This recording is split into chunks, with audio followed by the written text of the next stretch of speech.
Yeah.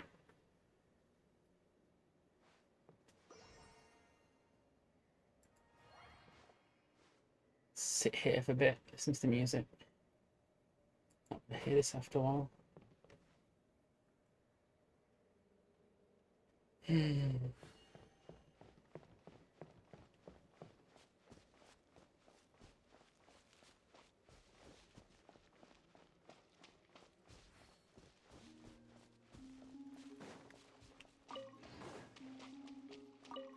Don't know why I'm collecting these.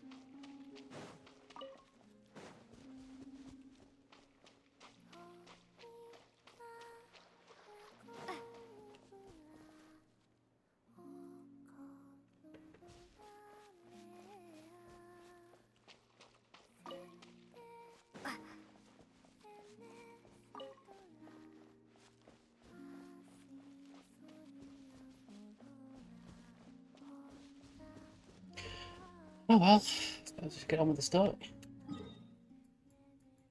Yeah, automatically activated. For the time being.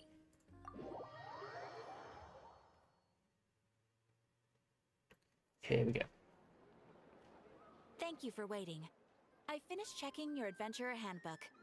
Here are your commission rewards. We have no other urgent commissions on the books at present. Thank you for all your hard work lately. Perhaps you two could consider taking a vacation. It feels like it's been forced on me, but... Amazing! Paimon never thought we'd end up having downtime and not cry. Things were pretty hectic when we first got here. Everywhere you looked, it was either the wild hunt causing chaos or the Vatui stirring up trouble. It felt like this whole region was one giant slime in a barrel, ready to go boom at any moment. Sure have. Things were looking pretty dicey, but in the end, we managed to turn it around. Whoa! Paimon just got deja vu! Oh, that's right. It's because we've done this like a million times now. Ah, yes. Are you two aware that the Moon Prayer Night is soon to take place? Oh, yeah! Llama told us that was coming up soon. Totally forgot. Why do you mention it, though? Do people in Nasha Town celebrate it, too? Paimon thought it was just for moon goddess worshippers. You're partially right. Most people in Nasha Town just see the festival as an opportunity to do business. They do not concern themselves with the religious element. The festival was first celebrated by the Frost Moon Scions. On this day, they would wear moon prayer blossoms and celebrate the birth of the moon goddess through song and dance. They would also prepare food and handicrafts and give them as gifts to others. Over time, it became Nodcry's most lively festival. Oh, sounds like fun! Great! Well, in the meantime, since Catherine doesn't have any commissions for us, let's focus on some personal business instead. When we first got here, you mentioned that this was where your spaceship landed? We didn't get to follow up on it at the time, because we got wrapped up in that whole rare situation, but now we can finally start investigating it properly. Well, there's a saying Paimon's heard around these parts, which goes, if you lift up a rock, you'll find something you weren't looking for. By that logic, you'll never find what you're looking for while you're searching, but the moment you stop looking, it'll jump right out at you.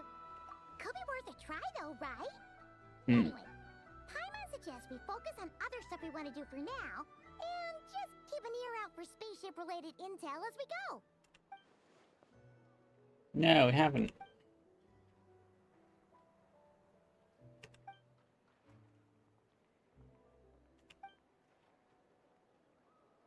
What's wrong? You look super serious all of a sudden. Huh? Paimon gets why you'd be concerned about Columbina, but what does the doctor have to do with anything? Oh, that's true. And now that you mention it, we're definitely overdue for a showdown with the Vatui. It is weird that he hasn't shown himself this whole time. What could he be up to? True. Paimon would much rather deal with Marionette anyway. She says the meanest things, but when it comes down to it, she doesn't seem like a bad person. Maybe it's the pressure of being a Fatuse? Especially as a Harbinger. Does she feel like she's gotta act tough to keep up appearances or something? But then, every time we headed out with Rarier, she always wound up having to repair Polonia and her other robots. That's gotta sting. Losing face always this hurts more for people who care a lot about their image. She's probably still furious about it. What? Relax, she's not even here. What's the matter? Oh, nothing, nothing. Sorry, we'll be on our way now. Where are we again? Oh yeah, Columbina? Right, yeah, let's go see Columbina. This is where it should have locked me out the Selenic Chronicles. If it was going to do it at all.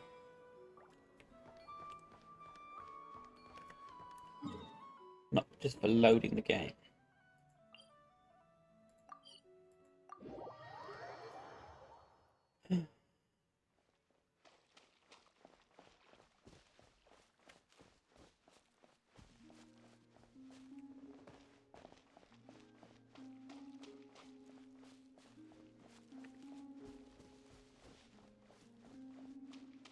She is here. Hey,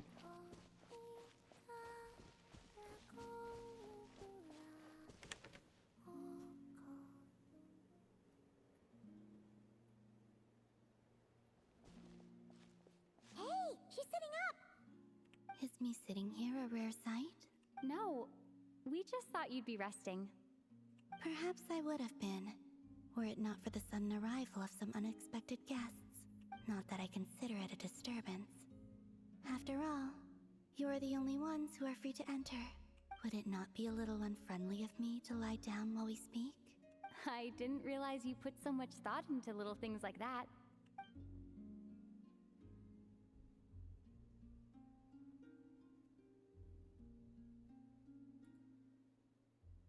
Only sometimes. There have been moments lately where I think about you and your companions. Mm-hmm.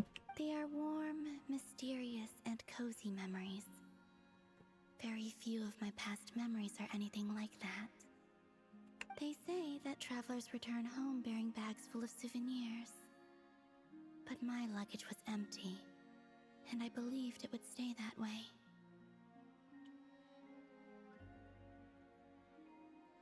Return home? So, you're still planning on returning to the moon? Yes. This planet continues to reject me, reminding me that I do not belong here. If I remain into that, there will come a day that I disintegrate. And I don't mean reduced to dust, or turned into food for the flowers. I mean, I will cease to exist entirely. Alright then. Well, we're sure gonna miss you. But it sounds like we'll have to say goodbye. How do you intend to return? The moon prayer night is soon to arrive. On that day, the moon will be closest to Devat. The Kuvaki in this land will reach its peak at that time. I merely need to grasp the tide, and with relatively little effort. Oh, Paimon gets it! It'll work like a slingshot! You make it sound like she's gonna get blasted up to the moon. If I did that, I suspect I would crash into the false sky. I will be using a much gentler approach. But I do like the analogy. It's fun. You see? She gets Paimon's sense of humor. God, somebody does. In the blink of an eye, the time has come to part ways. It does feel that way, doesn't it? Time seems to fly fastest when you are enjoying it. I have always thought of myself as a wanderer on this earth, and it has never expressed any desire to keep me here. If we're going to get to play it, it's going to be Yet, just Hey, as she I can come plan back to shortly. depart, it tugs at my arm. Is this a gesture of affection? Or is the world mocking me? Oh. Were you hoping I can answer that? Yes, you are a traveler, so you must have a lot of experience in this area. Then, what I would say is, enjoy the moment. That's right! Don't overthink it! Happiness is happiness and joy is joy! The point is to enjoy it, not analyze it! I see. Then what I would say is, even though I am very tired right now, I am still happy. I can't tell from the tone of your voice. Oh, really? You don't think I sound happy? I'm just kidding. I could tell you were in a good mood today from the moment we saw you. Ah, a joke. Albeit not a funny one. No. Anyway, I assume you're here about you-know-what. Give me your hand. Hmm. Actually, it's not that. There's something else we wanted to discuss with you. You could have just given it us. Oh, then do you still want to give me your hand? Or not? Sure.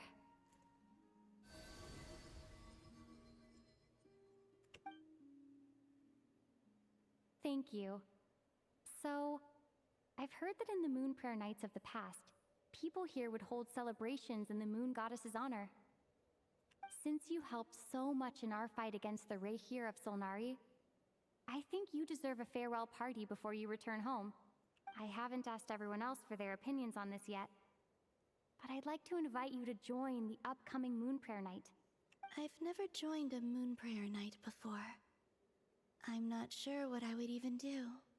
Oh, don't worry about that. We take care of everything. All you need to do is show up. Of course, there's no need to force it if you're not feeling strong enough. It's just, this kind of felt like a golden opportunity. But they call me Kutar, and the Fatui have an arrest warrant out for me. I shouldn't appear in public right now. But I'll make it work. You have my word. Yeah, we got your back. Well, she does. Paimon's actually not too sure what she's planning. All right, if you're sure. I will not refuse your invitation. I suppose it wouldn't hurt to pack a few more sights from this world into my suitcase before finally learning what my homeland looks like. Oh, if you see Lauma, please tell her that my answer to the question she asked me is neither yes nor no. Rather, it is, there is no need. That was kind of cryptic, but sure. Guess it's between the two of you. yes, we're bouncing around telling people things and talking to them today.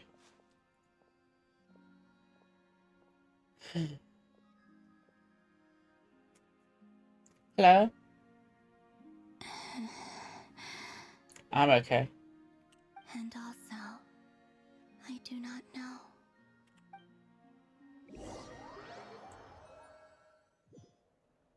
How are you? Since she's agreed to join the festival, let's go see who else wants to take part. Lauma's gotta be the person most familiar with the Moon Prayer Night. We should start with her. Also, what exactly is your plan to keep her safe? Not sure yet. I'll figure something out. What? Are you serious? And Paimon even gave you her vote of confidence back Oh, then. that's not good. When did you become so sneaky? I hope you're getting plenty of rest.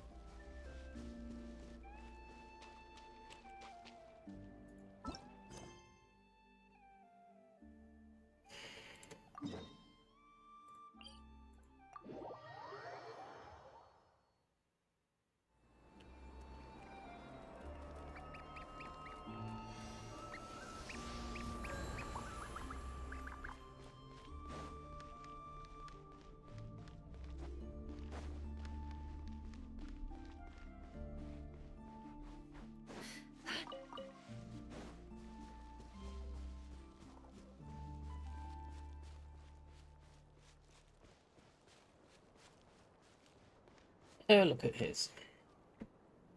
Hey, Lauma, it's us. Huh? Varka? What are you doing here? Beats me. I had a bit too much to drink last night, and when I woke up, I was on Hisi Island. Mr. Varka is helping to oversee Nasha Town's preparations for Moon Prayer Night.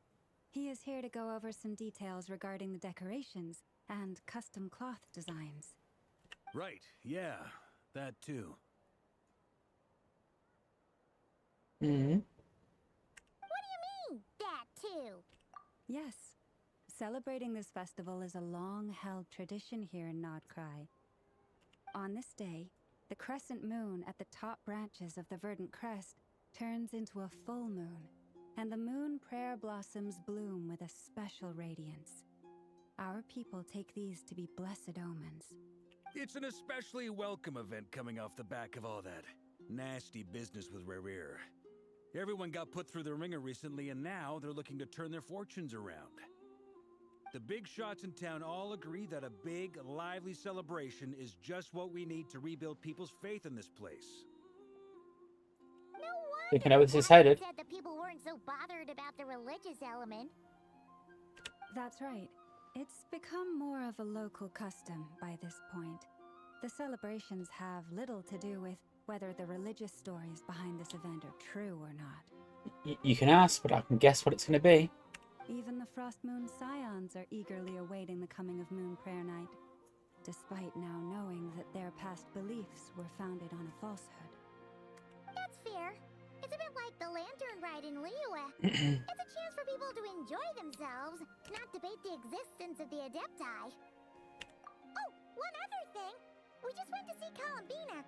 We went ahead and invited her to take part in the festival this time. Hope it's okay. Wait, so... you mean she agreed to it? She did. Ah, that's quite a surprise.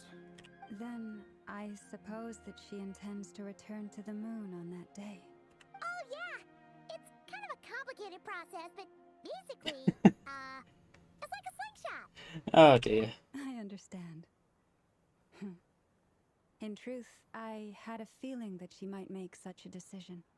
Well, if Kuthar has decided to participate in the festival, we should prepare accordingly. Yeah, exactly. She was saying how it could be risky for her to show her face in public. We were wondering if there was any way we could hide her.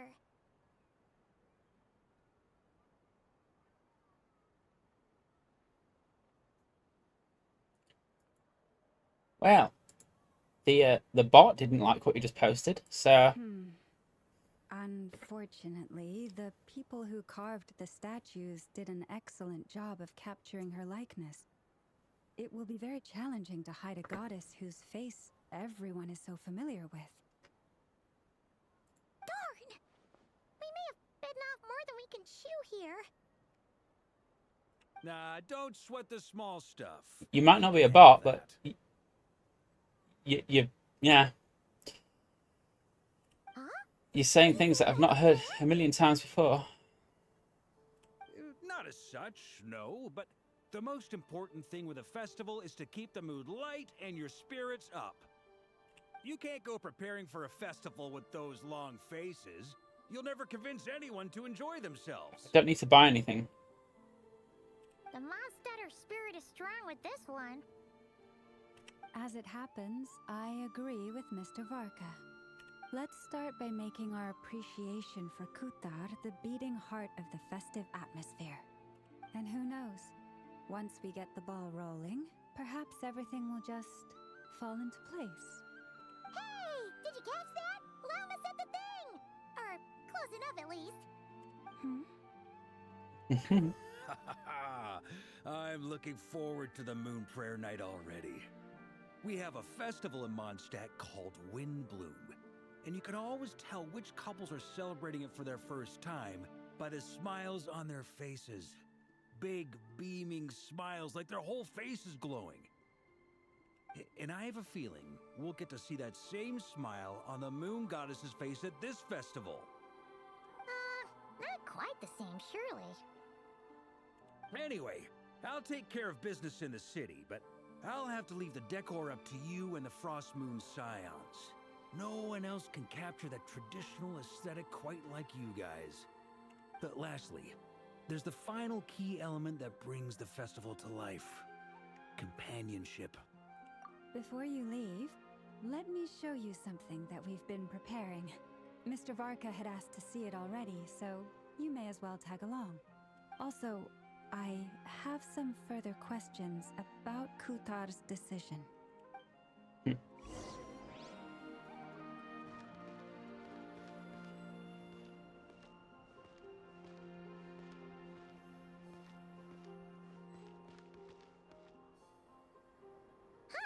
What's this? They sure look like they're having fun. I believe so. Kuhenki seem very skilled at playing drums like these, although I'm not sure where they learned it from. Maybe it's an innate talent? In their eyes, they're probably just playing with toys. Wanatar! You wanna play too? Yeah. She looks more confused than anything. Maybe we can teach her next time if we get the chance. Will there be a next time? No, you can't.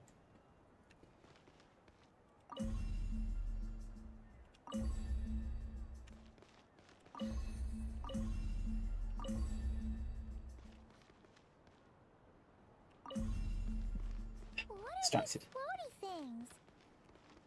Moon veils. We hang them from buildings in the city during the festival. When you look at the sky through them, it creates a lovely misty effect.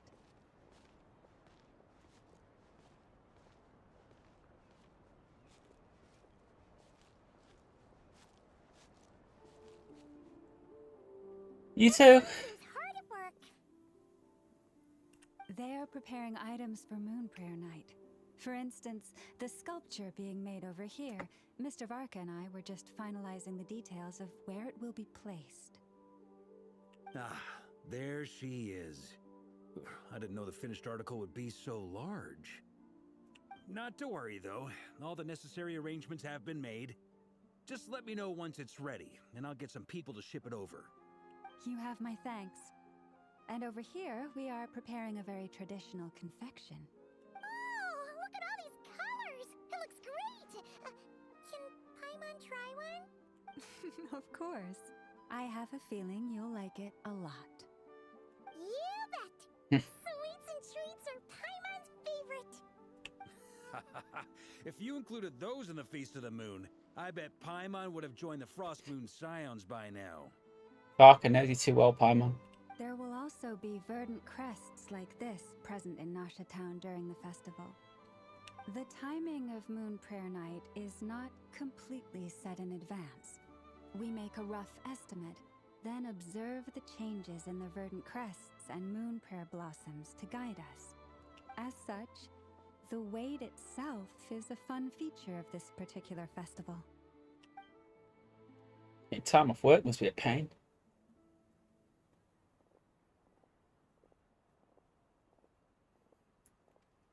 Last minute festival.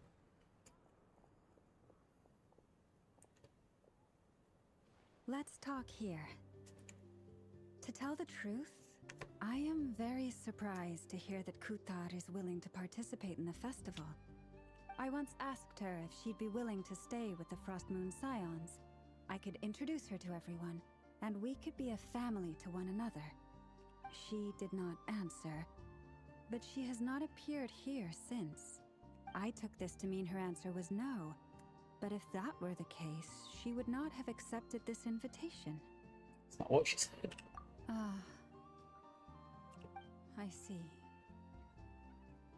Maybe she is right. Maybe the Frost Moon Scions of today no longer need a moon goddess. But my wish was not for her to come here and be worshipped as a deity. I simply wanted to offer her a place to stay. I'm sure she believes that showing herself here might invite Fatui intervention, and as such she does not wish to cause us trouble. But what really pains me about all this is that this is her birthplace. She ought to belong here, yet no one has been able to grant her shelter. I think I'm qualified to weigh in here. When someone's about to depart on a long trip, what they need is blessings, not burdens. We should wish her the best, not make the journey harder than it already is. Anyway, she's agreed to attend, hasn't she? All we need to do is simply respect her decision. I see your point. Yes, she will soon depart after all. Our job is to leave her with some happy memories. Besides, who's to say her journey to the moon is a one-way trip? It's not like she can't come back and visit if she wants, right? Oh, you had to raise that flag, didn't you? Right. Well, that's it. Paimon agrees wholeheartedly. Festivals are all about having fun, so Let's keep it simple. All right, I'm gonna head back to Nausea Town soon. Want to come with? I'm guessing you have some other folks to visit there. Vocals. Never see her again. Sure thing. Let's go. Bye for now, Wilma. Thank you all. Goodbye.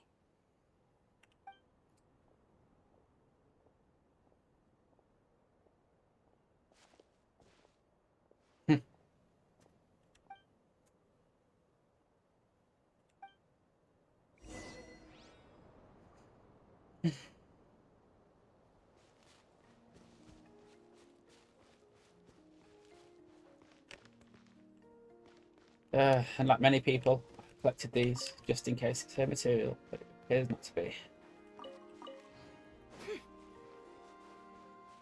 Well, I haven't played for a while. Let's take it nice and slow.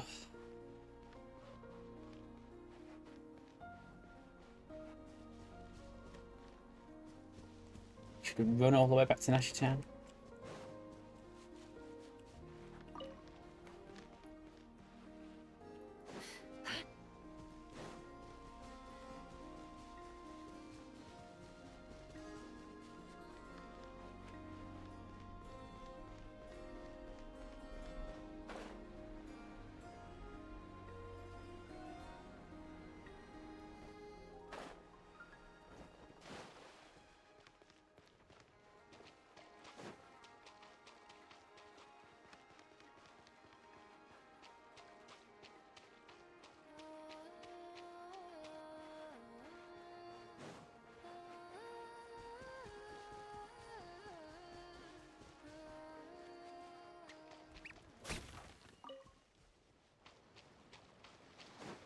Good. I'm not in a good mood.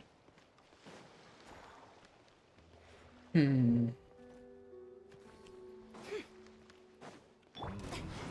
me with this. It all adds up.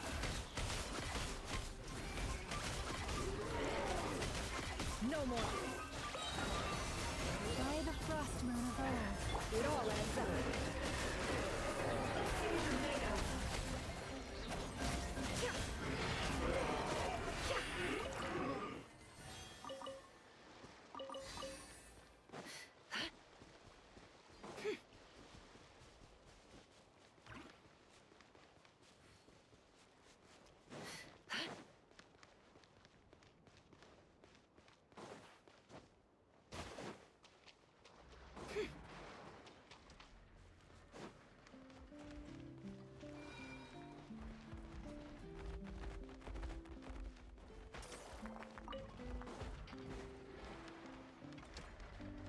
Save me. Oh, I think I've seen that for a while. The masochists there again.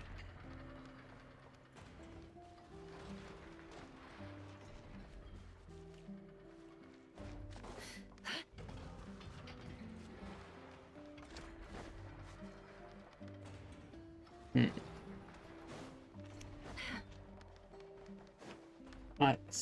Hello. So rarely come this way. Forgotten how to do it.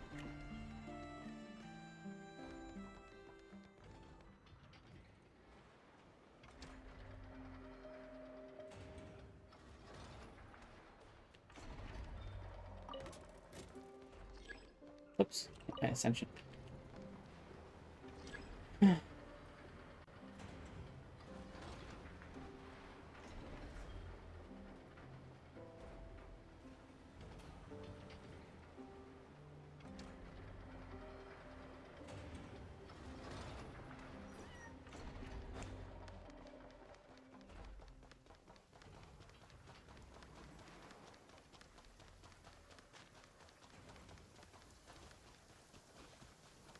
The blessings of the heavens do not fall impartially.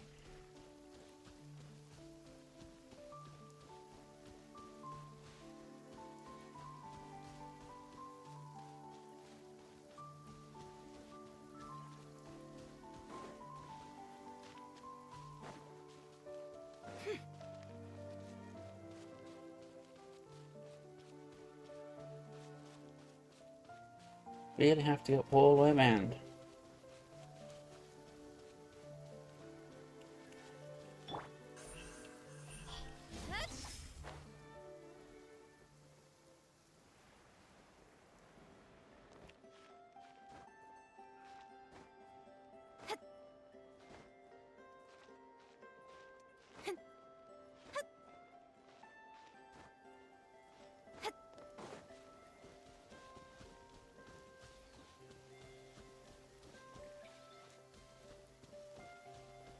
downpour. Nothing will get done until it clears. Let this be a lesson to those who yesterday said I'll do it tomorrow.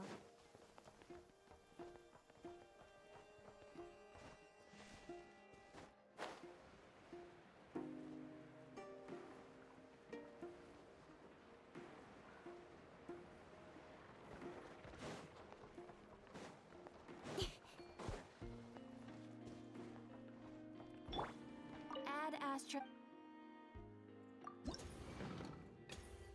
Still not.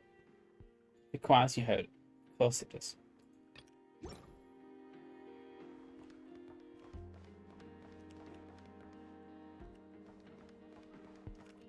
Let me see. Interesting place to be.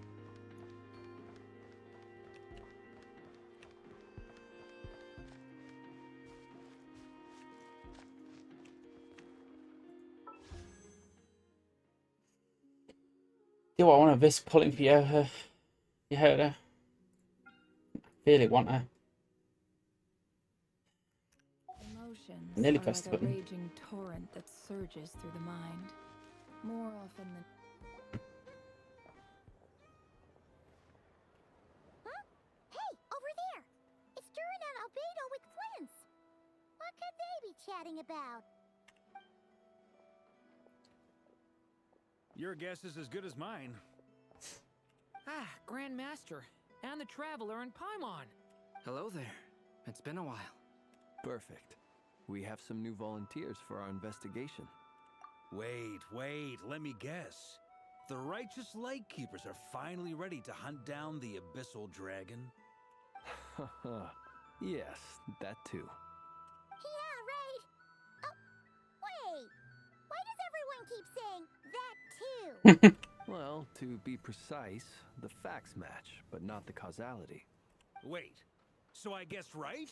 Half right! Don't act so impressed with yourself. Maybe I can explain. We ran into Mr. Flint's north of Nasha Town. At that time, we just noticed a few abyssal creatures out in the wild, but the strange thing was, I didn't detect any traces of abyssal energy on them at all. On closer inspection, we realized that they were not real monsters, but something akin to reflections in the water, or perhaps a mirage. Huh? What do you mean? Like, you could see them, but not touch them? Exactly. It was very peculiar. They roared and tried to attack us, but we could not make any physical contact with them. I think I've heard of things like that happening in Nodcry before, but I don't know much about it. Yes, it's a known phenomenon. Mirage-like illusions tend to appear in Nodcry in the run-up to Moonprayer Night. From a distance, they appear quite real. I myself thought that Misters Durin and Albedo were locked in battle with abyssal monsters when I first arrived.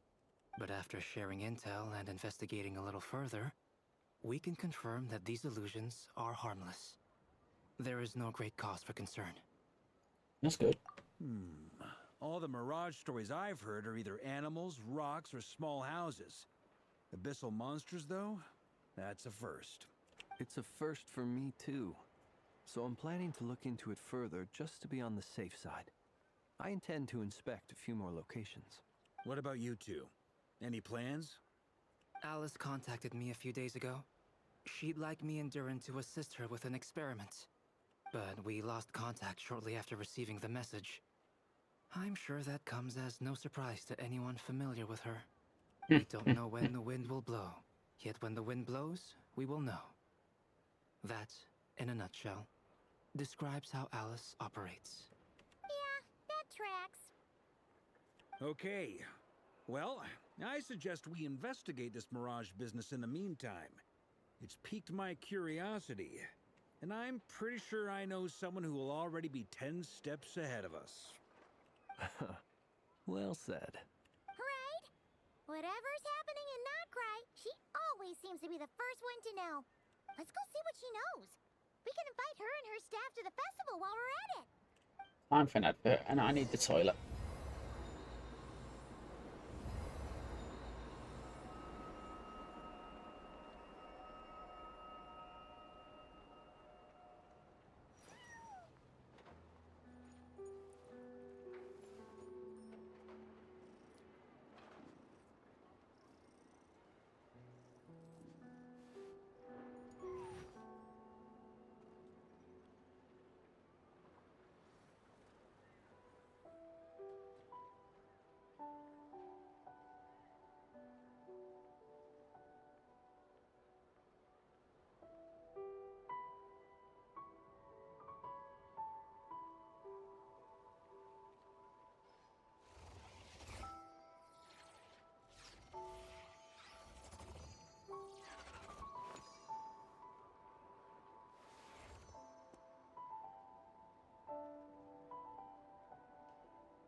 And it's still a thing.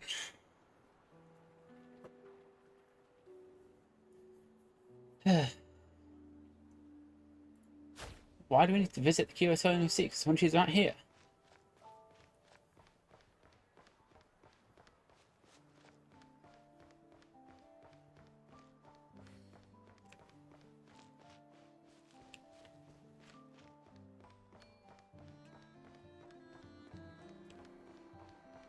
Actually, this is a pain to get to, isn't it?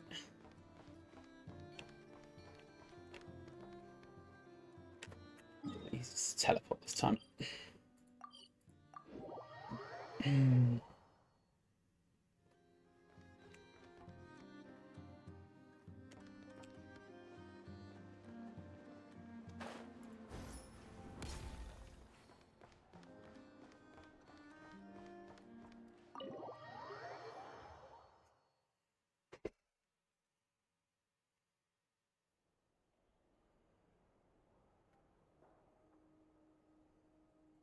You're right, I have noticed.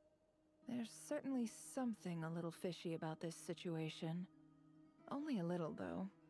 Records indicate that this phenomenon can occur in the days before and following Moon Prayer Night. That said, it has always been a rare sight in the past.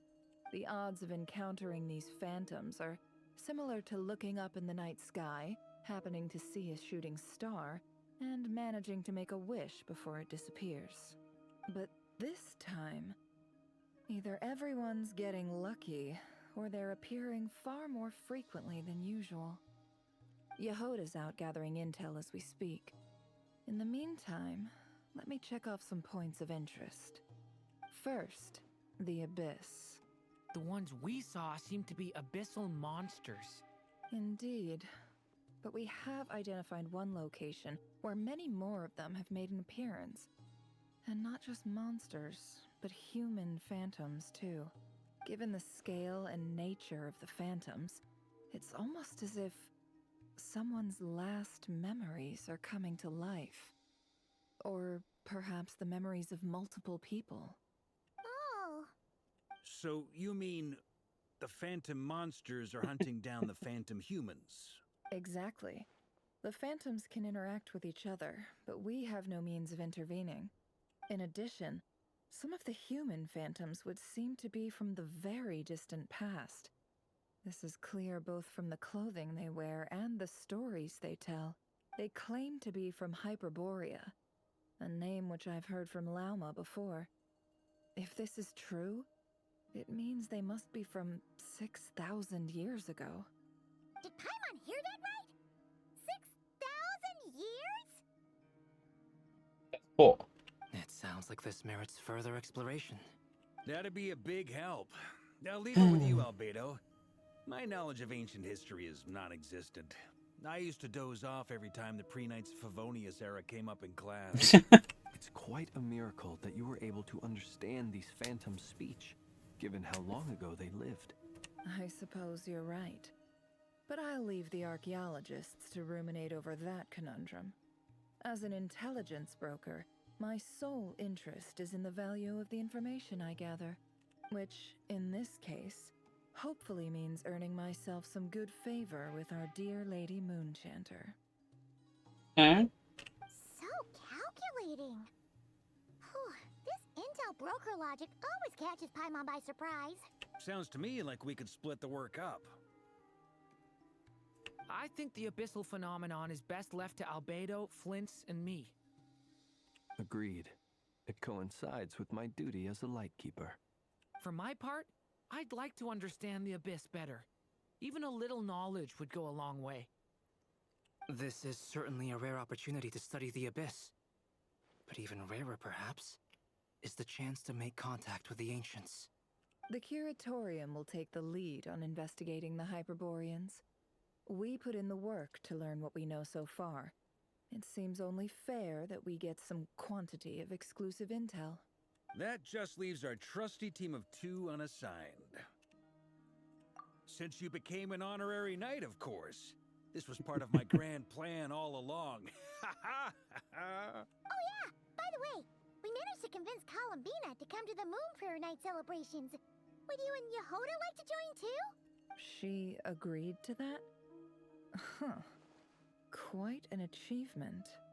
Never underestimate the traveler, I guess. I'd be happy to join. No point shutting myself inside when the streets are all decked out. I doubt any clients will be visiting during the festival in any case. And Yehoda loves a party, so I'm sure she'll jump at the opportunity. No. No. No. No. No. No. No. No. No. No. Way to contradict me in front of... Wait. No, that's not what I have bad news, boss. So many people. All right, everyone inside, quick. Quick. This is gonna sound crazy, but hear me out. I saw one of those Oh. phantoms at Star Sand Shoal, and it was some sort of flying ship. Oh. Like a spaceship? That's gotta be the one you came to Tibet in. You said you saw the same thing through the moon marrow, right? Huh? You already know about it? Ugh, I thought I was gonna blow people's minds. Turns out I'm the last to find out. Wait, back up. You came here in a spaceship? Now my mind is blown. What's it like on the inside? Was it like flying through space? I want to know everything. Yep, exactly. Huge discovery. You're the best. Second best intel broker in the world. After your boss, of course. Wow. Really? Well, I don't know if I'm all that. And that's why I've got to pull for her. I guess that decides where we're heading next. I haven't wanted to force that for a long time. Come on, don't look at me like that. I know the spaceship doesn't have anything to do with me, but you don't want to leave me as the only one twiddling my thumbs, do you? Please? Fair enough. You can tag along. In that case, let's meet back here to discuss our findings once we're done. I wish everyone a productive investigation. You too.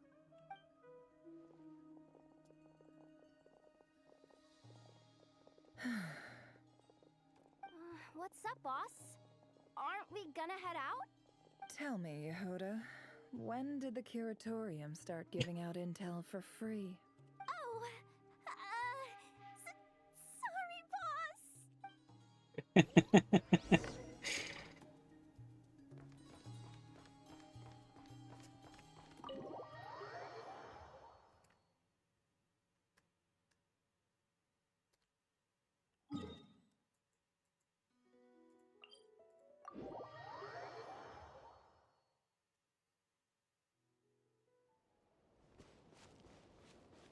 Oh, look. Oh, looky, look, look, look.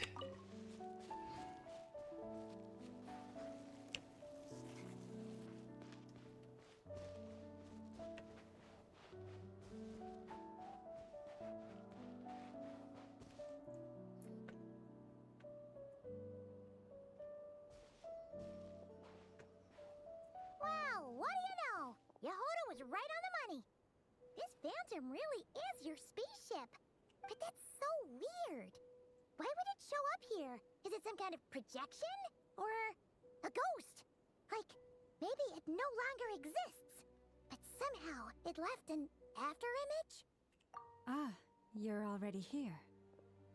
Miss Lauma, what a surprise. I thought you were busy with festival preparations. I was, until one of our people informed me that a strange sight had appeared at Star Sand Shoal. No one's ever seen something quite like this before. I thought I should see it for myself. Same here. Oh, so we heard that these things appear around the festival period. Any idea why that is? Unfortunately not. We have very limited information about them, since they can't be interacted with. And no human phantoms have ever made an appearance before now. The most we've been able to deduce is that these sightings appear to be connected to the increase in Kuvaki energy around this time. That seems obvious. Yeah, seems like that's all we can do. This is all so confusing. allow me to lend you a hand.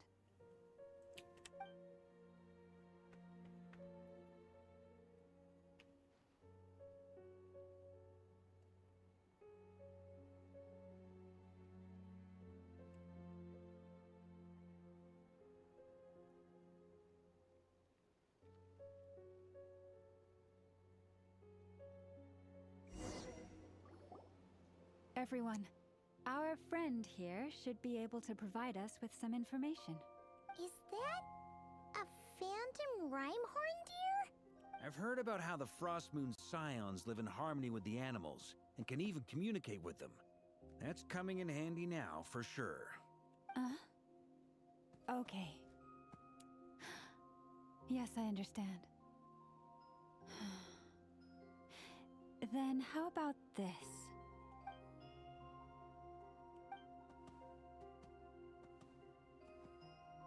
Oh, it's leaving. It appears to share our curiosity about this giant spaceship, so I asked it if it wouldn't mind investigating along with some friends. In return, I told it about some nearby spots where the wild fruit grows abundantly. We may live in a different era from these phantoms, but I trust that the terrain, climate, and ecology here are more resistant to the effects of time than some things are. Let's give them a moment and hope for the best.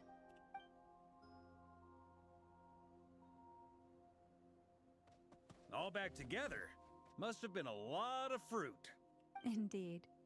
Now let me ask them some questions.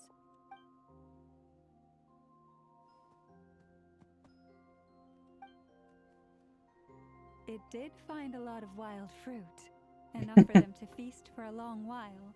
This puffin circled in the air several times, but didn't spot anything out of the ordinary. Certainly nothing to do with the spaceship. Huh. Well, it definitely makes sense to get a bird's eye view.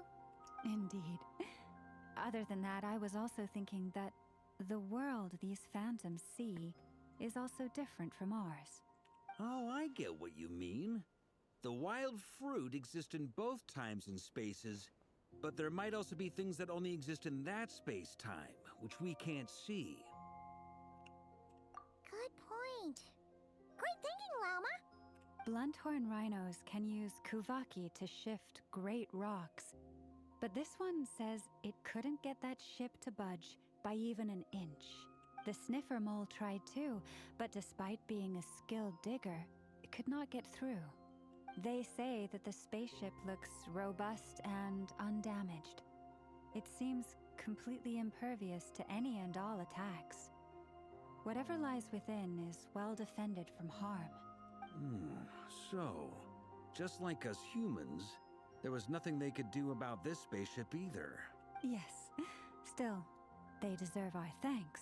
We are grateful for all your efforts, dear friends. Now go, and enjoy your feast. I've noticed some other human phantoms gathered nearby. Come on, let's go talk to them.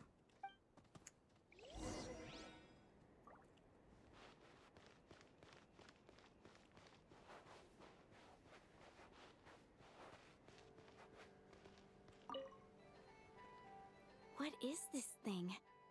I've never seen it move, and there's no way to get inside. Goodness knows. My grandpa says it's been sitting here at least since his grandpa was still alive. Ooh. What about his grandpa? Did he say anything to your grandpa's grandpa about it? Huh? I don't know. In all likelihood, it was here back then too. Hard to imagine something this huge could move. Guess that means that as far as they're concerned, this ship's been around a long time.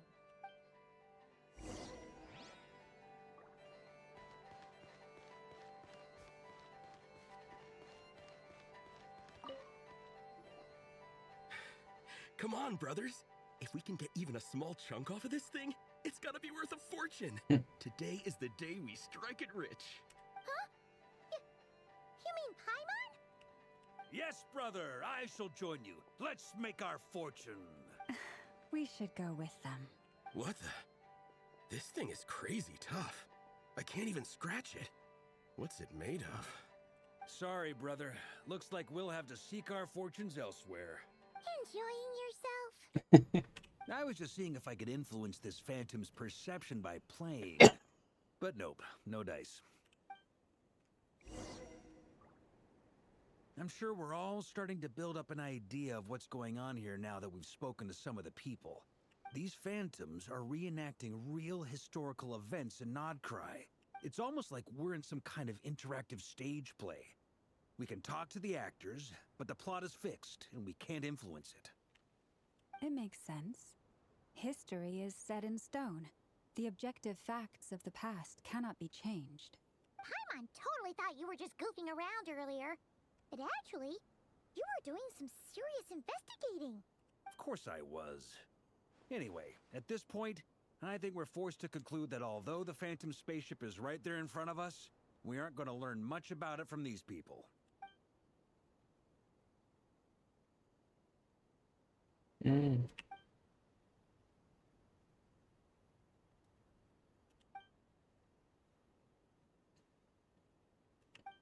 Don't be discouraged. If nothing else, this is proof of the ship's existence. And think about it. So many people tried to hack their way inside, but no one could get the door open. It's made of very tough material.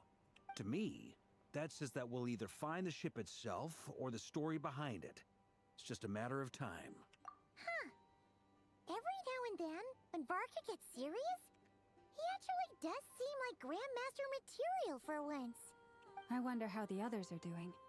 Let's head back for now. Sounds good. Also, drinks are on me if Team Knights of Favonius is the first to finish. Wait, we have a team name now? Am I in Team Knights of Favonius as well? You're very welcome to join. We've even got a cathedral ready for you. Isn't that technically blasphemy? You wouldn't dare make a joke like that if Barbados was in earshot. Nah, I'm sure Barbados doesn't mind a little harmless blasphemy once in a while.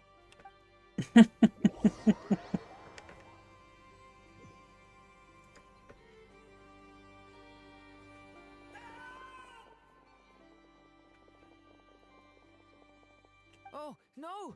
Get away! Oh.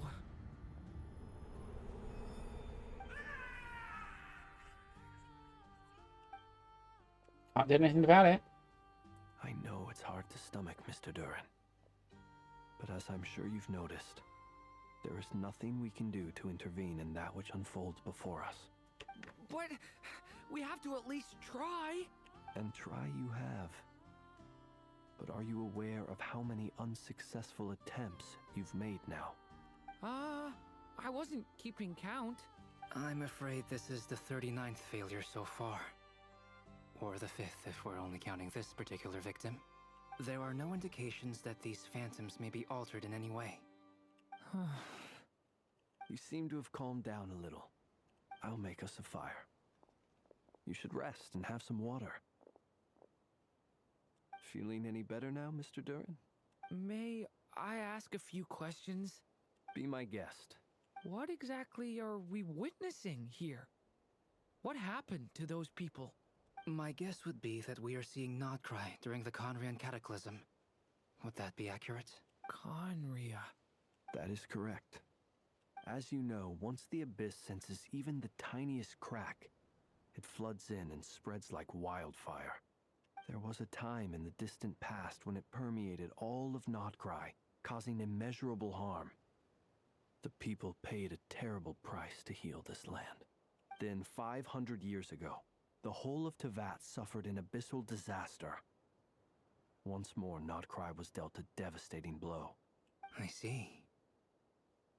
In the face of the abyssal onslaught, all were like grains of sand tossed around by a tidal wave. Be they human, fae, or god. The moment you witnessed is but one drop in a whole ocean of catastrophe. All right. I guess that answers my second question, too. I wanted to know why there's nothing I could do to help them, and that's because what we are seeing is history. That would be my guess as well. As I understand it, history and fate are not all that dissimilar. The latter may be unseen to us, but both are immutable. Yes. Fate was determined long, long ago. I still have a couple of other questions for you, Mr. Flint's. You mentioned more than one abyssal disaster that has struck this land in the past. How can you be sure that what we're seeing is from the Conrian incident? And also, how are you able to stay so calm when you're talking about these events? From everything I know about you, you're not cold or ruthless, and you're not indifferent to the suffering of others. Alas, I am forced to show my age. I must be 600 or 700 years old by human measure. Wait, so you... One is not easily moved by history when one has witnessed the truth firsthand. Yep. I'm sorry. You needn't apologize. Your passion is a good thing to have. Treasure it, because someday you may find it in terribly short supply. Now, at the risk of offending you, I have a question in return.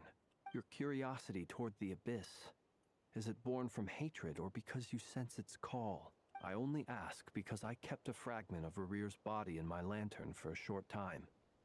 Specifically, his heart. So I know what a burden it can be to carry the abyss with you. And I hear its power growling from somewhere within you. In my eyes, your mere existence is a miracle. My honest answer is... I don't know. I don't think I have the confidence to say for certain.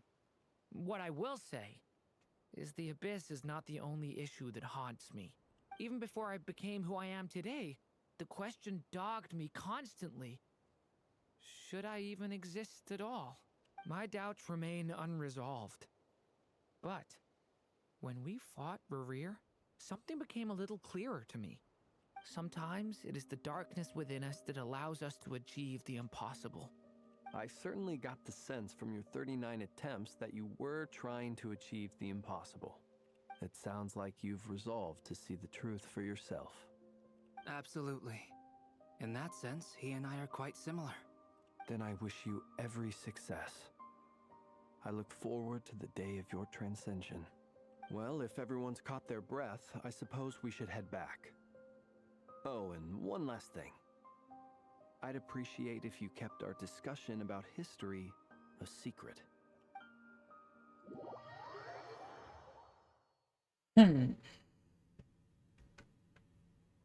Incredibly, our separate investigations led us all to the same conclusion.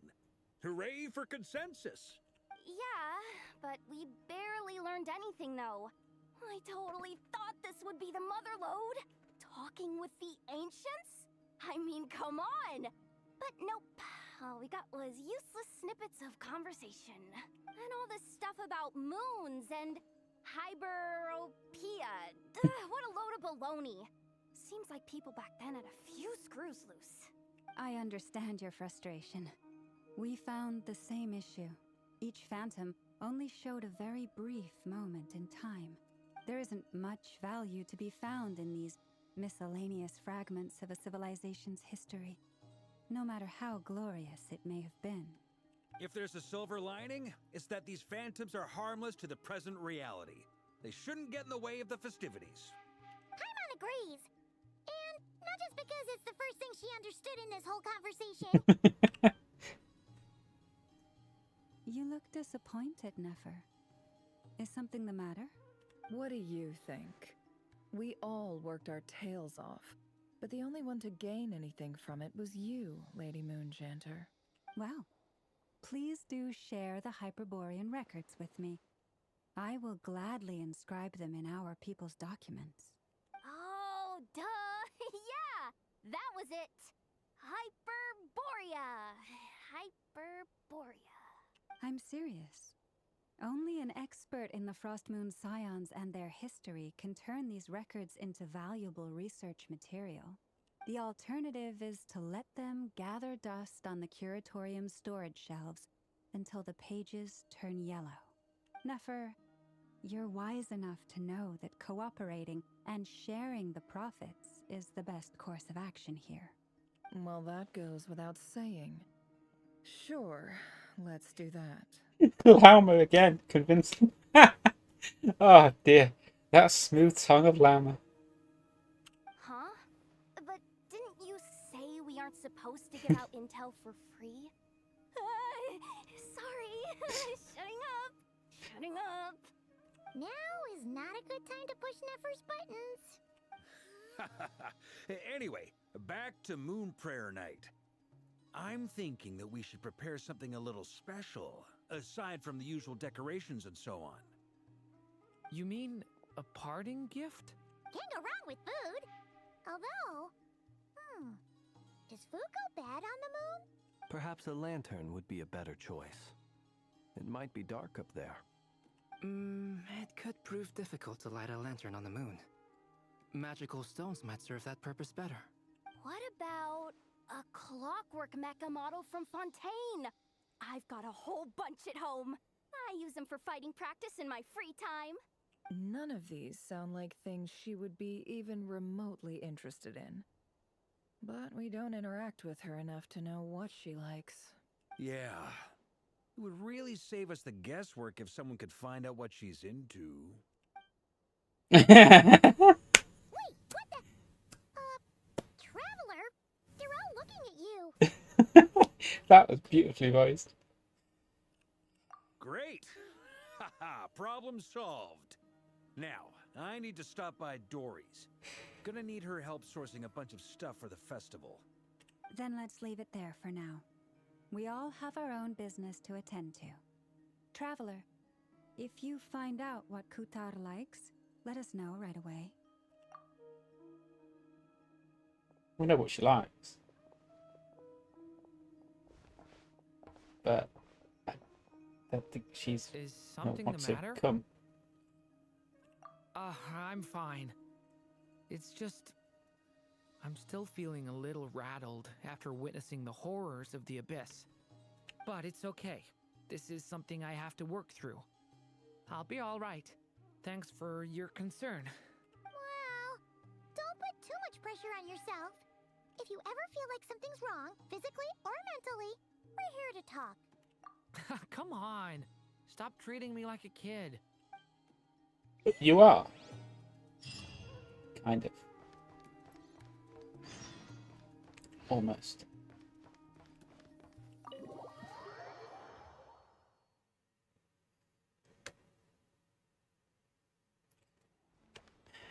I am not walking there again.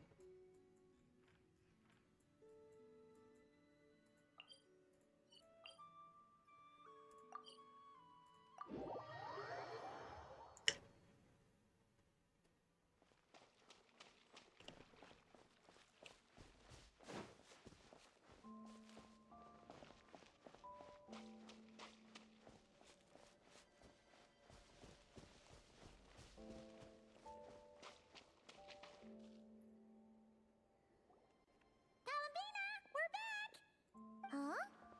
She's not here. Weren't there a few Kuhenki here last time too? Where did they all go? Walkies? For Kuhenki? You're not pets, you know. Oh well. Looks like we just came at a bad time. Let's try again tomorrow. There's still a few days until Moon Prayer Night, so we're in no rush. Besides, she needs time to rest anyway.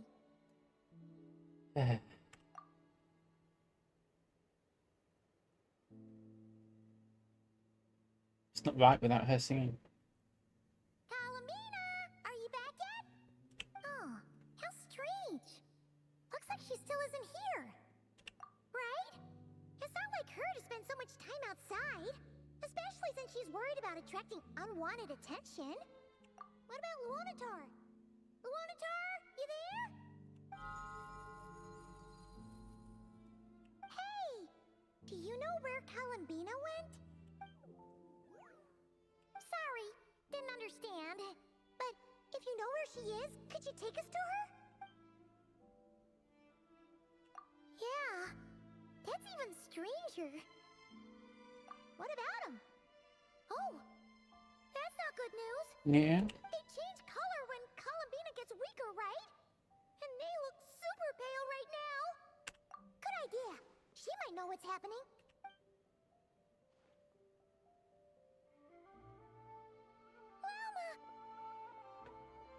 Ah, it's you. How is Kutar? Is she... No, she hasn't. I came here to check on her after I noticed the flowers had changed color. Yeah, she has it too. Based on past precedent, she must be very weak right now. Even getting up to walk would be a struggle. It seems unlikely that she wandered off outside. Not to mention that she doesn't do that at the best of times either. So yeah, this is super weird. No. Very few people are in the know about Kutar's whereabouts. And if anyone suspicious had visited, they'd have left some sort of evidence. Come on, let's go to Nasha Town. If anyone has seen her, someone there will know about it. It's not Cry's information hub after all. Makes sense. Let's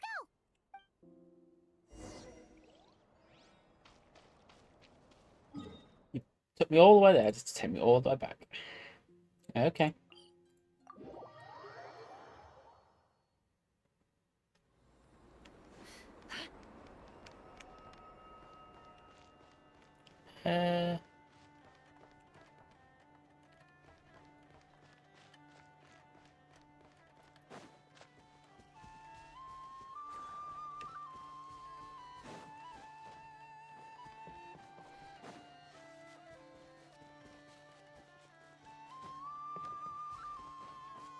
Could just taken the path.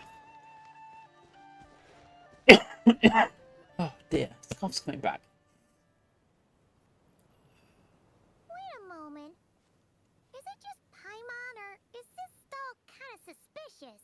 Has never been here before, right? No, I don't recognize it.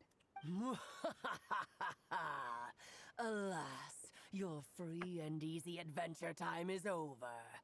Now, prepare to face the final boss of Nod Cry. Whoa! Where'd that voice come from? Not sure, but it's definitely hostile. No, no, no, not that way. The final boss is right here. The sniffer mole? That's the final boss? Surely not. Also... Okay, the jig is up. I'll stop teasing you. Turn around. I'm right behind you. It seems I've managed to leave quite an indelible impression, even though you've never seen my face.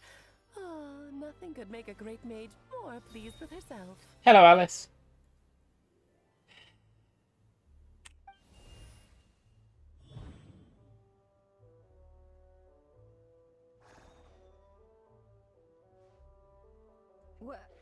What is going on?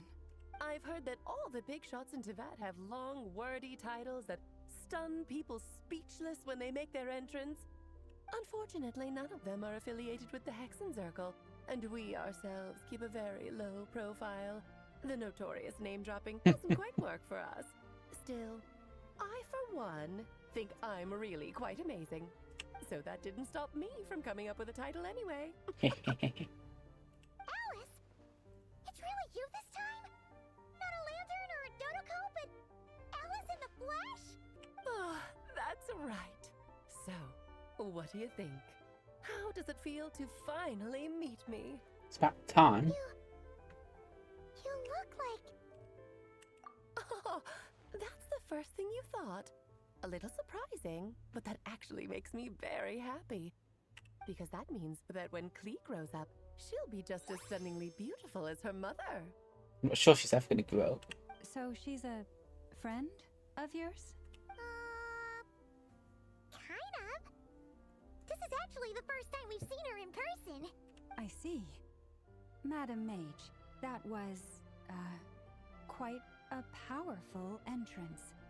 I certainly won't be forgetting it anytime soon. It's okay, Lauma, don't force it. Paimon will do the honors. This is Alice from the Hexen Circle. She's a friend of ours. And of Arcus, too. That's right. She's a good person, just kinda... unpredictable.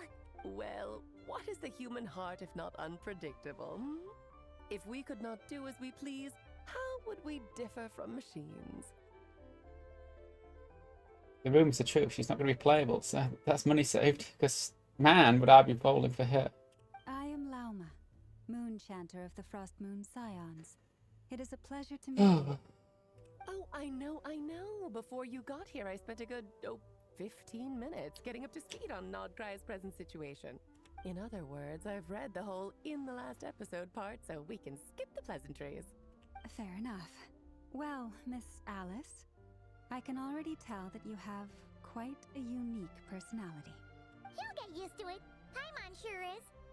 So anyway, what are you doing in Nodcry, Alice? Oh, I thought I told you already. This time, I'm the final boss. Oh dear. And what a formidable foe I shall be. Powerful, confident, decisive, and good luck finding my weak spot. You will never succeed. Yep, let's get Jean out here. Drat! My one weakness, and you found it in an instant. Fate has been dealt a devastating blow. Thus falls the great Dodo King. Why are you playing along with this nonsense? It's fun. For funsies, of course. What's wrong, Paimon? Are you disappointed in me? Am I a gigantic letdown? No, it's just you seem like a busy lady. And this is the one time you've shown up in person. Paimon figured it would be for something more high stakes than just goofing around. You're quite right. I'm here in Nodcry because something big happened. Something big enough it caught the attention of the Hexen Circle. It concerns the 3 moons, Tevat's borders, and of course, the moon goddess you are currently searching for. Kind of. Why don't we discuss this over a pot of tea? My main reason for coming on this trip to Tevat was, of course, to have some fun. But I do technically have a job to do as well, namely, maintaining the stability of Tevat's borders. I'll skip over the complicated parts, but to sum it up, abyssal energies are all that lie beyond Tevat's border. We'd find ourselves in a real pickle if they ever made it through. And the phantoms you've been seeing are a sign that the border has been disturbed. No wonder they tend to show up around Moon Prayer Night. Is it because the real moon is now so close to us that its power can cross the border? In part, but only a negligible amount passes through. Just enough to influence the verdant crests and so on. And as you've noticed, there has been an unprecedented number of phantoms appearing this year. The influence of the moon beyond the border cannot explain this. No, there is another far greater factor at play. The trilunar syzygy. A trilunar syzygy? Eons ago, before the heavenly principles came to Tevat, it was the then 3 moon goddesses who controlled the laws of this world. Oh, that's exactly it! The 3 goddesses split these powers amongst themselves, promising never to consolidate them into one singular body. This was meant to keep the world stable. But, fast-forwarding to the present, the eternal moon's marrow is with you, while the iridescent moon's marrow, which should never have appeared in this world, has been retrieved. Add that to the presence of a moon goddess in the flesh and... the power of all 3 moons is gathered here in Nodcry. There hasn't been an event like this since the War of Funerary Flame. Where is Arlecchino? And it's having a noticeable effect on Tevat's borders. Because I wish to give my darling daughter a peaceful, sunny environment to grow up in. Is that a good enough reason? Kinda sounds like you're dodging the question, but it does make sense. Feels like Paimon's the only sensible one here now. Well, that's one reason anyway, and the most important one. The others are a little complicated to explain. For instance, cleaning up after dearest Miss R. Albedo could tell you more about that if you're curious, but right now, I have a more important question to ask you. Why are you collecting the moon marrows? I see. Nicole told me about that legend once. Nicole? You mean Mage Anne? Oh, so you remember. Yes, of course. That was a story about fate, her area of expertise. But back to the story of our dear moon goddess. I'm afraid her intended method of returning to the moon is unlikely to work anymore. What does that mean? She may be missing, but she hasn't gone anywhere. She has disappeared.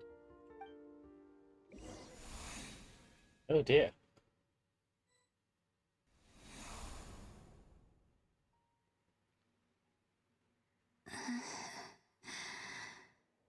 My body is so heavy. Wait, no. It's my mind that's heavy.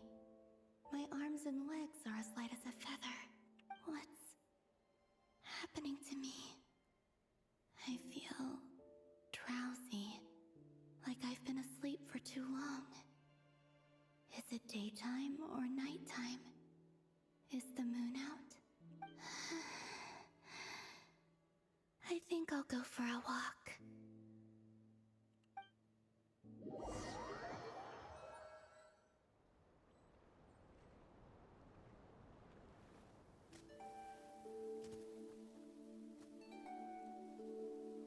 Are you out for a walk too? Huh?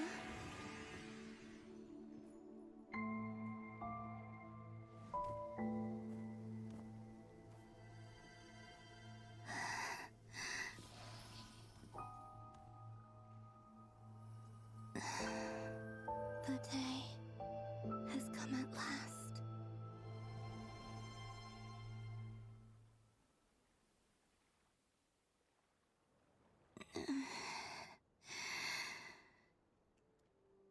Have I grown so weak that I can't even sustain my physical form?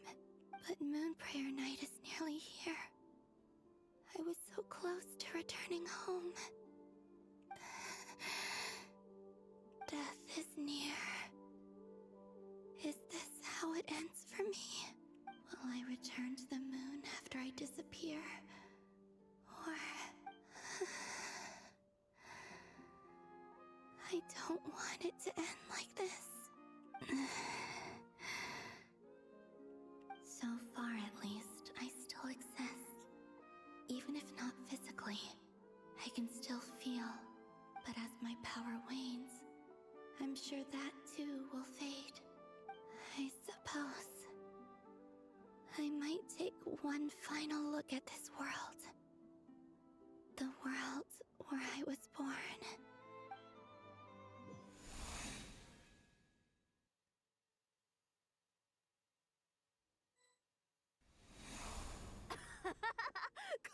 Come on!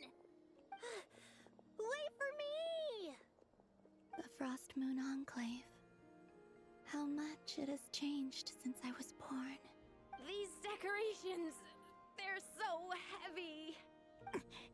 It's times like this when you kind of wish men could be priestesses and acolytes. How fascinating. I've never had the chance to be privy to people's private lives in this way. In the past, people would get so solemn and serious the moment I showed my face.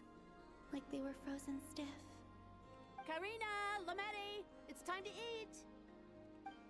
Coming! I want to watch them a little longer.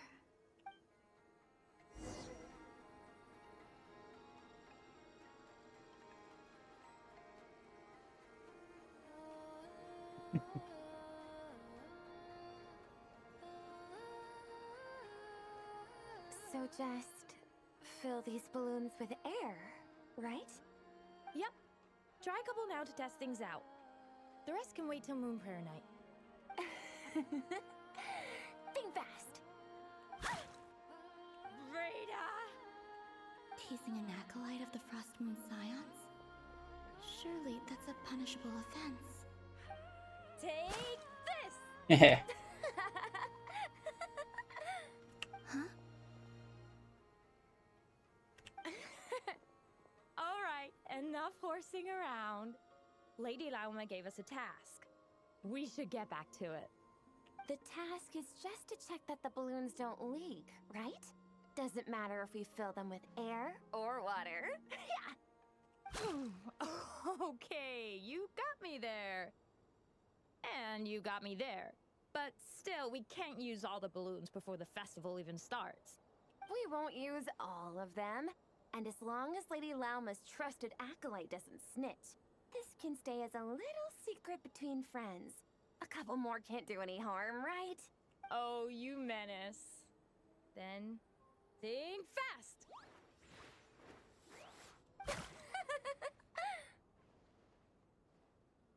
Is pumping a balloon full of water really so much fun?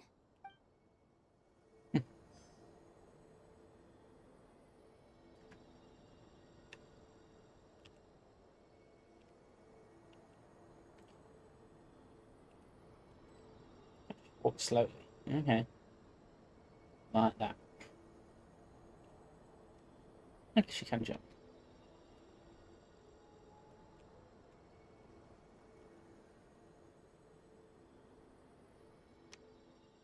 She can't. No.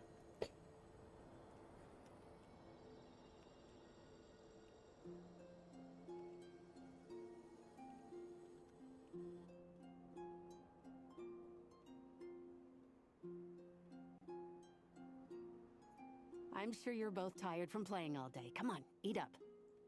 A plain, humble meal. That has always been the way of the Frostmoon Scions. Huh? How come Lametti got a midsummer berry dessert? I always get Lockaberry.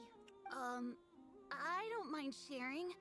You can have a bite of mine if I get to have a bite of yours. They're sharing food? I've never shared food with anyone before. Even at the Harbinger tea parties, everyone just ate off their own plate. And when I couldn't finish my food offerings from the Frostmoon Scions, they'd leave the leftovers out under the moonlight for the animals to claim. Hey!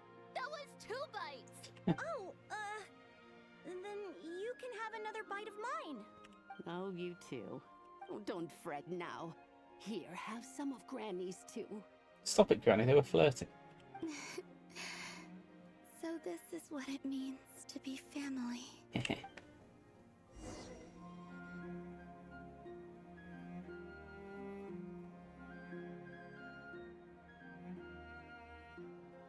I'm seeing so much that I'd never usually get to see. They'd never act like this when I was around. It's nice, being able to just watch people in peace in these final moments. What a rare opportunity. I think I'll go take a look around Nasha Town, too. Maybe the Traveler will be there.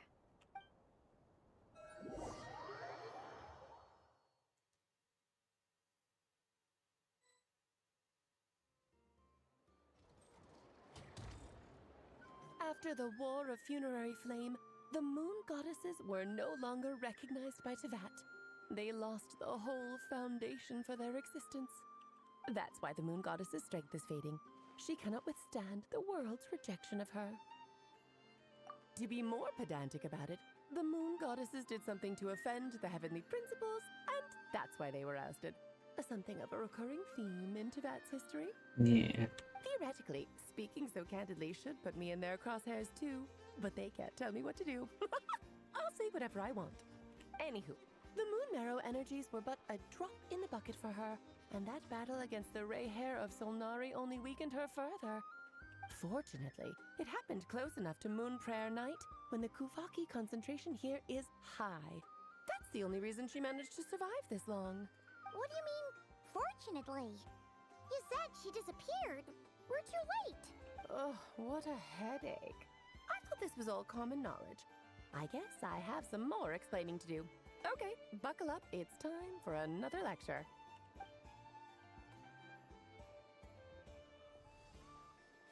Now, I said earlier that the Moon Goddesses lost the foundation for their existence. Yes. The reason for that has to do with the natural order. Basically, the rationale for their existence in Tevat was lost. The same logic applies to the present Moon Goddess, too. Consider her existence so far. Her comrades in the Fatui called her Damselette, and she was worshipped as Kutar by the Frostmoon Scions. But these connections have now been severed, whether by her hand or yours. So, the rationale that once sustained her existence is now gone. Wait, we did that to her? Oh, well, strictly speaking, yes. Let's not start pointing fingers, shall we? I'll only end up as the big bad villain, and that's not the kind of final boss I want to be. Of course I do. I'm only Hello. the greatest mage in the whole entire world. Say hello to Alice. Isn't she beautiful?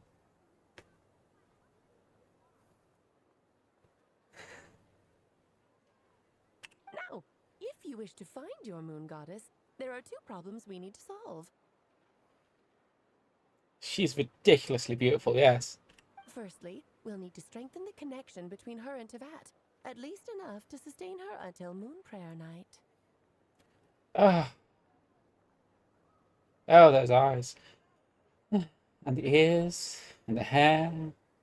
Ah, everything. Strengthen her connection. But does that mean I'll have to rally all the Frost Moon faithful behind this? Well, the hints intimate that she's not pullable. So, at least not yet in the versions that we've got. She's just an NPC. I'm afraid a bygone faith and a former home won't be of any help to her now. Do you know her name?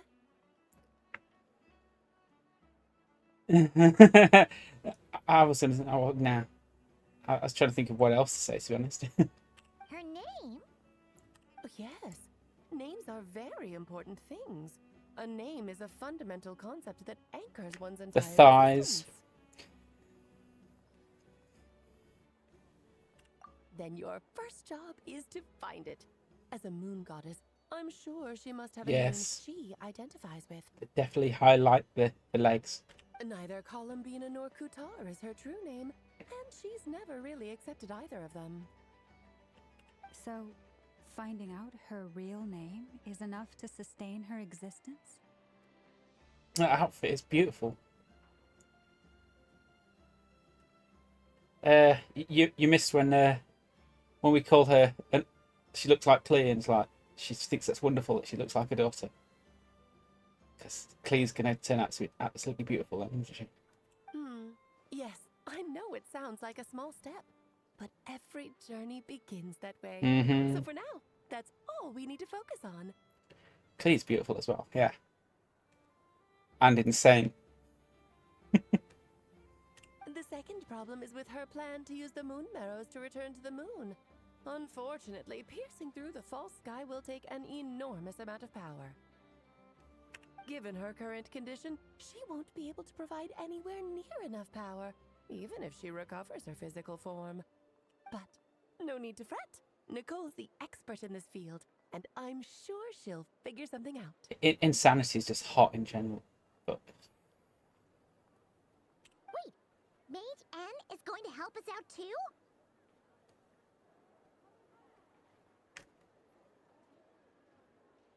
and I'm not just saying that because I'm insane myself.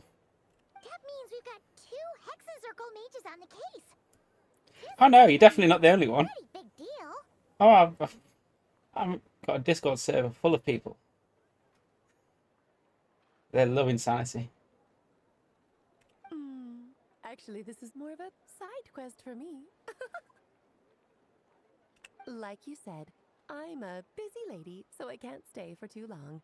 I'll have to return to Tevat's border soon. And that's probably why she's never going to be a pull until we tear down the borders. That's the upside you get for looking out for my little Clee. Hopefully that will incentivize you to carry on keeping her company in the future. That smile as well. I don't want to go.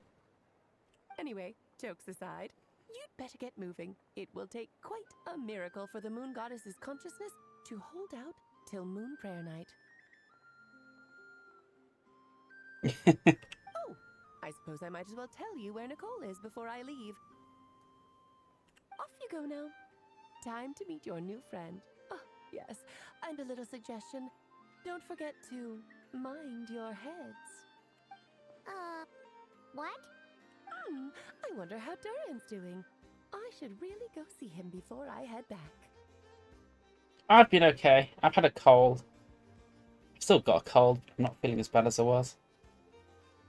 You really are super busy. Every time I thought about streaming, it's like, too exhausted. Just can't. I'm most certainly am. There's so many children I have to keep tabs on just in Mondstadt. Durin, Albedo, Venti, Varka. I think I'm on the mend. Stop coughing every now and then, so it's not still in my lungs somewhere. Klee didn't make the list, huh? Of course not. Klee is my pride and joy. I have no qualms about her, because she's the best child in the whole wide world. Klee's a little angel. I'm glad you agree. Well, all the best. See you when I see you.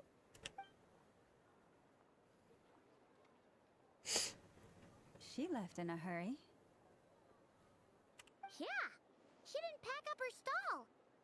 Should we handle it for her? Also, there wasn't a lot to do. It's like Genshin towards the end of the cycle. It's like you've done everything you can do. It's waiting for the next version, and here it is. I must say, I am now very curious about her daughter. Klee, wasn't it? What's she like? I've finished. We were as far as I can get. Yes. Indeed. That's a long story. Come on, we'll fill you in as we go. And now I've got about 50 side quests in the list to do.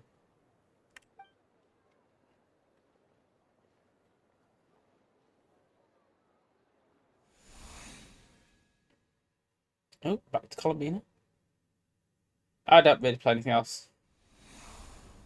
I was playing Blue Archive for a bit, but that fell off.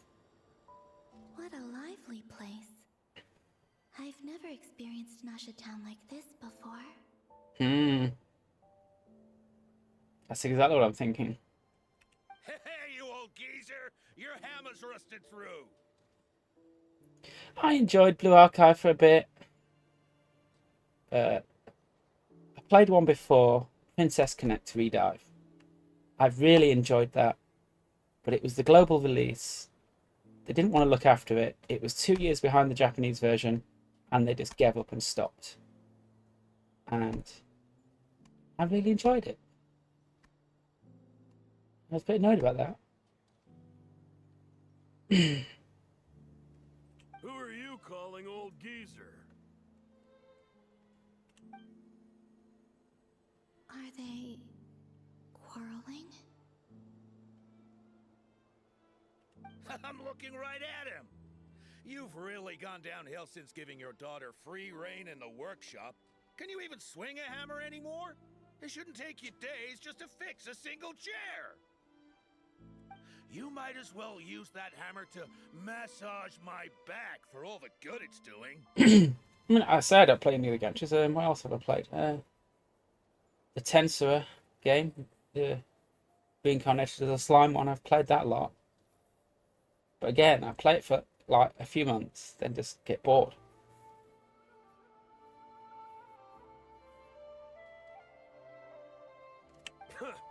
Don't run your mouth, or you'll get a back massage that'll put you in bed for the rest of your life. Look, the materials haven't arrived yet, all right? You know how busy it gets in the days before Moon Prayer Night.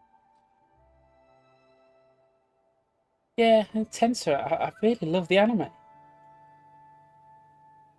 It's just the game is a bit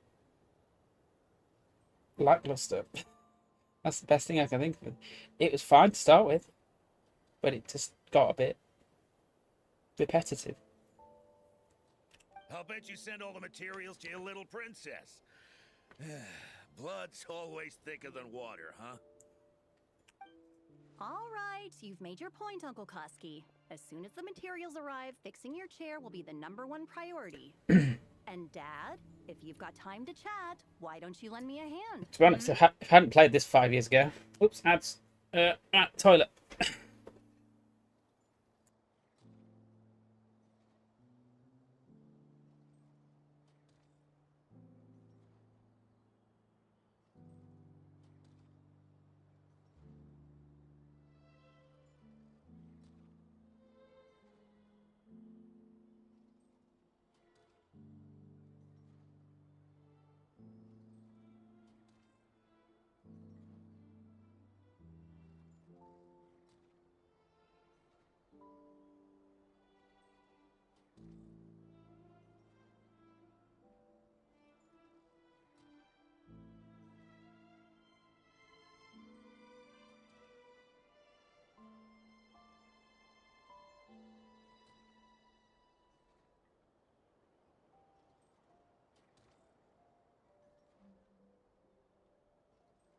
Well, thought I'd use that moment to use the toilet.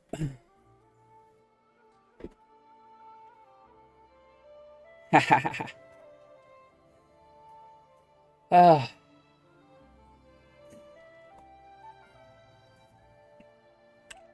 See? Lolka knows what the score is. I guess they're friends. But the way they spoke to each other was so ugly. Then again, it wouldn't be the first time I've seen something like this. That's what we're talking about. Yeah, I was going to say, if I hadn't started playing this 5 years ago and I came to it now, I really struggled to get into it. Columbina! Sing outside my door in the middle of the night one more time, and I'll unscrew your vocal cords. You hear me? It's just so much to do. Playing this game from scratch, from nothing. And the way they limit how much you can play, it's almost like they're forcing people to spend 5 years to catch up with everyone. Oh, Zandrone. So that was her way of trying to be friends with me. There's a limited what's it called? Resin. Limited resin. You can only play so much each day.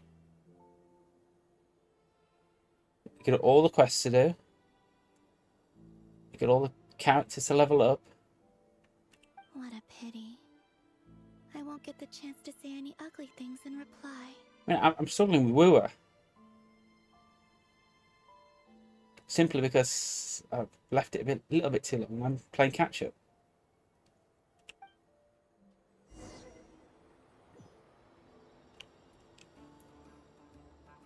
But I'm enjoying the Wooer story, so I don't care. We get to play as Columbina for a few minutes.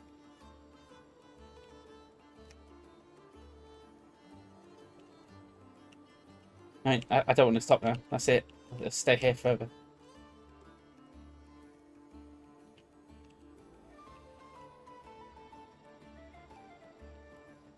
Yeah, this is it.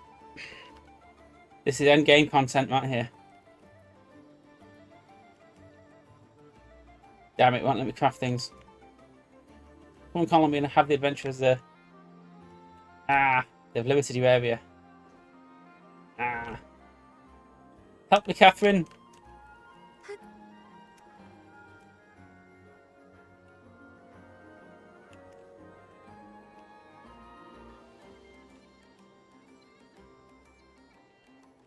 Now what? Hey, have you decided what to give her for Moon Prayer Night? I sure have. She's gonna get the surprise of her life when she's least expecting it. Then I'll whip out the ring and pop the question.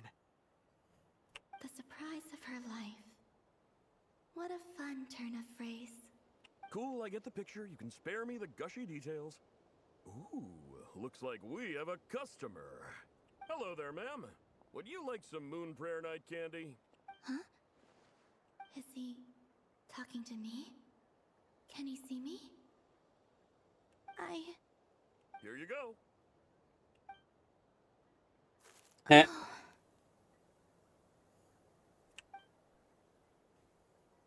Come back anytime. Right. Now, where were we? I don't know why, but I still held out hope.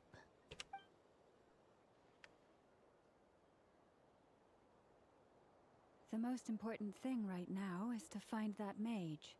This name thing seems super important too, but where do we even start looking? I'd better go pay the Fatui a visit.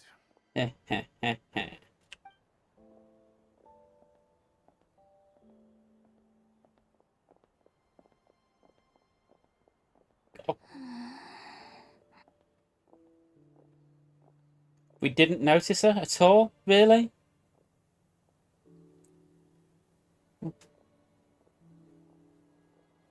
Columbina?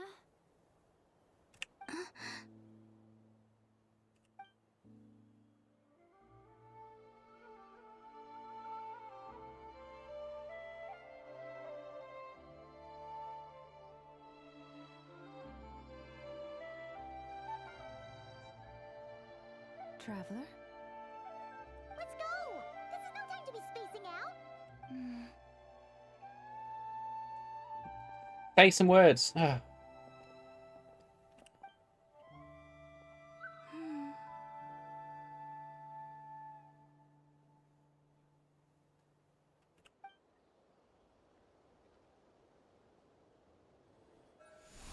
Thought the moon marrow and both of them would have resonated or something.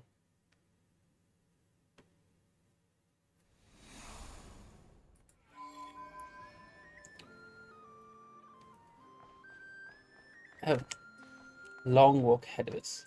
Where are we going? Over here.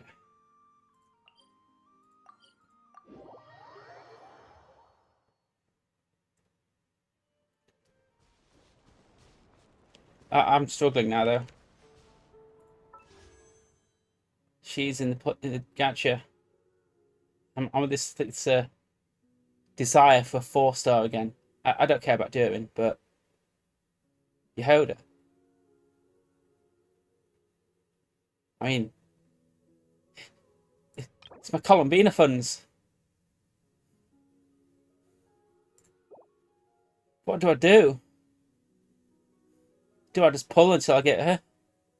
I get Durin. I don't care. Mm-hmm. Mm-hmm.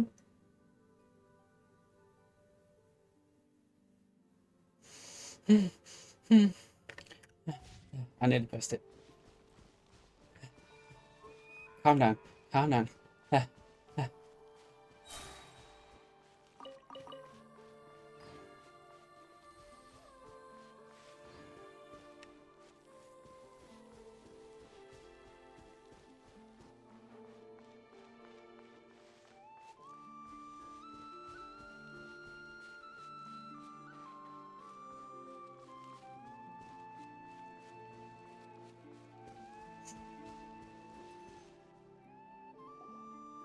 Where are they going? They mentioned a mage and a name? So, Mr. Varka, are you acquainted with this Nicole? Or should I call her Mage? I know. It's like since Nodcry came out, it's like they've changed their attitude slightly. Ah, not really. We've never met, though she has come up in conversation. Lama, Nefa. From what I've gathered, Alice kind of took Nicole under her wing. Taught her how to speak in a more ladylike fashion. That kind of thing. Huh. Hard to imagine Alice as an etiquette coach. Yeah. Alice is a larger-than-life personality, I'll give you that. But then again, that's why she's able to draw such an eclectic mix of people into her inner circle. If I remember correctly, being an interesting person is actually one of her main entry requirements. So, if you ever wanted to join the Hexenzirkel, I'm sure you'd both be eligible to apply. Paimon's smug look all the time gets me. It's definitely got a I don't care look about it. Hey! Don't go around making promises on Alice's behalf! I wouldn't dare. I'm just trying to paint a picture of the Hexenzirkel for you. Okay, sure. Anyway, since none of us have ever met Nicole, how are we supposed to find her? We can't just go up to every woman in sight and ask, "Hey, are you Nicole?" Maybe something she's wearing will give it away? Like, a wind bloom pinned to her chest or something. Wait a minute. Alice never said Nicole was from Mondstadt. Oh, true. That would be this young lady, then? Oh, another one. Hey there. Sorry to disturb you, but are you Miss Nicole? We're definitely eating good today. Varka, Knight of Boreas of the Knights of Favonius. Alice might have mentioned me before. If we got the wrong person? Sorry. Well, this is awkward. When I shook my head, I meant, no, Alice hasn't mentioned you before. Huh? Where is this voice coming from? My apologies. For certain reasons, I am unable to speak. This is the only way I can communicate with you. It might take some getting used to, but I hope you can understand. Hey, it's fine. I'm more shocked by the fact that Alice never speaks about me. As for you two, we have crossed paths twice before, but it is nonetheless a pleasure to finally meet you. It's really you! Thanks for all your guidance in the past! You're quite welcome. This time, things are different. We have reached the unwritten pages of the story. You might say that we stand at the crossroads of fate. Now then, allow me to formally introduce myself. My name is... Oh, dear Lord.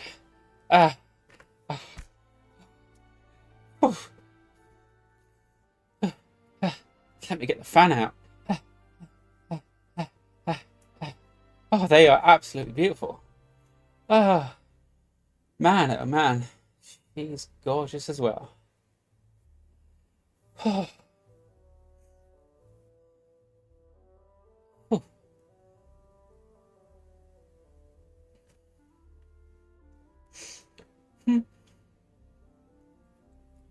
Let's take a drink while I'm stalling for time. Oh.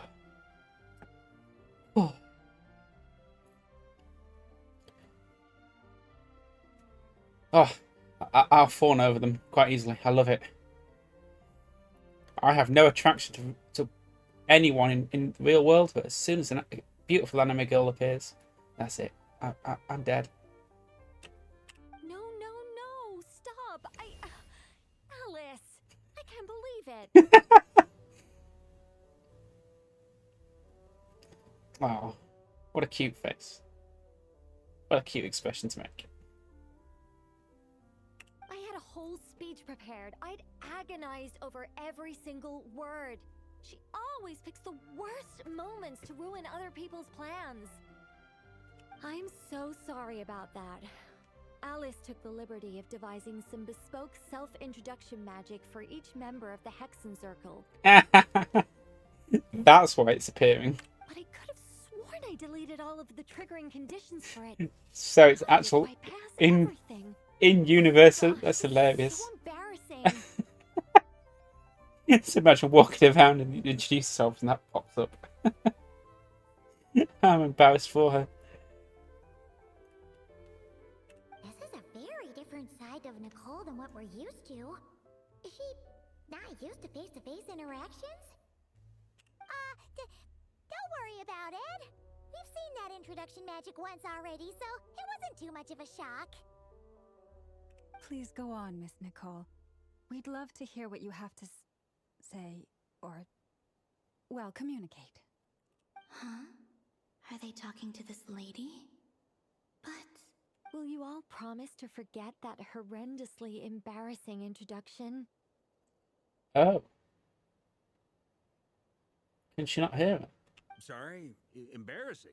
When?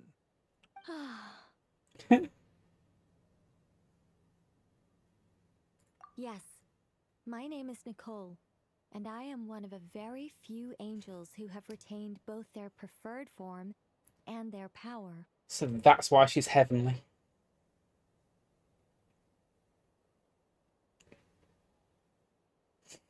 The Traveler and Paimon should be no strangers to this concept. There is another of our kind in Natlan. They call her the Lord of the Night. Alright! Paimon remembers her!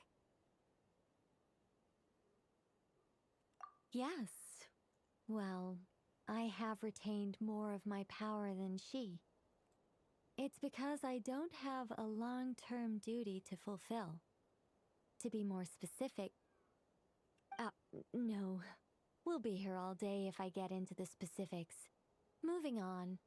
If I'm not mistaken, you are here because you wish to learn how one might reach the moon beyond the sky. That's right. Is that something you can give us any guidance on? Yes, I do know a way. It began with the Hyperboreans, who lived after the War of Funerary Flame. Blank looks.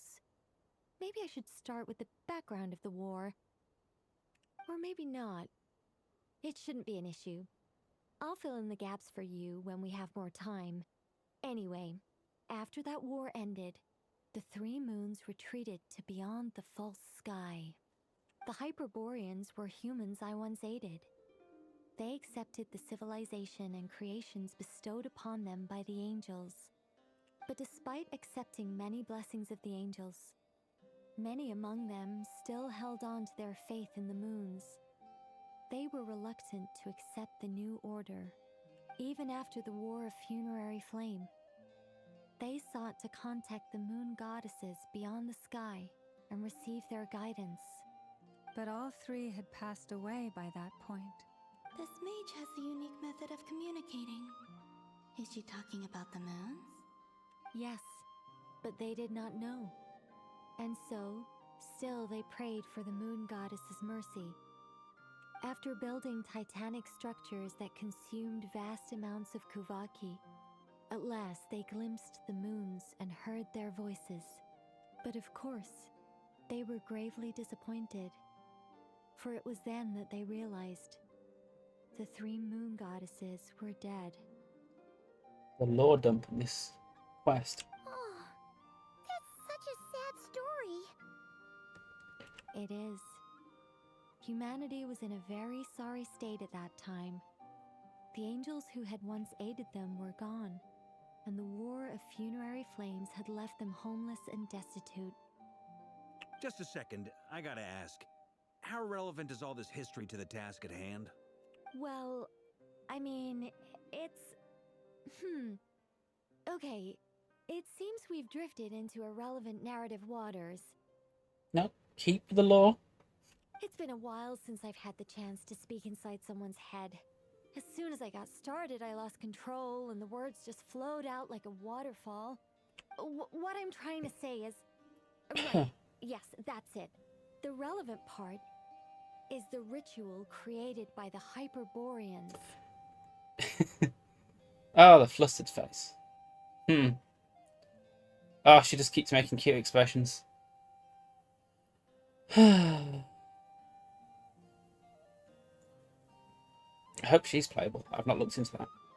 The fact that they bypassed the false sky and saw the true moons implies that they successfully built a connection between Tevat and the outside world. Which means, with enough Kuvaki and a sufficiently stable connection, it should be feasible to send one person over the border. Okay, so they built some kind of portal? Oh, yes. A portal. Yes. Is something wrong? You sound disappointed. I just didn't expect you to summarize it so well. It turns out I could have said all that in one word, if only I'd managed to think of it. No, please, it's fine. This is invaluable knowledge. I'll be sure to record and preserve everything in writing. Oh, really? Well, in that case, I suppose I could backtrack and add some more detail. I did gloss over a few things so far. Whoa, whoa, whoa, time out. Let's summarize what we've got first. The Hyperboreans were the last ones to use this method, right? So we somehow need to find whatever structure they built and make sure there's enough Kuvaki to power it up. Luckily, we have the moon marrow of both the eternal and iridescent moons, so we're all good for Kuvaki. Which means the key issue we need to focus on is finding the place. Am I right so far? Yes. Although I expect the structure is long gone by now. That said, what if we could take advantage of the phantoms to travel back to a time when it still existed? Well, travel back isn't quite accurate. It's more like we'd be creating a handshake between 2 points in space-time. We wouldn't even have to pick a time when it still existed. It could just be a time when it still appeared in phantom form via projection, or we could project our own phantoms, fold them together, and... He's just casually measuring, You look lost. messing with time. Is that too hard hard to follow? Yeah, things got a little, technical there. Paimon's brain is reaching capacity. Did you really say that, Paimon? Alright. Let me think about how to put this more simply. Okay, got it. Over the next few days, I'll search for phantoms that we can use. Once I find one that meets the criteria, I'll let you know and we'll regroup. By completing certain rituals, specific individuals will be able to enter the phantom and make it to the Hyperborean structure. If everything checks out and it looks feasible, we'll just need to wait for Moon Prayer Night, and we can send the moon goddess back home. I'm really skimping on the detail here. Is this making any sense at all? I think so. For now, we'll just wait to hear from you. Yeah, the amount she eats. You'd think, yeah. Yes. Basically, yes. Great. Counting on you. In the meantime, we'll focus on finding the moon goddess's name. My name? Are they looking for a way to stop me from disappearing? Excuse me, Miss... Go on, Miss Nicole. This conversation was a little all over the place. I didn't catch your name. I am Lauma, of the Frost Moon Scions. Ah, I did wonder. I noticed that you listened very intently when I spoke about Hyperborea and the moon's history. If you'd be interested, I'd love to visit you this evening and go through it again in greater detail. Also, if you were serious about making a record, it would be too risky to simply write down the raw details as is. I would suggest some tweaks. Maybe rewrite the stories as fairy tales or fables, perhaps even prayers.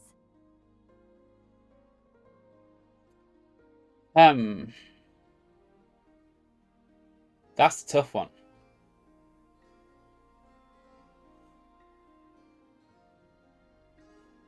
That really is a tough one. I've played Genshin a lot more, so I've noticed the flaws in Genshin. Not playing Wuwa for a lot. I've not been paying attention to the mistakes.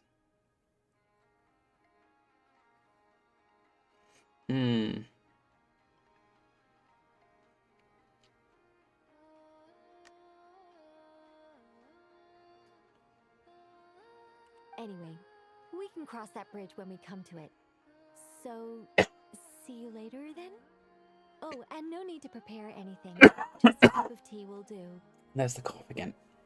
See ya! She seems friendly. It's just...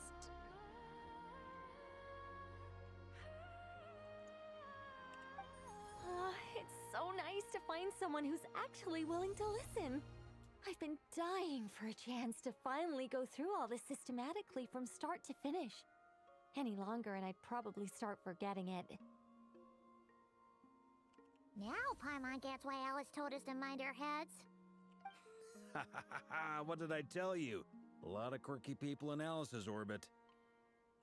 Now then, the next order of business is, where do we start looking for the moon goddess's name? Maybe the rest of what Nicole has to say might give us some clues. Once I've heard her out, I'll summarize the salient points and share them with you all. I'm also inclined to review our other documents.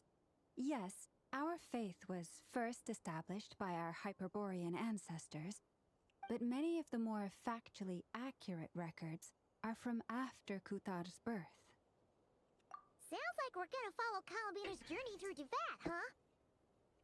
In that case, we'll start by heading to the Frost Moon Enclave. Sounds like a plan. Take this with you. I'll see about getting in touch with the Fatui. It'll probably just be Arlecchino and Sandroni again. They're the only ones who would want to help. Thank you, Mr. Varka. Don't mention it. Honestly, I'm more comfortable dealing with the Fatui than prying into the details of a young lady's childhood. Catch you later. I should follow them. just in case there's some way that I can help.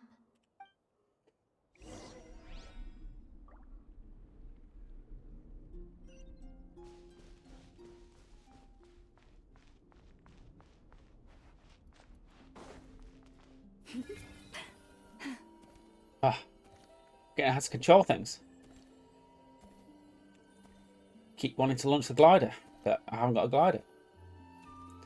Fly everywhere. But it's not that game.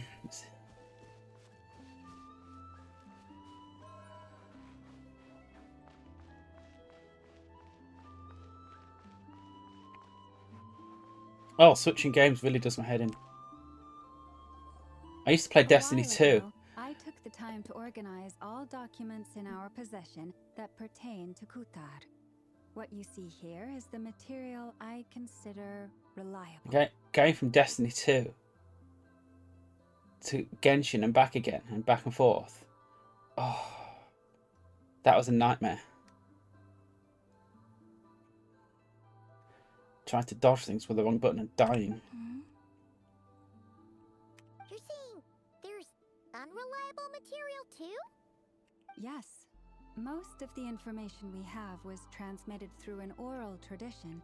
Inevitably, some of her stories were mythologized and deified over the years through countless retellings. That's why I organized them into reliable and unreliable. There's no sense seeking answers in history unless we can ensure the veracity of the historical record. Makes sense. All right, let's take a look through.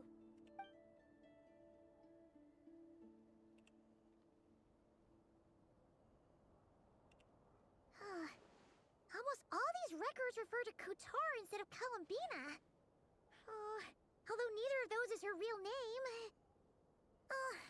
Paimon's not sure what point she's trying to make. What we can gather from these records is that the Frostmoon Scions worshipped her as a god, placing impossible expectations upon her. I cannot fault them for their earnest faith, but for all their devotion, worshipping her day in, day out changed nothing. I imagine that none of it resonated with Columbina. It wouldn't surprise me if, even back then, she had already begun to reject the name Kutar and everything it represented. Lama speaks the truth. When I heard them call upon Kutar with hope and expectation in their voices, they may as well have been calling upon somebody else. Well, that's a bit complicated. I looked at the level of detail, perceived authenticity, prose style, and how realistic their portrayal of Kutar seemed to be. Amongst the Frostmoon Scions of today, only I know of her existence, and I alone have spoken to her face to face. As such, I know that there are certain things she simply would never do. That being said, I have sensed some changes in her lately. Changes? Me? Hmm? Seems like this is getting us nowhere. For what it's worth, why don't we check the unreliable sources too? Sure. Give me a moment.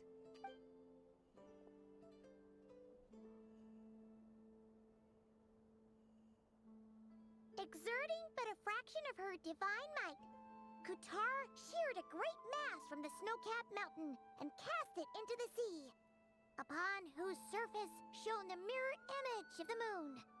Thus was formed the island of Hisi. Yeah, right. That doesn't even begin to pass the sniff test. The three moons are not but lies through and through. Only one moon has ever shone for us, and Kutar is her name. The vast majority of ancient texts are filled with fanciful tales like these. I trust you understand my criteria a little better now. Kutar did not speak, merely gazing into the distance in silence. And where her gaze landed, this was her prophecy. Clearly, whoever wrote this text never even met Kutar. Otherwise, they'd know that her eyes are always closed. What about you, Traveler? What are you reading? Come on, let Paimon see.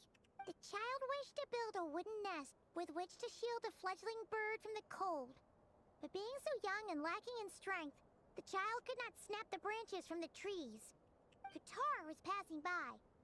Upon seeing the child, she summoned forth the Kuhenki, who built a beautiful nest for the child. I remember that. Not knowing the meaning of Katar's divine intervention, the child dared not to respond, and thus ran home to call their parents. But Katar was gone. The Moon Chanter declared the event a miracle and took the nest as a relic, placing it on high for all to see. The child was named as one favored by the goddess and was greatly respected amongst the people. Yet, no further miracles were bestowed, and this matter was forgotten in but a few years. Huh. Any thoughts after reading that? Yeah. Columbina probably just wanted to join the kid in making nests. Ah.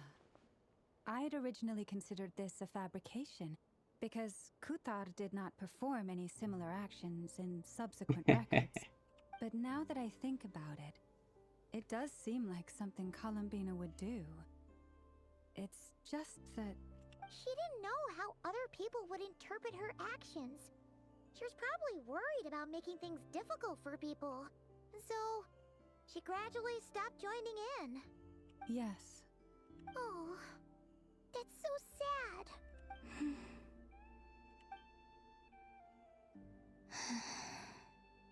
And now, I can make no such gestures of warmth, even if I want to.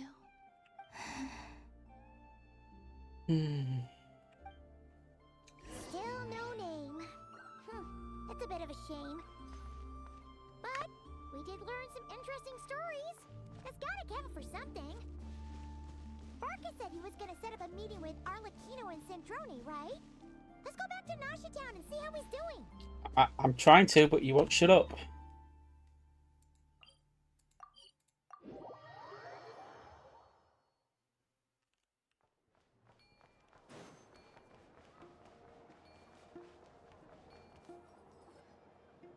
Let's see. There's Barca. Oh, and it's Durin and Albedo too. Yeah, this is pretty much the same place we bumped into each other last time. I convinced them to stick around a little longer. We were all waiting on people, so I figured having a little company would help pass the time. Ah, so you've been waiting for us? Does this mean that you've already arranged things with the Fatui? Sure does. Now you're back, we can go meet up with them together. How'd your investigation of the Frost Moon Enclave go? Well, we didn't find out Columbina's true name. But apart from that, it went pretty well. Aha, just as well that I didn't tag along then. I'm sure our moon goddess wouldn't want every man and his dog knowing all about her private life. Still, desperate times, desperate measures, I guess. Someone had to do it. So, Barca was waiting on us, but what about you two? Are you waiting for Alice? Oh no, we already met with her. We discussed that experiment I mentioned to you last time. Oh, and she also handed me this communication device. Pokeball. That's right. I understand she informed you about the relationship between the phantom phenomena and Tevat's borders, yes? She wants me to help her with some more experiments on that front. She said that she'll contact me through this device with more information. Ah, I see. Following instructions and making observations. Pretty common research method. Takes me right back to Albedo's lab. Wait, then who exactly are you meeting? Someone you know. Albedo's met him too. But I don't think Miss Lauma or the Grand Master have been introduced. Introductions are overrated, especially in cases like this. It's you! So, it's not like the academia has prohibitions against going abroad. Also, I applied for leave. I've been writing to Hat Guy since obtaining a human form. I've already brought him up to speed on everything that's been going on in Nodcry. Hat guy. I know. Of course, that's what he calls him. Hat guy? Yes. Oh, forgotten what I named him. Turns out, I actually have heard that name before. Oh? Then why did you react the same way I did? I only knew the name, not the fella. But since we're all here, let's do some introductions for what it's worth. I'm Varka, Grand Master of the Knights of Favonius. Lauma, Moon Chanter of the Frost Moon Scions. And I'm a Driosh from the Vahumana Darshan of the Sumeru Academia. Hat guy. Good to see you again, Mr. Guy. I believe we last saw each other on the boat ride here. Mind you, the only reason I came here is because there's someone I want to look into. Who's that? The Doctor, also known as Dottore. Oh, Doctor. Second of the Fatui Harbingers. From the tone of your voice, it sounds like there's bad blood between you. I was reviewing our archives and noticed that a lot of information about him was missing. Left a bad taste in my mouth. That's all there is to it. Dottore, or Zondique, as he was then known, once studied at the Academia, but he got kicked out before he could graduate.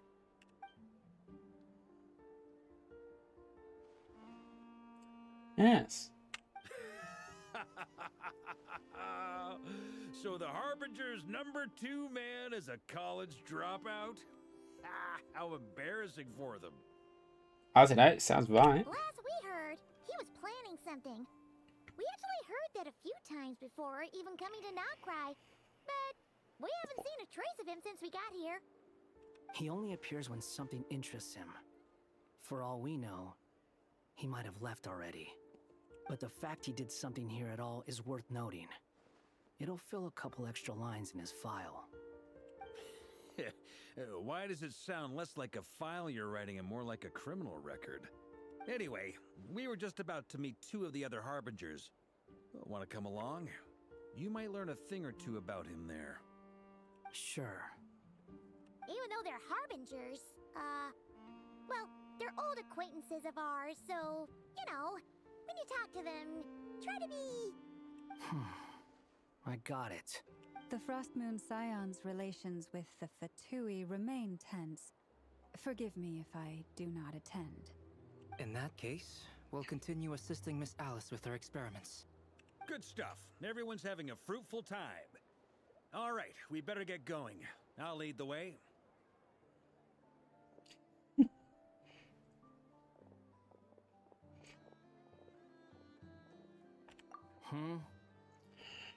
Well, yeah, that's obviously part of it. But I'm not the only one who has a score to settle with him. Neither you, nor Lesser Lord Kusanali, nor I want to see him meddling with things again. What's the hurry? Don't worry. Pigeons always know which way home is.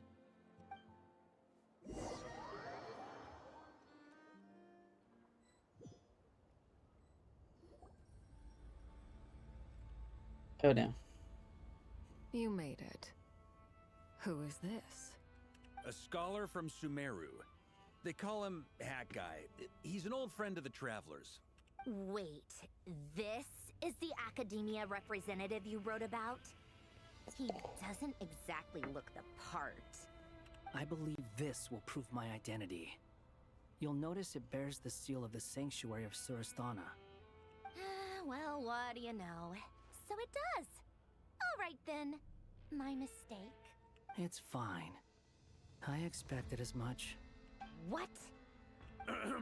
So as I mentioned in my letter, the Academia's got its eyes on Dottore, but this matter remains top secret.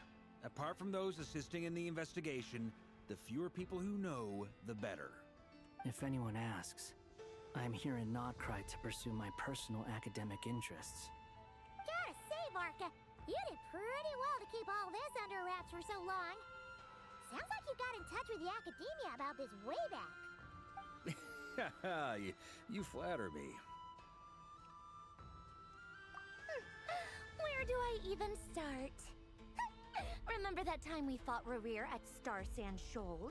He sure let me have it then, didn't he? I'll bet Dottore had that all sketched out, with me as his convenient little pawn. He could not care less about us if he tried, but hey! The feeling's mutual.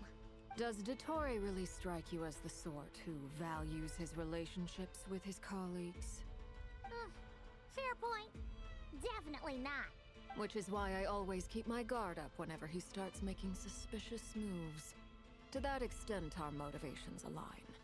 On top of which, I consider you trustworthy people. Now, back on topic. In the wake of the Reikir of Solnari episode, Sandrone and I grew suspicious about Dottore's complete inaction during the entire affair. So we tried to find out what he'd been up to, but unfortunately to no avail. He never lets anyone in on his plans. The more he cares about something, the more secretive he gets. Indeed.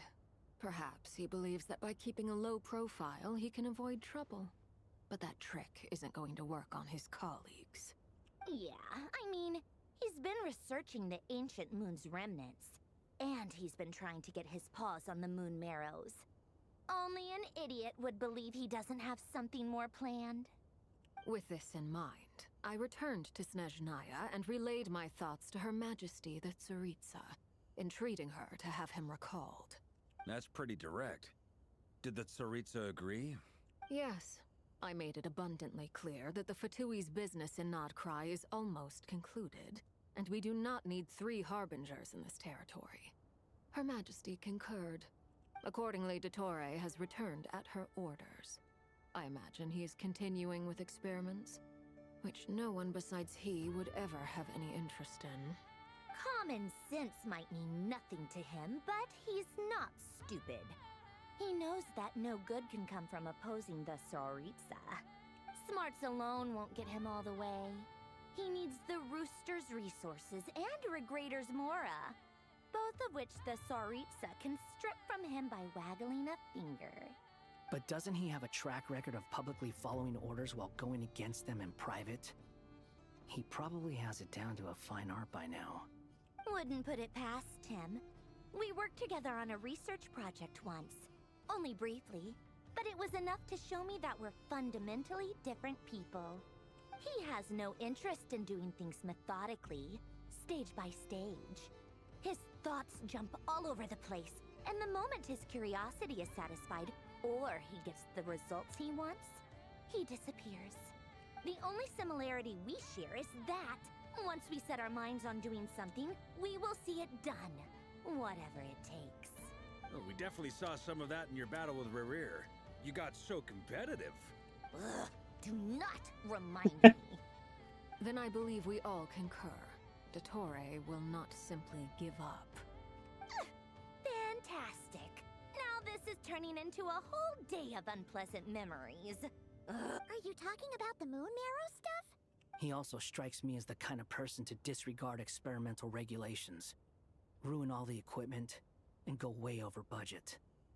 Then leave the first person he can find to deal with the fallout. Exactly. This one time, he was running some high-temperature experiment and the substance exploded. But does he care? No. He orders his subordinates to open the device so he can observe the results, which causes the gas inside to leak out. That gas was poisonous. If I hadn't been there, who knows how many people might have died. And after all that, he left, while I was still cleaning up after his mess. What a waste of time, he said. Waste of time? Poke, poke, poke. He wasted my time! Colin being a poking. That was funny. You've been bottling that up for a while, huh? Hat guy, I must say, you seem awfully familiar with internal Fatui affairs, especially when it comes to Dottore. Thank you, Lady Harbingers, for providing such valuable information. I have no other questions for now, so I'll be on my way. Wait, what? You're just gonna leave? You're welcome to join if you want. Just when Paimon thought he'd finally mellowed out. He makes quite the impression. I'll say, I've met tons of headstrong people, but not many of them would join me in bad-mouthing Dottore. Anyway, back to the main agenda. Barca, you said that Columbina has gone missing? Or rather, disappeared. Yeah. We're working on building a connection between her and this world. The simplest method is to find out her real name. I've actually asked her that question before, but she said she didn't know. Considering our relationship, I doubt she was lying to me. As far as I recall, she was never dispatched by Her Majesty to claim a gnosis or anything like that. The Tsaritsa's plans had long contained a place specifically for her. I always thought that was weird. What could she do that the rest of us couldn't? Knowing what we do now, it's probably something related to Kavaki, right? More than likely. When she first arrived, Columbina would often go to Her Majesty and ask when she could start the task assigned to her. But Her Majesty always gave the same reply. The time has not yet come. So she spent her days in Snezhnaya doing basically nothing. She's getting bored listening to the conversation and not interacting.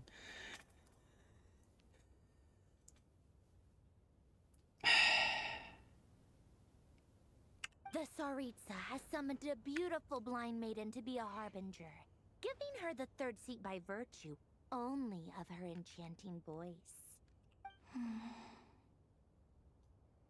She's lovely. Yeah. It was a dumb and stupid rumor, but the reality of the situation made it hard to refute. And what happened after that? I imagine she stopped caring. She no longer seemed to care why she had been recruited, and Her Majesty never gave her any missions, so she just continued to sing in the flower garden. For my part, I was busy. So busy, in fact, that watching someone be that idol had me fuming. But still, I got the sense that she had long been used to a life of other people claiming she was needed when she wasn't. I just felt that having a place to stay would cost me something eventually. And so I waited quietly for the day that I would have to pay the price. And on the other end of that spectrum, you had me. Someone once told me that I had the lousiest work and the toughest luck. That's a good way of putting it. I forget who said it, but those words have always stuck with me. But you've done your job exceptionally well all this time. Because at heart, you are a conscientious person. What is it? Something come to mind?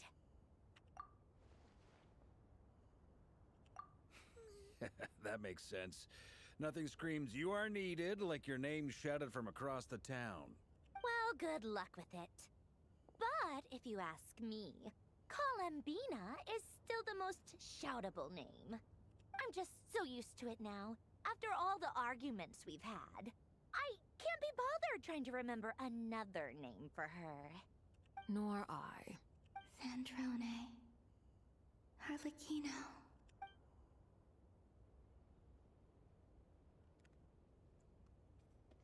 Huh! It's a Sealy!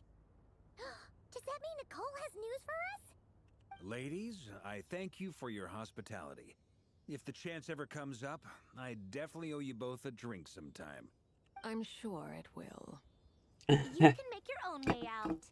Heck, you've been here enough times, you probably know your way around better than I do. Okay! Time to do what adventurers do best. Follow that Sealy!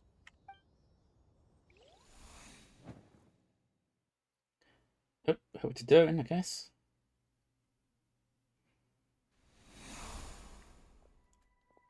Here you are.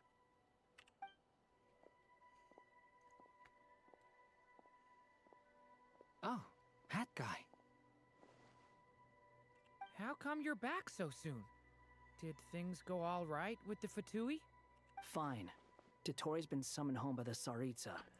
I'm waiting for a break so I can actually do some pulls, some wishes, but... How about you? Any progress with the investigation? Unfortunately not. We've tried everything. different phantoms, different locations, different points in history, but the results were the same each time. Abyssal monsters roaming the land. People crying out in despair, with no hope of being rescued. Every time I see it, I can't help but think, is this what it was like in Mondstadt when Dragonspine Durin attacked? And if I fail in the task I've been given, will I create yet another tragedy? That's just meaningless speculation. When we encountered similar phenomena previously, I tried to interfere with those illusions, using sounds and lights to guide them. However, we could not change their fates. At most, we were able to extend their existences. The events of the past are like fate that has been written into Irminsul. There isn't a living thing in Teyvat that can escape its past. But Miss Alice instructed us to try to find ways to change the outcome that these phantoms face. It's an impossible task. Can't you just refuse? Since she asked us to do this, I feel like it can't truly be impossible. Or if it is, well, mages can make the impossible possible. I could not have been born as Durin otherwise. But you also said that your past 39 attempts were fruitless. That's true. But you're still going. Yes. After this many futile attempts, surely you realize that you're not doing this because you still believe what some mage told you. I'm gonna pull for Durin and hope I get Yoda. It's because you want Fast. your hypothesis to come true. It's something you wish for deep inside. So, think for yourself about what you want to do. As long as you don't believe it's futile, it isn't. Yeah. Previous experience indicates that we cannot touch the phantoms, which limits the effectiveness of our interventions. If we want to clear this hurdle, we need to break this rule somehow. Same thought here. Following the same rules means repeating the same failures. Reducing ourselves to mere playthings of fate.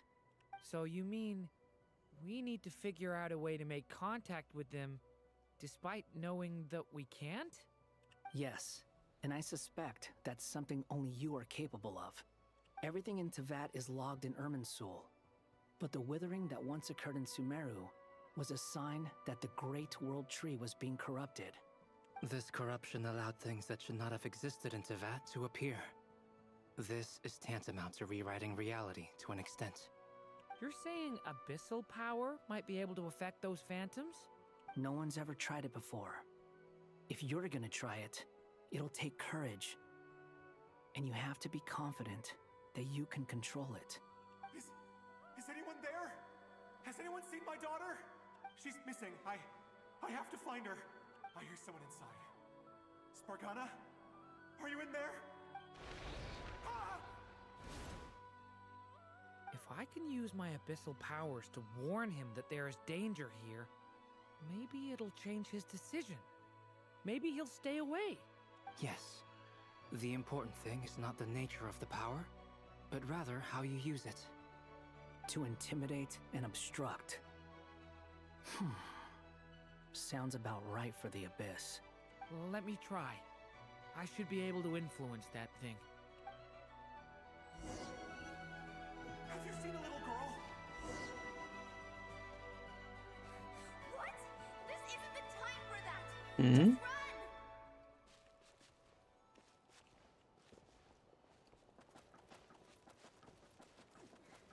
I hear someone inside. Spargana? Are you in there?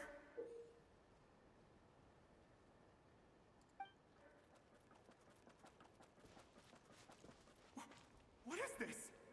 Looks dangerous. I should get out of here.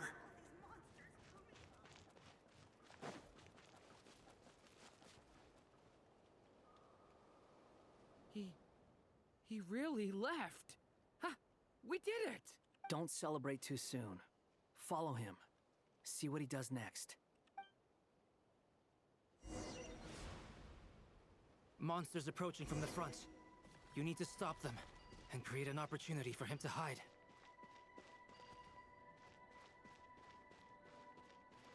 No, there's monsters ahead.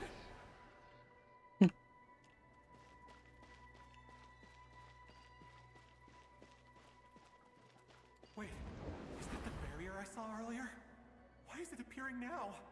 It's as if someone's controlling it.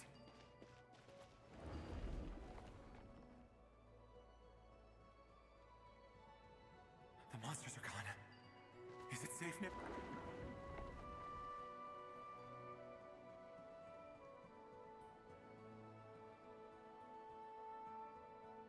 The barrier's gone too. How odd. Anyway, I guess I'll keep going. Quickly, let's keep up. It's making me think. I was just expecting a story. Wait, there was someone else here? Don't go any further. We've got anti-monster traps laid out everywhere. But my daughter must just be up ahead. I have to go. This way's blocked.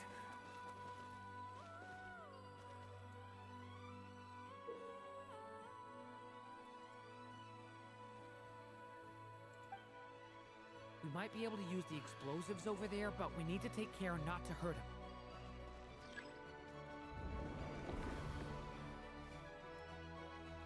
I'll use the barrier to keep him at a safe distance. This barrier seems to be helping me somehow.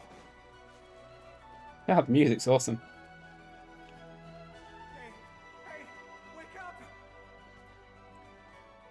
Oh, no good. Gotta keep moving ahead.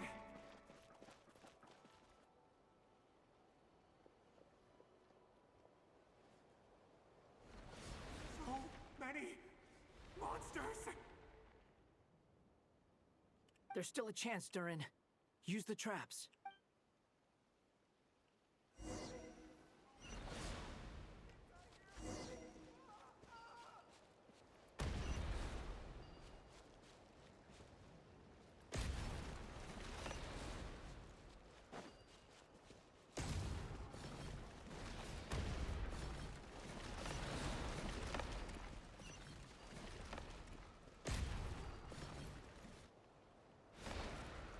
Help me!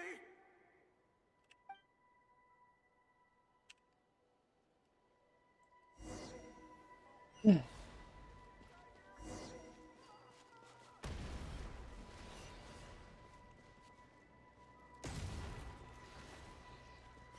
Oh, I missed one.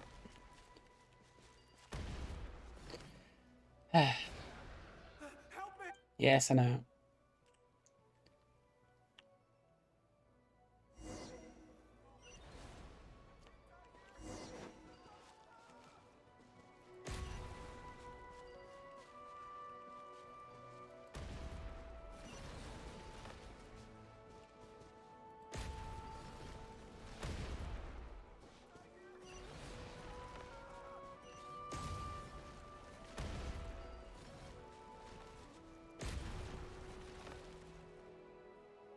This is a new development. I've never seen this happen before. We might just be able to save this person.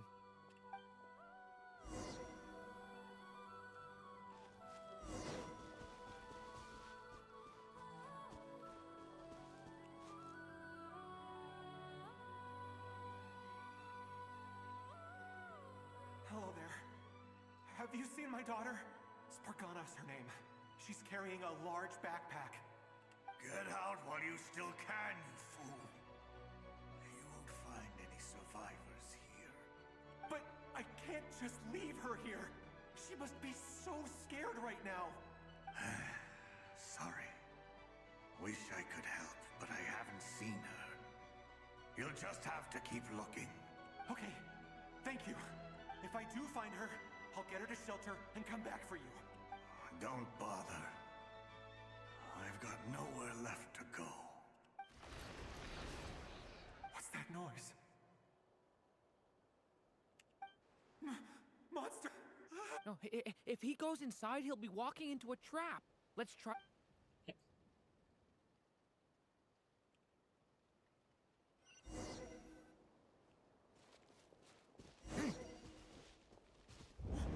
Hi! How will I know where Spargana's gone like this? You know what? I'll trust this strange barrier. It's gotten me this far after all.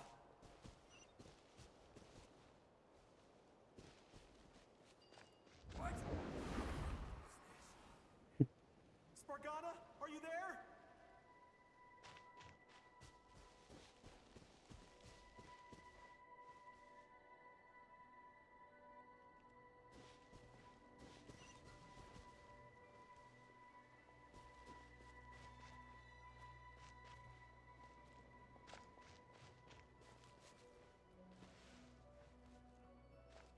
Do I open it?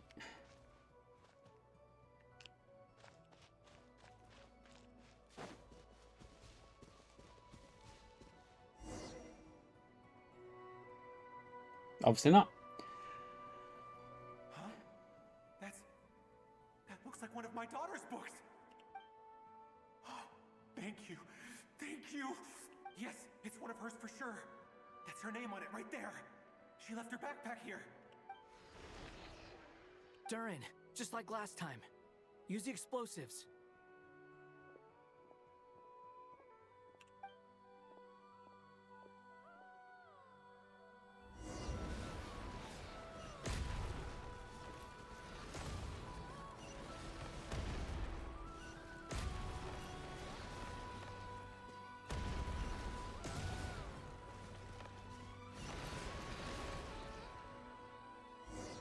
Too many people. Too many. It won't work. There's not enough left. If he makes it in, he'll die. But then, this clue could be the key to him finding his daughter. It might not be the only one. Better he misses that clue than loses his life. I guess so.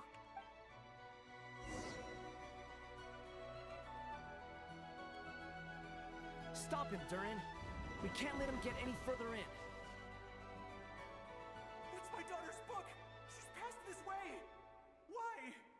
Why won't you let me go in? I've searched and searched and searched just for this. But how will I find her without any clues? I no longer have anywhere else to go.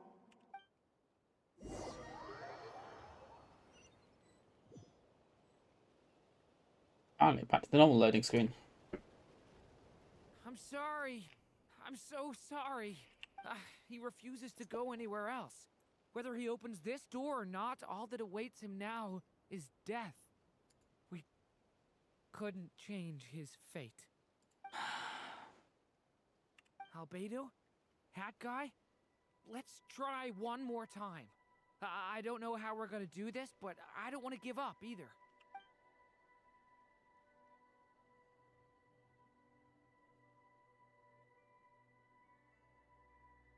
Why am I here? What's going on? All these scenes running through my head. Where are they from? Huh? What's going on? His reactions have changed. How many times have I... What's happening to me? Huh? Wait. Who are you? Ooh, we broke reality. You can see us now? I feel like I always could, but that I only just realized you were there. I'm sorry, I don't know how to describe what I'm feeling. But you were the ones guiding me using that marked barrier, right? I haven't done anything yet, but those monsters, those deaths, they feel like memories. Like things I really did experience. I won't find my daughter. In fact, I'll ultimately die trying to find her. Isn't that right? No, it isn't. Yes, it is. Even so, we're trying to find a way out of this. You've not seen my daughter either, have you? It seems she really isn't here.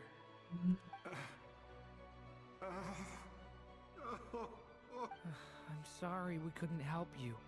I'm just tired. Maybe this is destiny. Maybe it doesn't matter how hard I search. How long do I have left? Experience says 15 to 20 minutes. 15 to 20.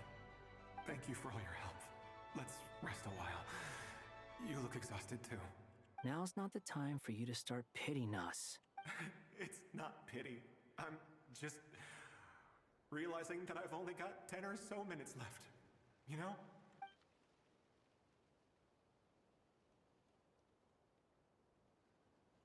You say you're from Mondstadt, yes?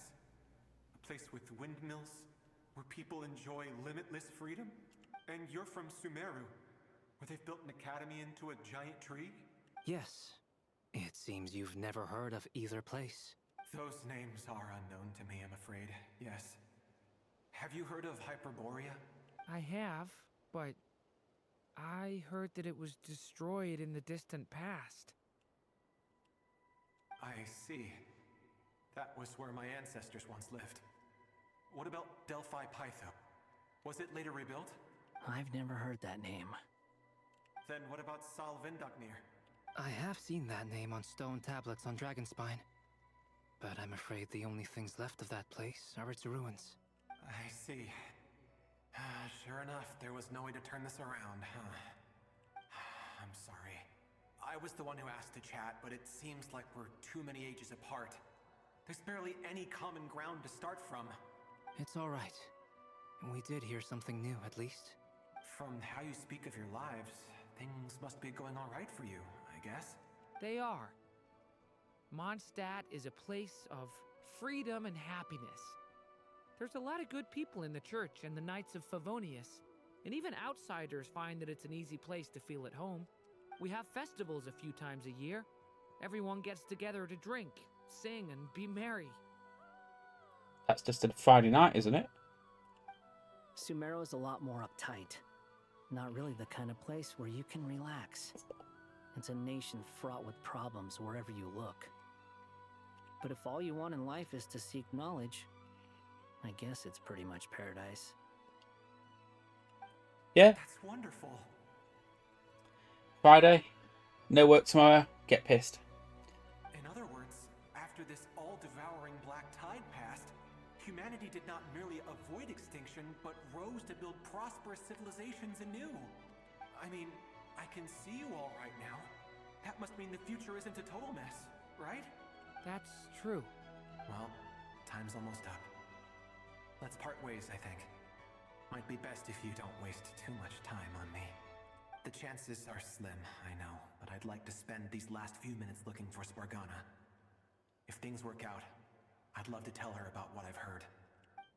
May we meet again. Well, or not, most probably. In that case, may your wishes come true.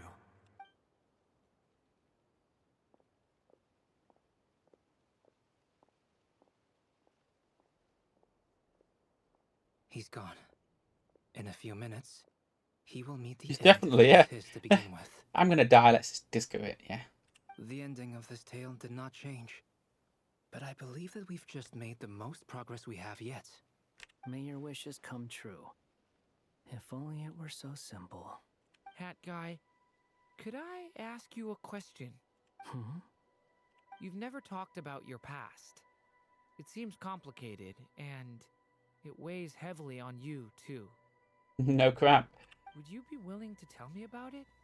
I mean, sometimes it's better to get things out in the open. Take that guy we try to help, for instance. At least he said goodbye with a smile, right? Beer, wine. Go drinking with a god. Play some tunes badly. I know about Albedo's past. Our experiences are very similar, and he created me. As for you, you're my first friend, and you've witnessed every step I've taken. But by comparison, I know nothing about you. Either way, I mean, we're still best friends. But if I knew more about you, I might understand your thoughts a bit better. Going, making friends very quickly. I've told you about myself. I'm a student at the academia. And what did you do before that? Prepared for the entrance exam. All right. If you really don't want to talk about it, I won't press you any further. Walks into a shop. We're friends, right? I was a puppet built from the branches of a white tree, using technology left behind by the Conrian schools of mechanical engineering. A white tree? You mean an Irminsul tree? Yes. A branch of Irminsul that was once connected to the main tree. So you had a human creator too? Yeah. But my creator abandoned me after deciding that I was a failure. After that, Mm.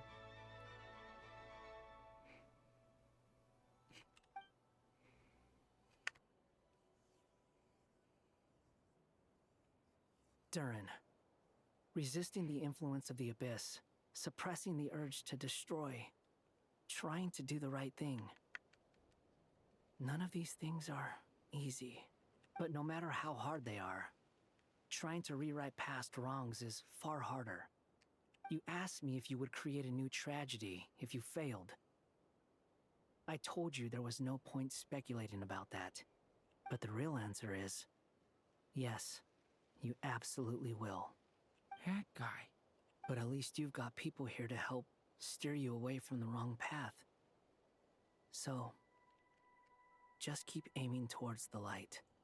You've got Nahida now. I will. I promise. All right, break time's over. Hello? Durin speaking. Hello, friends, it's me. What have you been up to, I'm detecting some unmistakable fluctuations here at the border. The amplitude isn't particularly high, but they're completely different signals from the ones before, and the scale is comparable to those I've detected previously. He's cute, but... Alice, we were unable to save that person. However, he appears to have retained a portion of the memories gained through that cycle, and was able to hold a conversation with us. I see. Well, that is rather odd indeed. It definitely merits further attention. Could I trouble you to keep trying the same approach? I need to gather some more data. Counting on you. I should probably have Nicole come and check this out as well. Wow, that's the end of the act, eh? That means I can go and do some pulls now. Or is it going to push me? Nope. Okay, straight into it. I was worried you might stop to collect treasure chests opened by the Seelie along the way. It would have taken you so much longer to get here. Another conversation I cannot hear. I am delighted to see that you understand what takes priority, and that your adventurer's instinct has not swayed your resolve. Really, I must applaud you for it. You should know. Paimon's head. Okay, I'll try and keep it short. My senses are telling me that this is where we shall find the entrance to the ruins. Oh, cool! Well, what are we waiting for? Let's open it up and see! Patience. This was a sanctuary of great importance to the Hyperboreans. A special process is required to open the gate. Doesn't that just normally boil down to hitting it a few times with a sword? Oh! Like the place that housed the Eternal Moon's marrow? Okay, so what's the plan? Need us to do anything? And just the short version, if you can. Ah. Alright then. I was planning to start with some background on the invention of these techniques. Are you sure you don't want to hear it? It's quite informative. Remember what you were saying about priorities? Yeah. Blow things up, release a lot of energy. That generally works, doesn't it? Fine. Simply put, we need 3 human representatives to successfully undergo a process of Kuvaki resonance. Oh. Think of it as a test from the 3 moon goddesses to see if the entrants are qualified, with the most recognizable qualification being Kuvaki. Pretty sure Lauma would ace that test. Oh, wait. But we need 3 people. I also have no doubt that the Moon Chanter would be qualified. But we would need 2 other people with the same constitution. Therefore, the most feasible method is not so much to follow the rules, but to figure out how the test functions and find a workaround. I've done some research, and it turns out the mechanism is rather crude. We'll simply need humans to stand before it who have sufficient Kuvaki energy within them. I'm with you so far. How do we get the Kuvaki in them? A big needle. The easiest way would Yeah, be transfusion. Take some Kuvaki from Nodkrai's soil, put it into the bloodstream, and get it circulating in the body. So we're going to cheat on the test? Precisely. There are other methods, but this is the simplest one. Cheating the system is much easier than trying to hide from it. Huh? Ah! Sorry? Does the idea of cheating upset you, Miss Lauma? No, that's not it. I suddenly had an idea. Oh, what is it? It's about Moon Prayer Night. I figured out a way for Kuthar to join in the festivities. Huh? But as Paimon said, we need to have our priorities straight. Let's get back to the test. I'll follow up with Nefer on the festival arrangements. Oh, okay. Anyway, is this really the best method we have? A Kuvaki transfusion sounds dangerous, no matter how you slice it. But it sounds fun. Let's do that. If you think that's dangerous, wait till you hear the other methods. I'd be more than happy to go through them if you'd like. There are several. No need, we're good. Let's go with this one. Very well. Kuvaki transfusion it is. Now, I should mention that the risks can be greater or lower depending on individual compatibility. God, I love them. It would be rash to simply infuse the Kuvaki and hope for the best. If the body rejects it, the reaction can be quite severe. The symptoms are similar to another condition that some people living here suffer from, known as congenital Kuvaki sensitivity. So, before we execute our plan, I will perform a simple test of my own to see who is compatible and who is not. Once that is done, we will have to complete the resonance process as rapidly as possible. The participants must remain stationary while the Kuvaki circulates and bonds with them, and they mustn't eat or drink anything. It's got to be Paimon, surely. And she's got to struggle not eating. What? No eating or drinking? That's some hardcore fasting. They'll all be monks by the time they're through. 3 days. Oh, that's so long! And we still need to find 2 more people who are not just compatible, but also willing to volunteer. Fasting? What are they talking about? Well, of course we send up. Really? Don't you want to think this through? Haha, count me in too. 3 days without food? I can handle that. Miss Nicole has made it clear that this is the easiest way. The way I see it, there's nothing else to discuss. It's time to step up. Yeah, you're right. In that case, Paimon volunteers to be captain of logistics. Duh. She'll keep the fires lit and grab some spare clothes to keep you comfortable. Then we'll start with you first, traveler. Please step forward.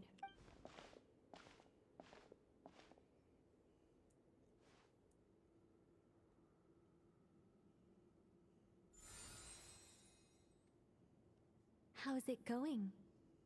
Do you feel anything? How about now?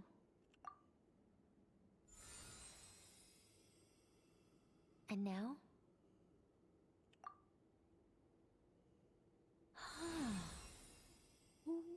What about now? You guys, it's not a competition, you know.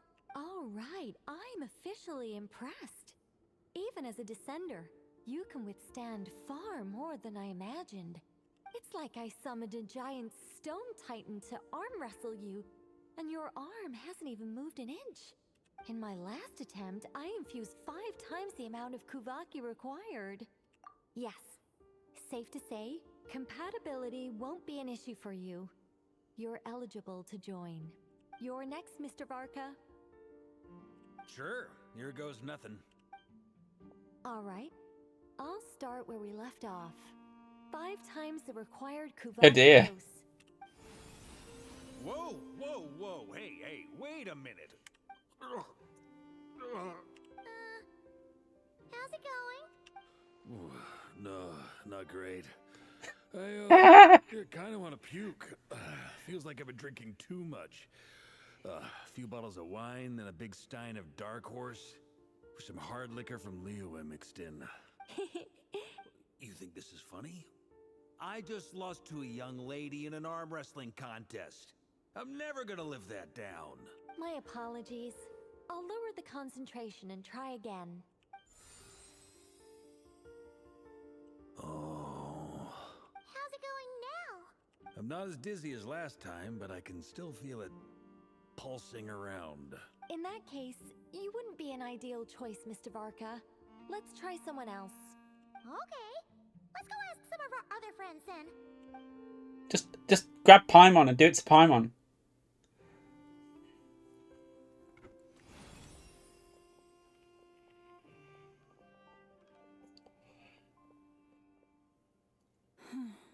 No surprises here, Miss Moonchanter. You're perfectly compatible. You may join. Oh, Nefer. I'm getting a slight headache. Shame. You were so close. Not your Hoda. Oh, I'm itching all over. Allergic reaction. We can't have that. Huh? Well, are you gonna start a what? The Hexen Circle is an organization that cares for and protects children. We will not have them do dangerous things. Not even tests.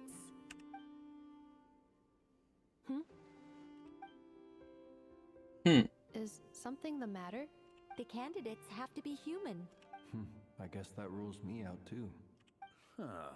Everyone except the Moonchanter got beaten. Paimon. To feel so bad after all. I mean, looks like this isn't gonna be as easy as we thought. Perhaps I could ask for volunteers among the Frost Moon Scions. I'll see about talking to some trusted Lightkeeper colleagues. Itlua springs to mind. In fact, I think we had some former Frost Moon Scions join our ranks recently. Can you give me the scientific explanation for how the test works? I can probably make some kind of test bot. Then we can just zip through Nasha Town, going up to people and pressing a button to check their status. Wouldn't that be way easier? No. Wow! No elaboration for once. How about I contact the Knights of Favonia's garrison in the Wave Chaser plane? Shame that Lohan's already left. And that guy's even tougher than I am. Strange. The moon goddess is clearly revered by many people. So why is she on the brink of disappearing? She mentioned that the world has rejected her from the very beginning. And when we fought the Raker of Solnari, it seemed like she exhausted her power for our sake. Also, I'm not sure revered is the right word for how people feel about her. Gratitude, certainly. For my part, anyway. It's basic reciprocity. She helped us, so she deserves our help in return. Yeah. Even though she looked like she didn't care, she still saved a ton of people, including me. A review of the relevant data leads me to conclude that Miss Columbina is a good person. Yep, you bet! They really think so? I'm super surprised that Columbina isn't her actual name, though. I think it really suits her. It's light and graceful and... yeah, just a really pretty name. Glad you heard her said that. Jam it into Columbina's head that it's an artist's name. I know, right? Unfortunately, that's not our decision to make. Columbina. That was the code name the Fatui gave me. But it also came up in the song I heard when I was born. But is that really all there is to it? What do I truly think of my own name? Is there anyone left who will still call me by that name?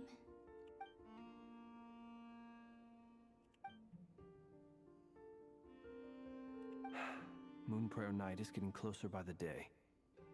We're running out of time. We need to look for other candidates. Lakina. Then allow me to try. Huh? What are you doing here? You contacted your friends via the Adventurers Guild. Sandrone has been keeping an eye out for something like that, so she informed me. Since I have the ability to accommodate a moon marrow, I should prove to be a suitable candidate. Arlecchino. When can we begin? I see. We can begin right away.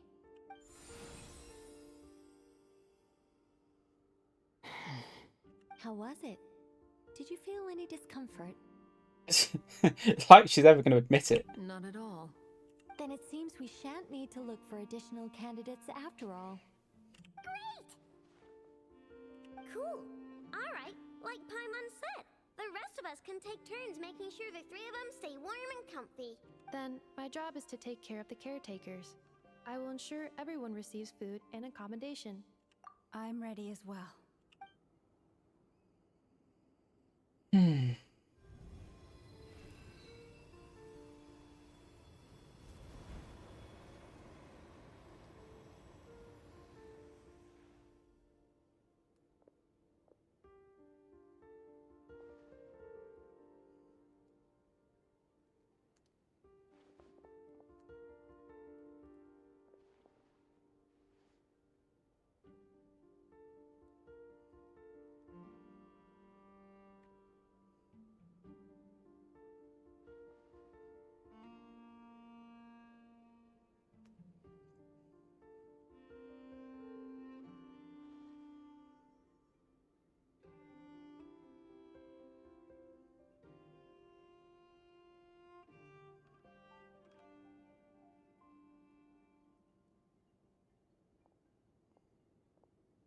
The work is done. The sacred scroll shut. The stars grow dim, the people silent. The white sun sets, the silver moon rises. O path to the temple, appear now before us.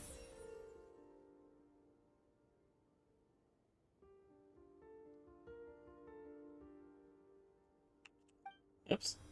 I thought it was on automatic. Wow! It really opened! So that's what all this is about. They've been trying to open this gate. Come, let us enter. It might be best to eat something first. Take care to chew properly and swallow slowly. It will give your body time to readjust I know. to the digestion process. I know, and Paimon. Both of them. Oof. They will head in soon. They will need to enter this gate.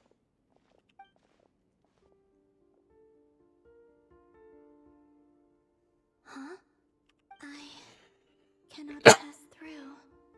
Is it because I have no physical body? Yes.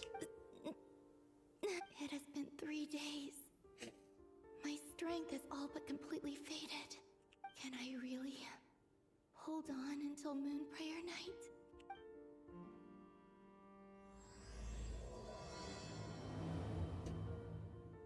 Really jamming this quest down the throat.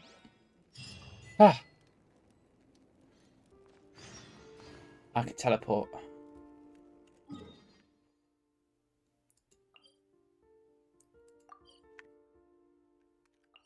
Right.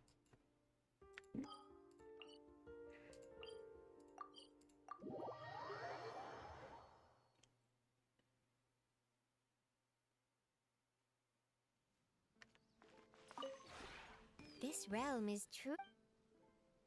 Where did I stick it?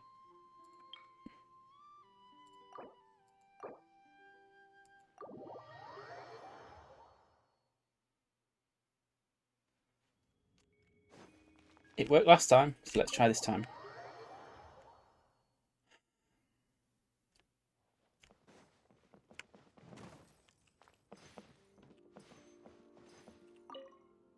They say that people who have lost their sense of joy are like withered flowers. I, of course, must continue to blossom for as long as possible. So it falls to you to entertain me with a thrilling conversation. Good night. I often find that in the stillness of the night, all my troubles come back She's to wonderful. haunt me. You know what? I'm not going to dwell over them anymore. Let's just get some rest. Right then. Here we go.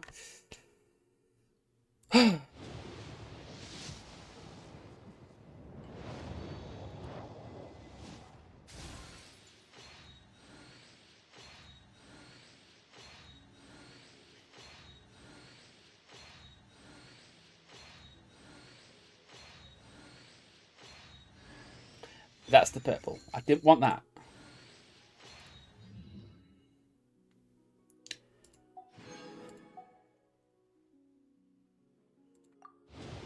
Have you decided where you will go from here?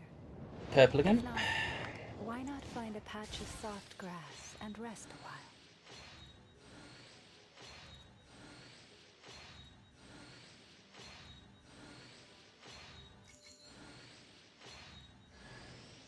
Hey, nice to meet you. If I can you've stop got pulling now. information, spit it out.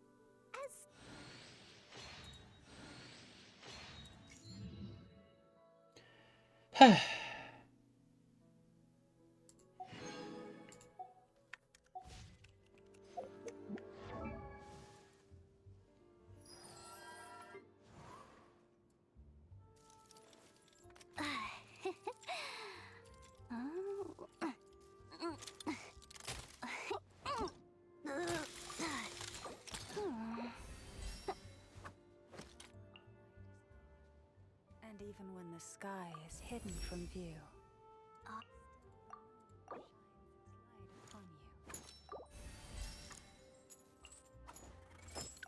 See how far I can take her.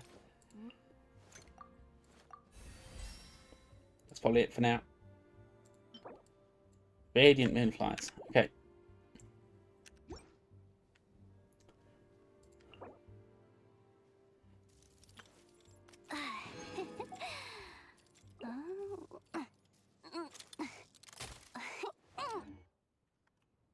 Don't think I can do the other pull, can I? Oh, I can do this now as well. Haha. I've got 22.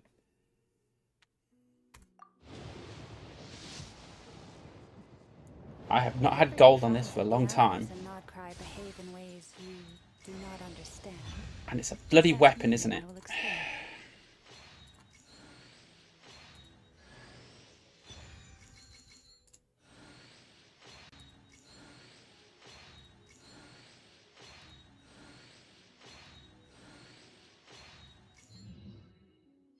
What? I've never had that before.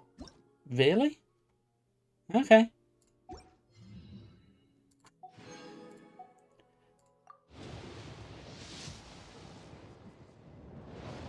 Really?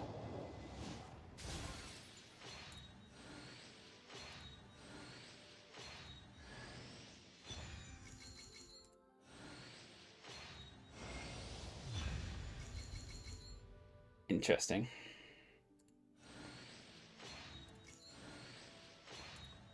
Yanfei gets a buff.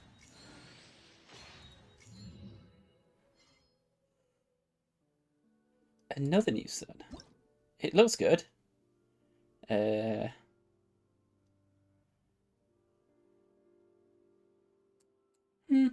might be okay. Don't know who I've got that uses Claymore there.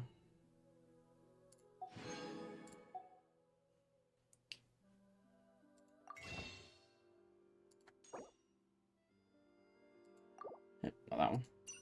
That one. Let me just use these up. Well, not use them, but spend them.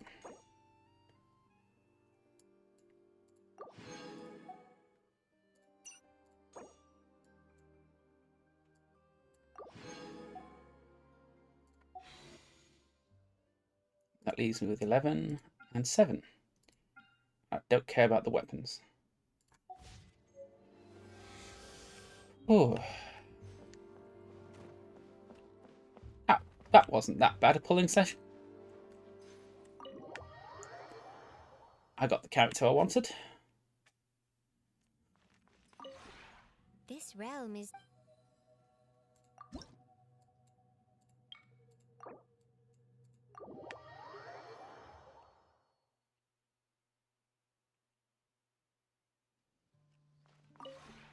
This realm is...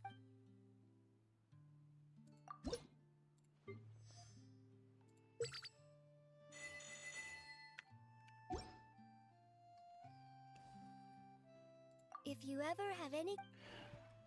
I suppose I should dump Yehoda in here now as well.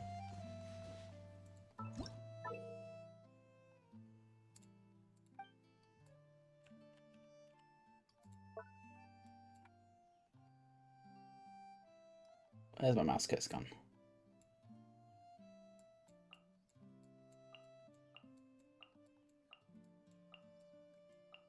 Right. There you are. Damn it, I've got to remove someone. Who do I move?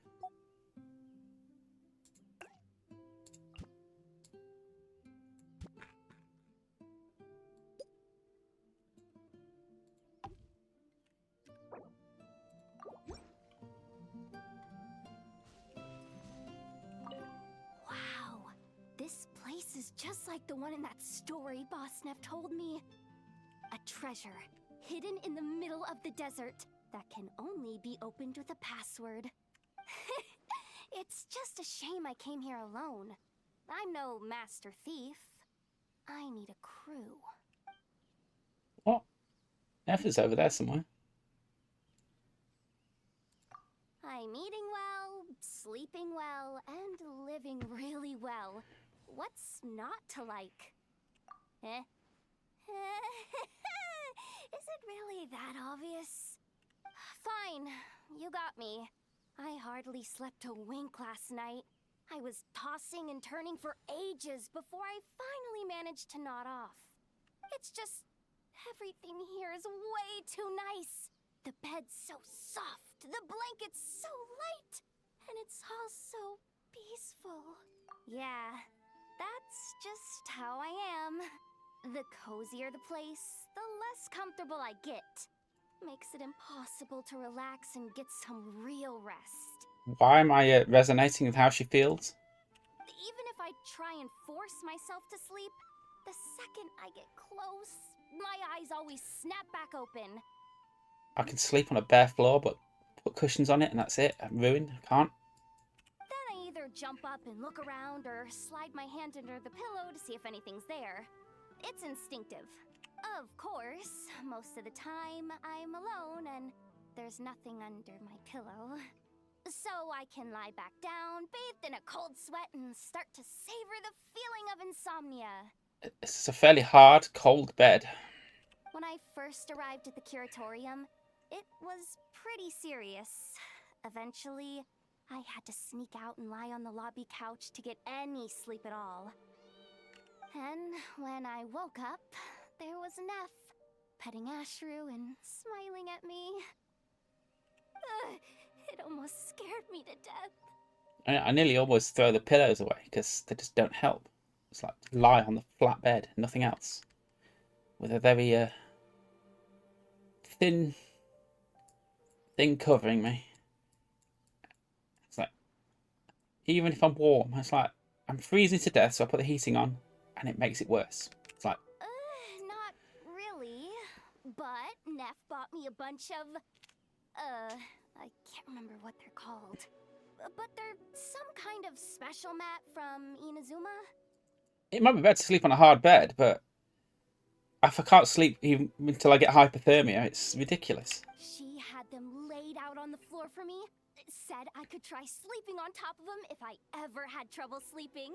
And that way, at least I wouldn't get cold. Neff's so good to me. That's why she's the nicest, loveliest, bestest boss in the whole world.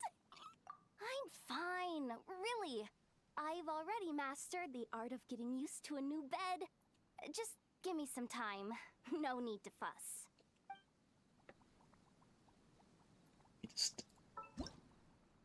Where's Neff? There you are. Come on, move, move, move. There we go.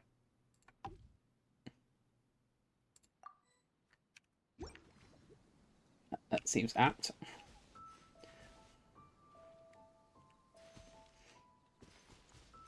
Well, all the things she's saying, what she's saying, with Neff standing over the back of her.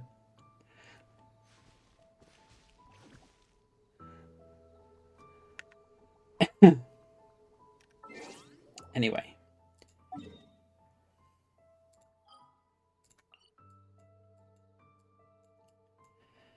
Do I,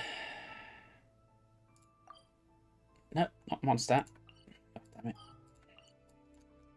Let's try out this new feature it's got.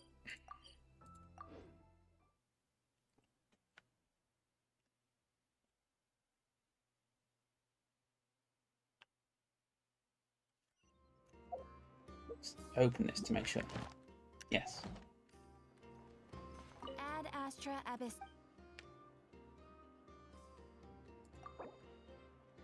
Ah. All that to save opening the book. Thank you for completing today's commissions. Here is your reward.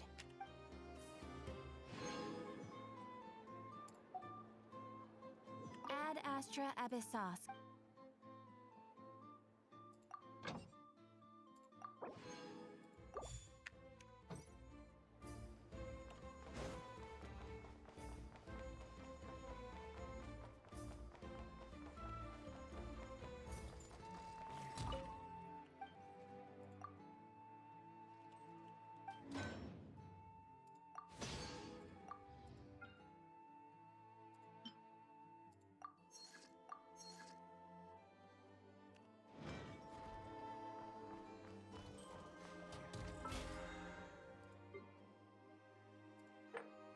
Yeah.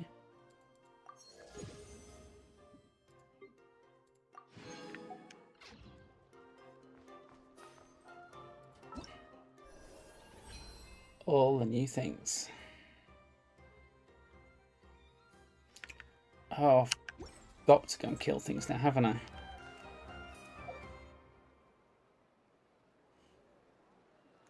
Just to spend the... No, I don't. How much have I got? 200.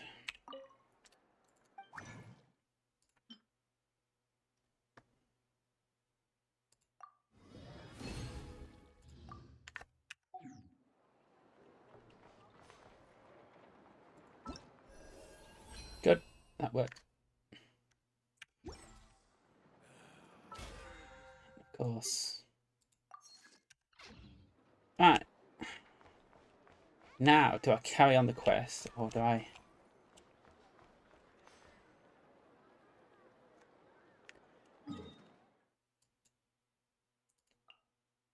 I'm not sure. This might be another couple of hours. It's been 3 hours already. Oh, I've been really enjoying it. Wow. Slimes. Kill the slimes. So apparently this is one of Columbina's materials. Cut to the chase.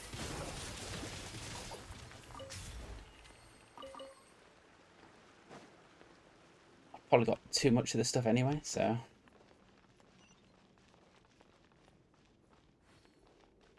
Probably don't need it.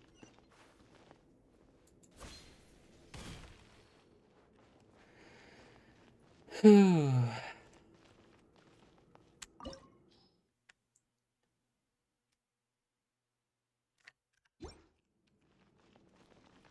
Laura, Nefer, Kuching, Farina. Change the party. Sorry, Farina. I don't trust myself not to die. I'll take care of it.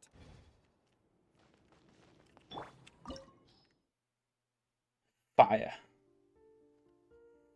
Recommended fire. Do I take a fire character? Let's try it anyway.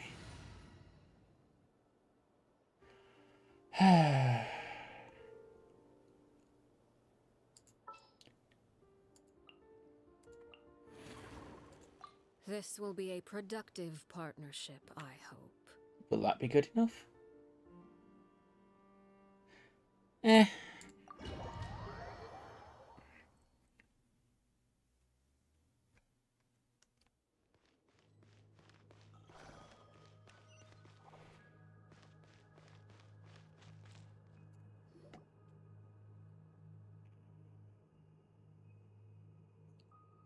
Are these people... Judging by their clothes, they appear to be phantom Hyperboreans from the distant past. That could mean they have some clues about the moon goddess's name, right?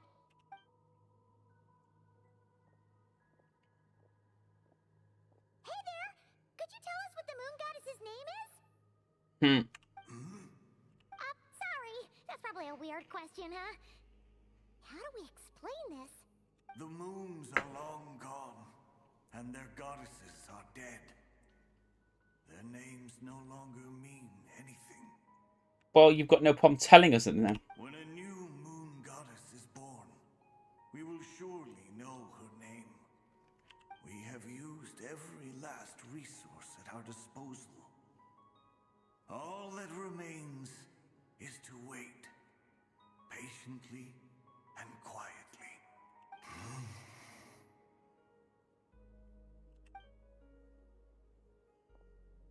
Were the people of the past all this devout? It looks like this phantom doesn't intend to converse with us any further. Surely the new moon goddess he speaks of must be Columbina. Alas, Kuthar's birth came long after the age in which he lived. But, maybe if we find a phantom from a more recent age, they might know Columbina's real name. True. Keep an eye out. We should be able to tell which era they're from by the clothes they wear. Yeah, you've been pretty talkative this whole time. What changed?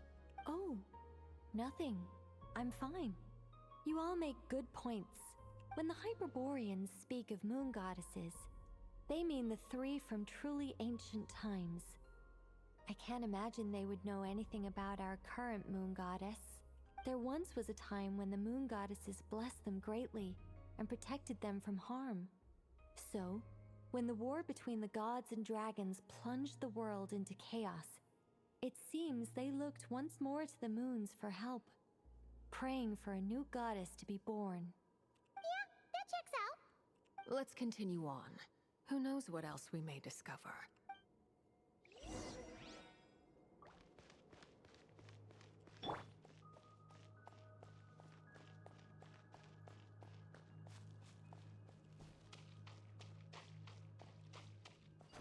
There's a door blocking this path. Not a problem. Try this. Whoa! How did that door suddenly collapse? This device was maintaining the door's integrity. Remove the core, and the device stops working. Is this our destination? Impressive. More precisely, this is a device that will help us reach our destination. Let's go. We still have a long distance to cover. I don't know. Doesn't look that far away.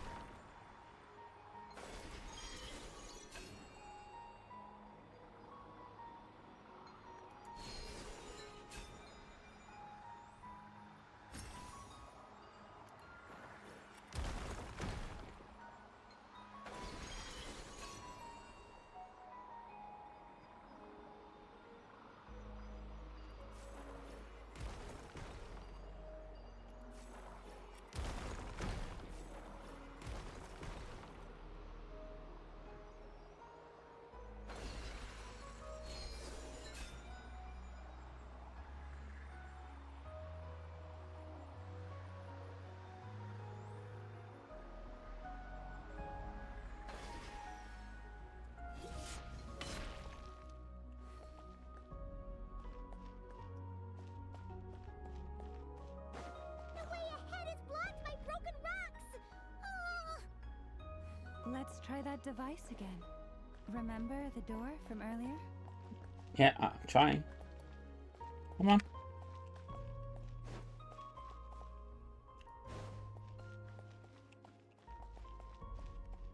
Oh.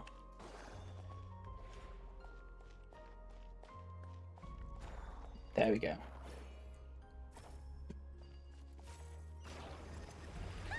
So it works in reverse too.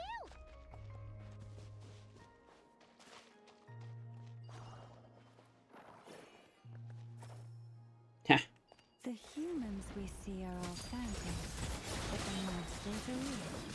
What a fascinating place. There'll be plenty of time to admire it later. Can't hide the truth.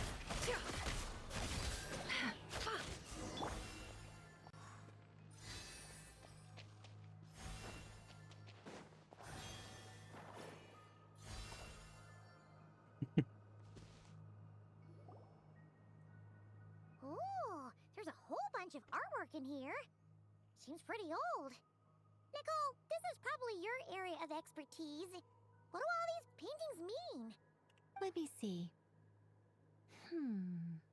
To understand these murals requires some knowledge of the history surrounding the War of Funerary Flame. I shared a little of this with Lauma before. Yes, I think I follow. The dispute between the Moon Sisters, the transformation by Nibelung. Oh no, it's no trouble. I'd be delighted to share the tale again. Alright then. Tevat's 3 moons and their goddesses were brought into being by the will of Nibelung, the then ruler of Tevat. But when the heavenly principles came, they changed the world completely, down to its very foundations. The moon goddesses were nowhere near strong enough to challenge this entity. But the heavenly principles did not view them as heretical entities that had to be removed. Essentially, the 3 moons existed to keep this planet alive and operational, which did not directly conflict with the heavenly principles' aims. Nevertheless, the inherent precariousness of this arrangement would soon be revealed. Nibelung returned. He did, and thus began the War of Funerary Flame, a battle for dominance between Nibelung and the heavenly principles. Discord would soon emerge between the 3 moon sisters. One would voice the opinion that they should follow Nibelung, for it was he who first hung the moons in the sky. Another would argue that taking sides in the conflict would only bring the world closer to ruin. There was no telling where it would lead, especially since their creator had returned, bearing the perilous power of the abyss. Nibelung would eventually discover their disloyalty. He had all 3 imprisoned before transforming the moons into weapons with which to fight against the heavenly principles. What? Weapons? Yes. The very moons that had once defended the planet became instruments of death and destruction, striking terror into the hearts of all living things. And although the heavenly principles and the 3 moon sisters had once been at peace, it now seemed that the moons posed an unacceptable threat to Tevat. It is possible that the heavenly principles did not know of the goddess's imprisonment. If so, the weaponization of the moons would surely have been viewed as an intentional breach of the peace agreement. Regardless of who knew what, when, the heavenly principles shattered 2 moons and flung the other beyond the skies. Whether the goddesses managed to escape Nibelung's captivity after his fall, nobody knows. But this much is certain. From that day on, the moons no longer belonged to Tevat. The rejections slowly drained their power until eventually they passed away. So that's the full story. You say the moon ceased belonging to Tevat from then on. Why then would Columbina be born here? That is perhaps due to the lingering connection between the Frost Moon, which was not shattered, and this world. You could see it as the 3 sisters' dying wish. They never desired war. All they ever wished for was to protect this land. I see. If the final fate of the 3 goddesses is as you say, then Columbina faces the same grave danger. Our investigation has yet to bear fruit. We must hurry. Yeah, you're right. Let's keep going. Chest.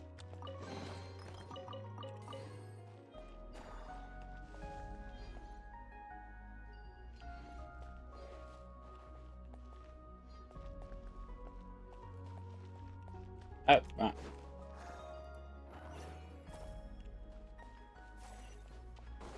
Okay.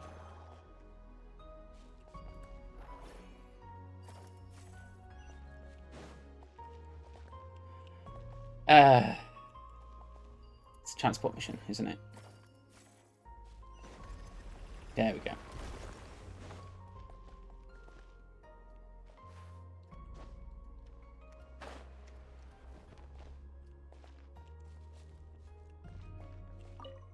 Should we trust him to keep his promise? We have to. There's nothing else we can do. Why? Why do the creators of this world no longer show mercy upon their people. Remember his words. We must change our fate with our own hands. Wait, that's odd. Who is he? Is something wrong? No, not really. It's just that over 30 possibilities emerged in my head, so I can't be sure who he is. It's been too long. My memory isn't as sharp as it once was. Okay. 30. Wow. Impressive.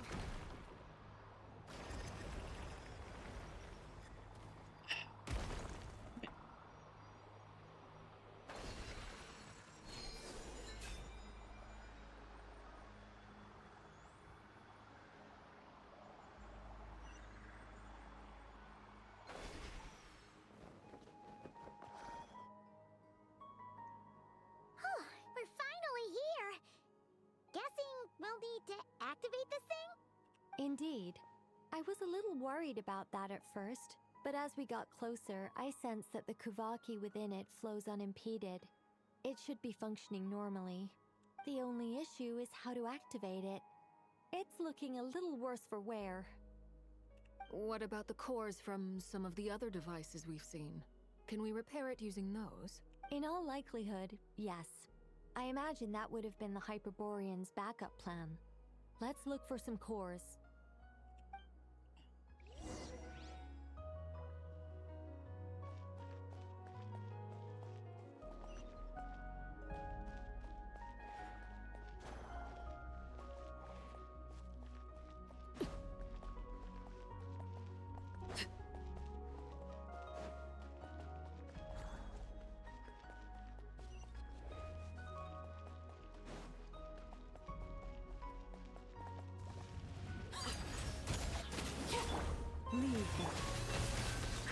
Let's dance.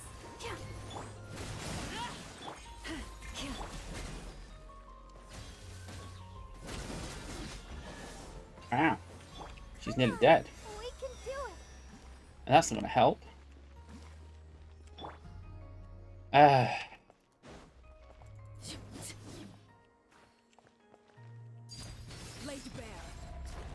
Come on, give me that.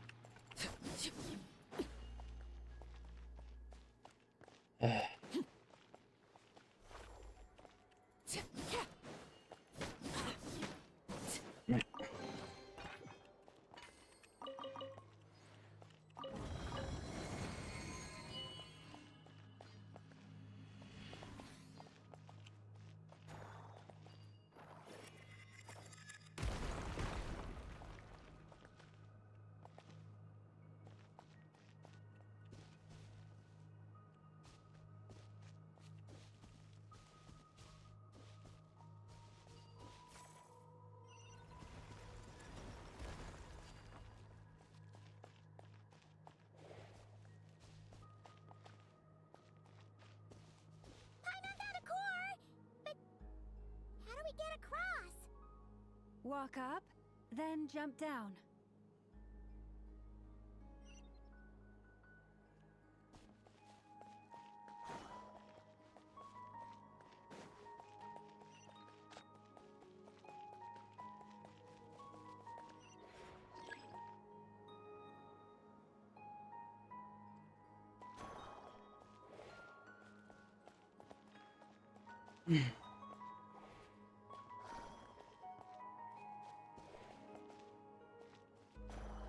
And that's all well and good.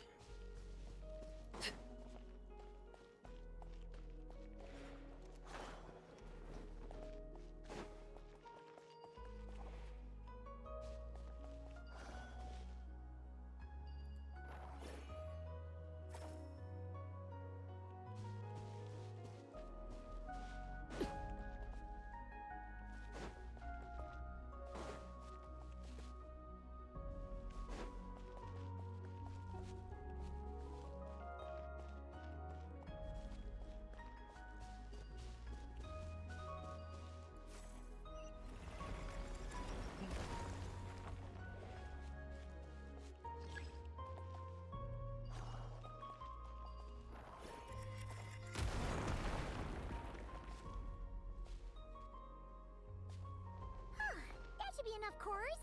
Let's head back.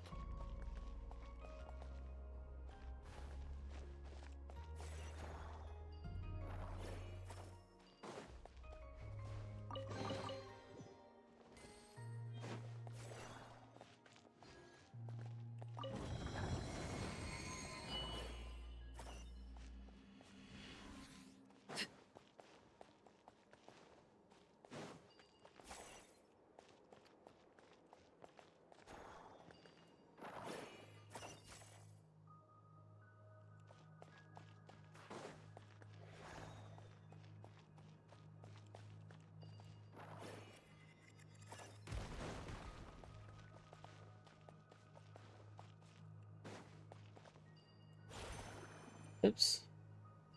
There we go.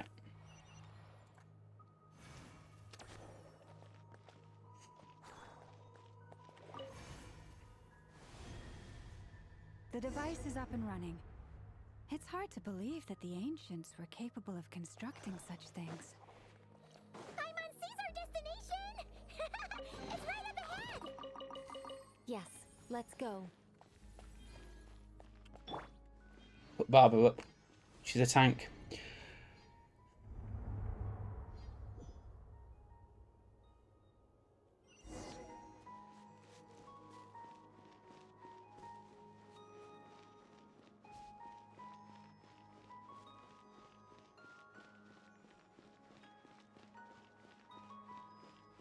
So nothing, I could just attack with Alachina just to let her do a burst and not die.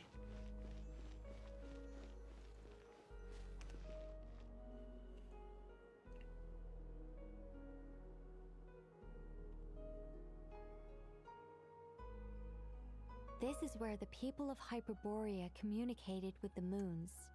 We need only place the moon marrow upon this platform on Moon Prayer Night, and we shall be able to open a portal to the moon and send our moon goddess back home. The assumption being, of course, that we can find her first. That's right. You want to know if it's safe there, don't you? And yet, she has no choice but to return. You know this. That's not the only issue here. This is the end of the line, right? We've explored everything we can. And despite looking at historical artwork and talking to people from Hyperborean times, we're still no closer to learning Columbina's name. If it's not too much trouble, could you tell me exactly what Alice said to you about finding her name? Finding her true name or making her admit that it is her name? Oh, sure. Making her find her name. Then your first job is to find it. As a moon goddess, I'm sure she must have a name she identifies with. There we go. There's the wording. Neither Columbina nor Kutar is her true name, and she's never really accepted either of them. Acceptance. Is it not also possible that she has never had a true name? Not at any point in history? That would be a hard pill to swallow. But at this point, we may have to accept that that is the truth.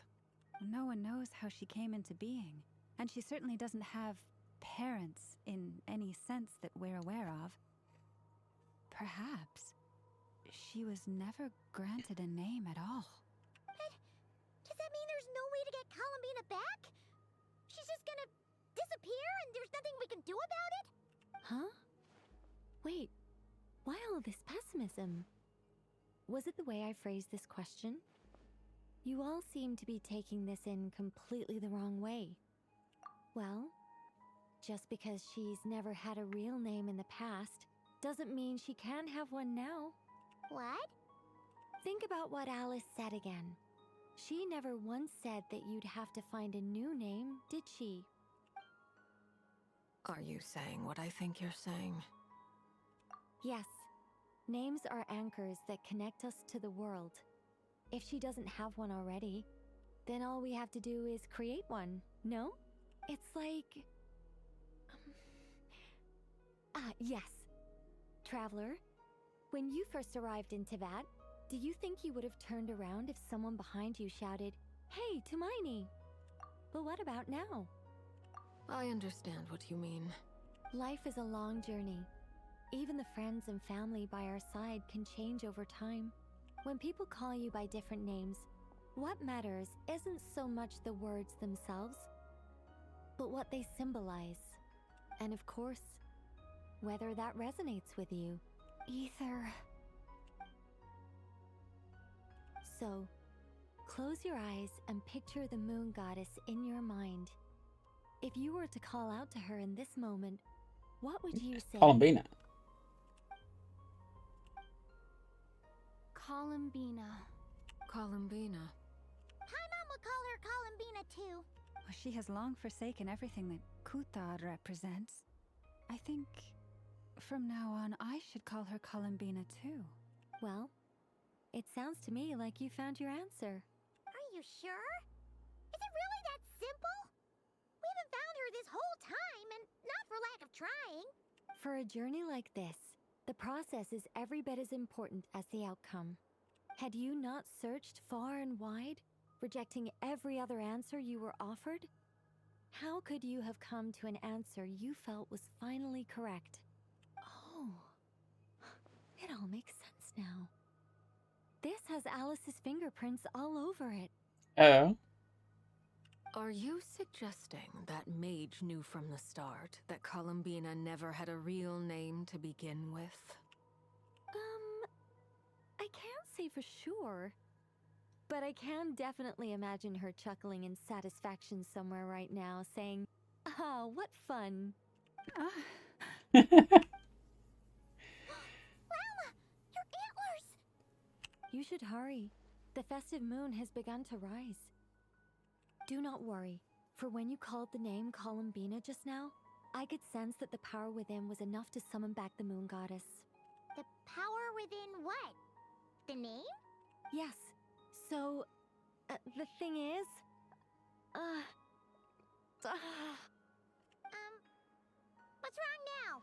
This is so annoying. I really want to explain how that whole thing works. Starting from the founding principles of Teyvat and... Oh, I could talk about this for hours. Oh, please regale us. I'll be quite happy to listen to you talking for hours. But deep breaths, Nicole. Deep breaths. You're an angel. A sober, sensible, solemn angel who has her priorities straight. Okay then. Sorry for asking. Clearly a bad call on Paimon's part. Anyway, you all need to hurry. Last thing, remember how it felt when you called out that name. Then it is agreed. By the name Columbina, we shall find her. Then we'll throw her the best Moon Prayer Night party ever! And at last, we will send her home.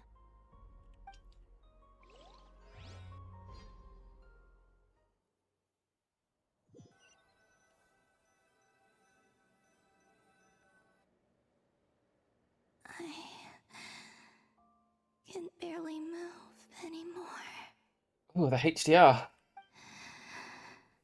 My consciousness is fading away. She's, yeah. She's an angel as well. It's like, bloody hell. Have they come back out? I'd love to see them. Oops. Don't skip Columbina. Annoying fingers. They didn't make it. Yes, we did. Could you tell me your name? My name is... Columbina!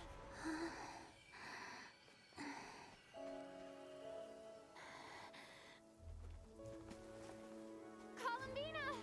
Are you here? Columbina!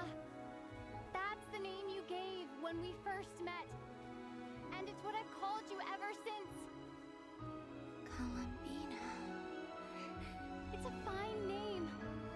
I have many fond memories of Columbina, and so do all of your friends.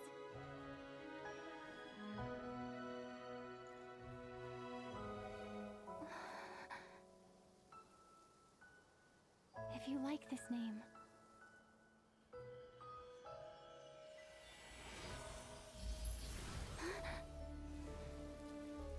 Oh. Oh no. Looking for me?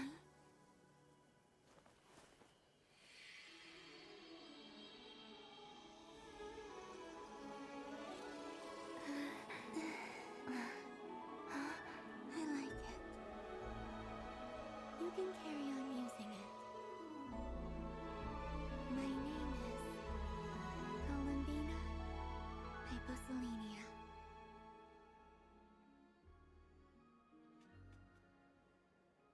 Columbina Hyposelenia. That's a wonderful name. I never thought that Columbina would become my real name. But after I met you and my other friends, the things that this name stood for slowly began to change. It went from being a Fatui code name to something my friends call me.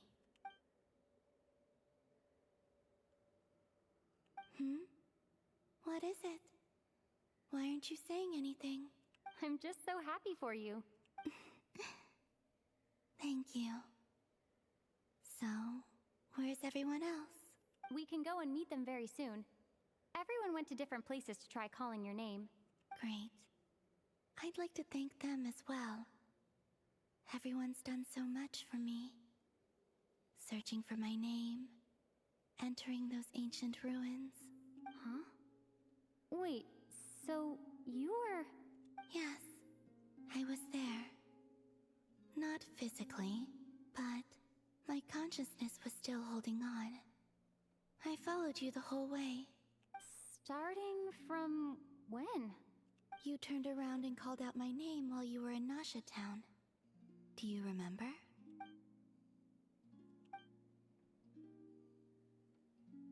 Let's go. We don't want to keep them waiting. Sure. In that case, come with me. But... Yeah? Before that, could you call my name one more time? Sure. Come with me, Columbina Hyposelenia.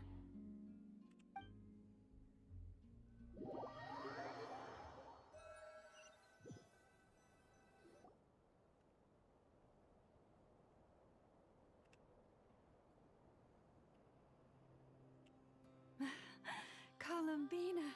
Oh, this truly is wonderful.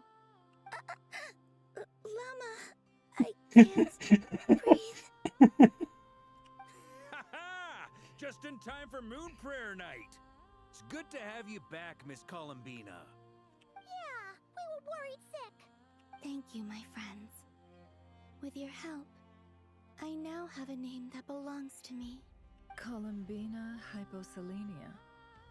Where's the second half from? You added it yourself? That's right. It means... Born beneath the moon. Yes. And by extension, it can also mean born beneath this world. A fine name. Now, as much as it pains me to interrupt this beautiful reunion, I feel obliged to remind you that the Moon Prayer Night celebrations in Nasha Town have already begun. Don't you want to enjoy the festivities? There's so much to see and do. And some of the ambient lighting and entertainments were sponsored by the kind souls in the Hexen Circle. Nicole? Why'd you turn into Dodoko? So you're Miss Nicole. Thank you for helping us, and for helping me find my name. It's nice to finally hear your voice. You're quite welcome. Guiding lost people to hidden treasure is what we Seelie do. And if you ask me, spiritual treasures are far more precious than material ones. Chests are all well and good, but this was what it's all about. Ah, so satisfying. Anyway, I had to go help Alice. It seems like she ran into some trouble. That's why I couldn't be here in person. It's cute, but I think I prefer the person form. But don't worry, we're with you in spirit. We'll be celebrating right along with you. Keep an eye out for the Hexen Circle's festive stalls in Nasha Town. I think you'll like what we came up with. Alice said she even managed to rope B in this time. The Frost Moon Scions have also prepared various attractions. I believe Aino, Nefer, and their crew are setting things up as we speak. On that note, Nefer, about that request I made. It's all in hand. Yehoda is on site to ensure that everything goes off without a hitch. Wonderful. In that case, Traveler? Huh? Come on, Columbina. It's time to celebrate the best Moon Prayer night ever.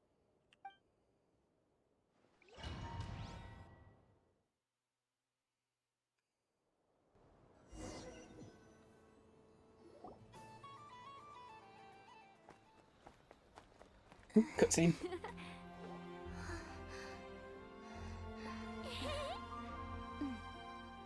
Hey, young lady. Would you like some Moon Prayer Night candy? Happy Moon Prayer Night. Oh, yeah. I almost forgot to say. Welcome home, Moon Goddess.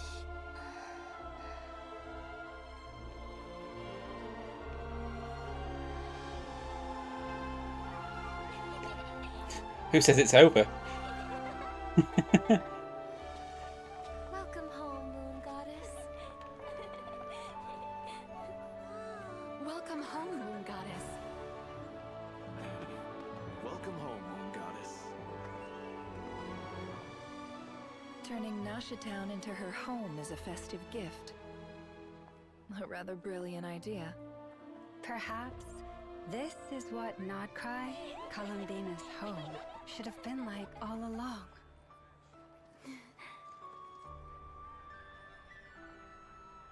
Thank you for the gift. I like it a lot.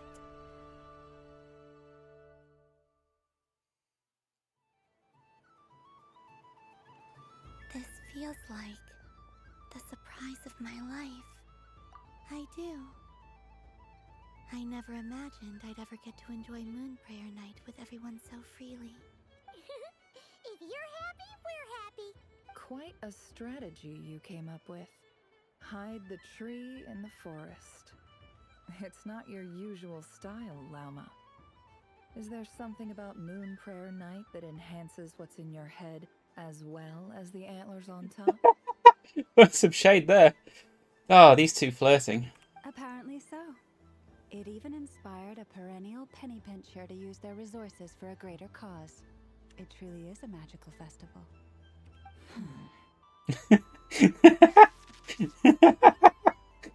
They do. They're bickering like they're married already. I see it now. Yeah. Bickering is actually a sign of a strong relationship. Even Columbina sees it. Huh? What's everyone doing here? Oh, Miss Columbina, you're back. Yes, I'm fine now. Thanks for your concern. How's your progress with Alice's assignment? Oh, I pulled the muscle and coughing. Very well indeed. I've never heard her sound so excited. Not like this. This time her excitement seems more serious. I pulled something in my Seems back. like she's had a major breakthrough. Right, sit up straighter. That might do it. She said she'll contact us once she knows more. In the meantime, we're free to relax and have some fun. Enjoy the time off while it lasts. I have a feeling that our next task won't be so simple. The posture's normally good in the chair, but I slowly creep down.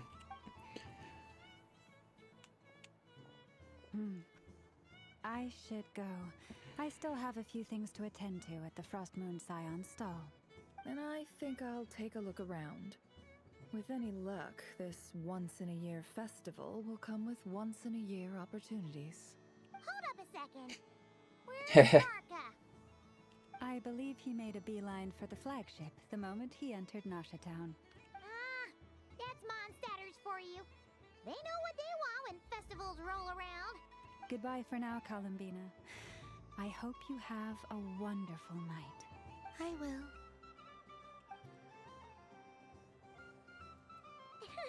Well, in that case, don't just stand there. Get out there and have some fun. You'll definitely get a warm welcome at every stall. Oh, also, take this map with you. It's a guide to the festival. We've got to enjoy the festival, haven't we?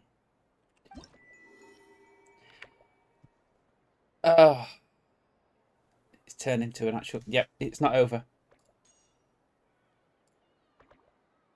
The Frost Moon Scion stall is over here.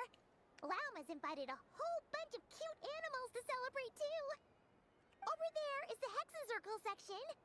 Alice seemed more excited than anyone about this festival, so she insisted on making it a grand affair. Oh, and then there's the Nasha Town local specialties, including... Actually, forget that. Better if you go check them out for yourself. Thank you. It looks like a lot of fun. You're not coming with me? We'll be around. But don't you want to browse by yourself for a bit first? No, she doesn't. Yep. If you find something you like and want to try it out together, just give us a shout. We'll be right with you. Otherwise, just relax and enjoy yourself. There's so much on offer, so try to experience as much as you can. And don't forget to stuff yourself with all the delicious festival food. We're not all extroverts, for God's sake. She wants to go around with someone. All right then. Off I go. Where should I go first? This must be the mage's stall. So this is the Frost Moon Scions area. It feels very familiar. Sunny days! I prefer sunny days. Ah, well, you are as warm as the sun itself, Moon Goddess. Very well. I believe your spirit animal has to be this most adorable chic badger. Wow! Thank you, Mr. Talking Magic Lamp. Have a very happy festival, Moon Goddess. Lance? That's you, isn't it? It's our little secret, my dear traveler in Paimon. Okay, sure, but why are you here selling sugar sculptures? Everyone celebrates in their own way. After gazing into the abyss and spending time around gravestones all year, what better way to relax than to see sunny smiles on the faces of the living? Besides that, I like to think of myself as a fair judge of character. It's a lamp at the Dare moment. say matching personalities to confection suits me rather well. Might be a bit hard to speak as a lamp. That's not what Paimon was talking about. Aren't you afraid that your true identity might be exposed? Should I be? There is all manner of magic in the air this moon prayer night, thanks to the work of the great mages. I see Miss Columbina is hiding in plain sight. Why should I not do the same? Why miss this rare opportunity to enjoy a special evening in my true form? Fair enough. You got a point there. People who don't know you will probably think you're just a talking lantern. Well, now that we see eye to eye, what brings you here? Not a search for your spirit animal, I presume? Ah, well, actually... Here, see for yourself. Oh, this is... How wonderful. A beautiful idea. Yeah, we just met Barca, and he said that having everyone draw their own section was kind of boring. So, he did your bit for you. Ah, Varka. Ever the maverick. I see his artistic skills are truly one of a kind. In that case, I shall paint something on Mr. Albedo's behalf in a short while. What? Why not now? Ahem. Welcome home, Moon Goddess. Phew, that was close. Hello, Flins. She recognized you right away! What keen eyes you have, Miss Columbina. Especially considering they are shut. I did not see you. Rather, I sensed you. I can sense the fluctuations in Kuvaki all around me. One would expect no less of the Moon Goddess. Might I interest you in some candy? Yes, please. Excellent. I shall make some for you right away. Something the matter, Miss Columbina? What about my spirit animal? All the other children carrying sugar sculptures are talking about it. Wait, is she taking the test seriously? Ah, my apologies. How could I neglect that? You are She's quite adorable. right, Miss Columbina. Every one of us has a magical creature living in their heart. Would you permit me to help you find yours? Yes, please. Do you prefer the day or the night? Night. Which of the 4 seasons is your favorite? I think yeah, they're really selling her in this. Winter. Think of a perfect day. What is the weather like? Sunny, rainy, or perhaps cloudy? Rainy in the morning, sunny at night. What kind of answer is that? Forests, lakes, and open seas. Which do you prefer of these? I like them all. Imagine you opened your very own shop. What would you sell there? Moonlight, I think. Wow! Paimon would totally shop there. It wouldn't cost anything. You'd just need to visit. Aha! I believe I know what your spirit animal is. Here, for you. Oh, it's a Kohenki! Indeed. A free-spirited being with a deep love for all things here in Nodcry, who selflessly lends her aid to as many people as she can reach. It is the perfect fit for you, Miss Columbina. Kohenki. Thank you. It would be my honor. But you shall have to forgive me. We have known each other for quite some time. I doubt there is any answer I could give that would come as a surprise to you. So instead, would you accept this sugar sculpture as a token of our friendship? It's a lantern. Hey, why don't you two go enjoy your candy over there? Paimon wants to try out this spirit animal thing too. Right, Blintz? Come on, play ball. I got this drawing done. But I want to hear Paimon's answers. But it'll probably take ages. Paimon's a complex soul. And we don't want your candy to melt while you wait, huh? Oh. Okay then.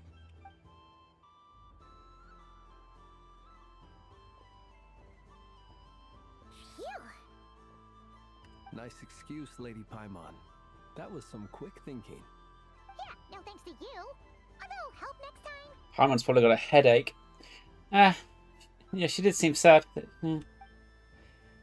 A lot of her voice lines are melancholic though. It's sweet. Is that Lockaberry? I wonder what flavor the traveler got. This way! It's the candy-selling lantern! I'm coming!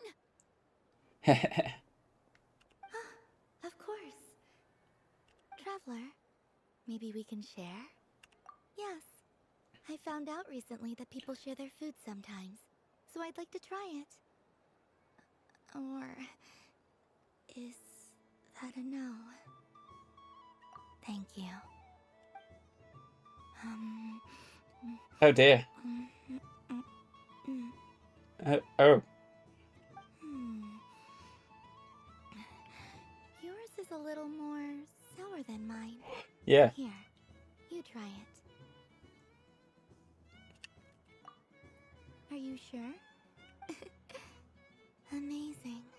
My sugar sculpture has shrunk, yet my heart is filled with feelings of Yeah, sweetness. yeah. Oh. I will remember this feeling. Sure.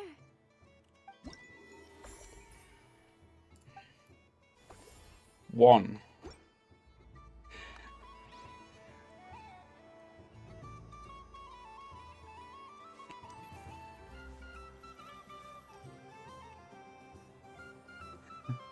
One of 9. I wish for a never-ending supply of Laka berries. What a humble wish. Probably written by a child.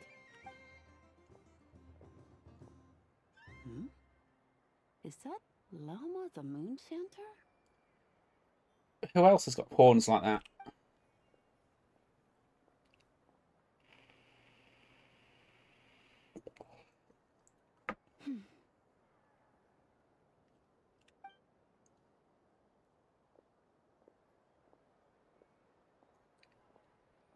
I wish that the long plume ibises would stop biting me.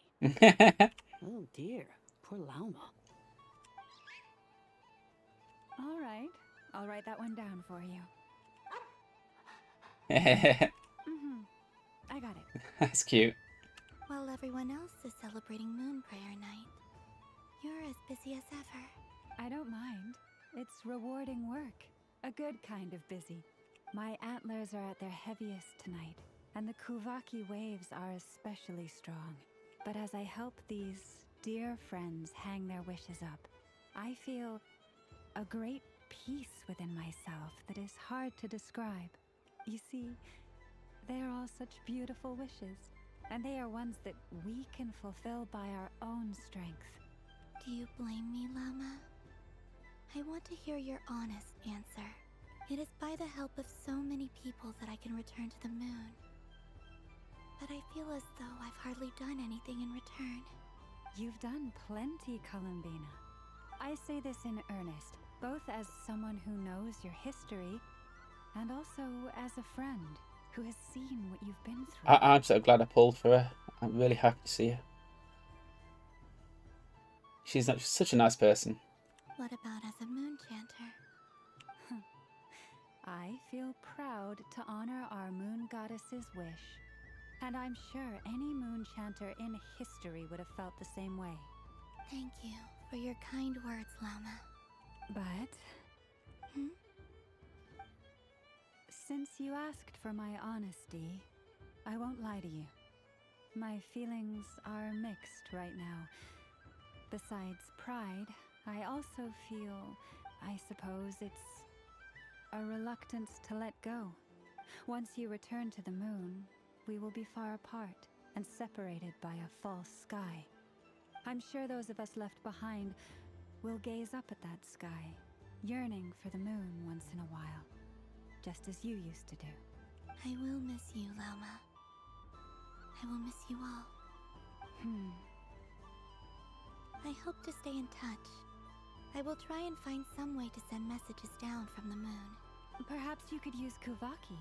I've heard Yehoda say that signals can be sent using long and short waves, or strong and weak lights. That sounds a little complicated. What if we forget what the signals mean? We could prepare a codebook beforehand, but... You're right. It wouldn't really suit you. Still, whatever happens, I believe that you will find your own unique way of communicating with us. And now that I think about that, my heart feels lighter. Because you trust in me? Yes. I have faith in you, and in the power of truth. In my experience, the truth tends to be difficult. But that's what makes it stand out from what is false. So I'm confident that your thoughts and your love will shine through the curtain of lies. We will know it when we see it. Thank you. Now, could you help me hang up my wish? Is this? I wish that all who dwell in this moonlit world can find a place to belong. And I wish that I shall one day see my friends again. It's 2 wishes. I hope that's not too greedy of me. Not at all. And I think you speak for us all with the second one.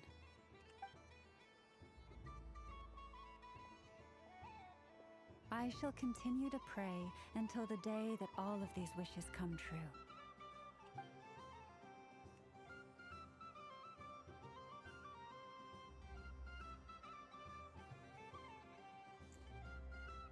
That's a nice shot.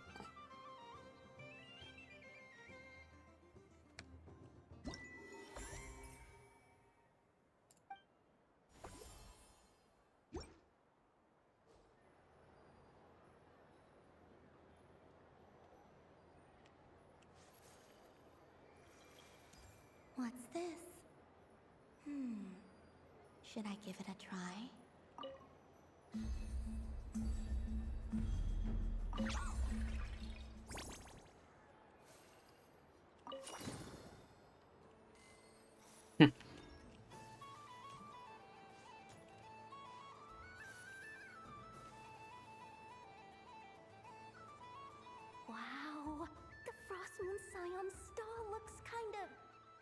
fine. But it's pretty cool once you get into it. I don't go to Hisi Island much, but it's got that, like, old world cultural feel. And if culture means we get more festivals, I'm all for it! Hello, Yehoda. Columbine...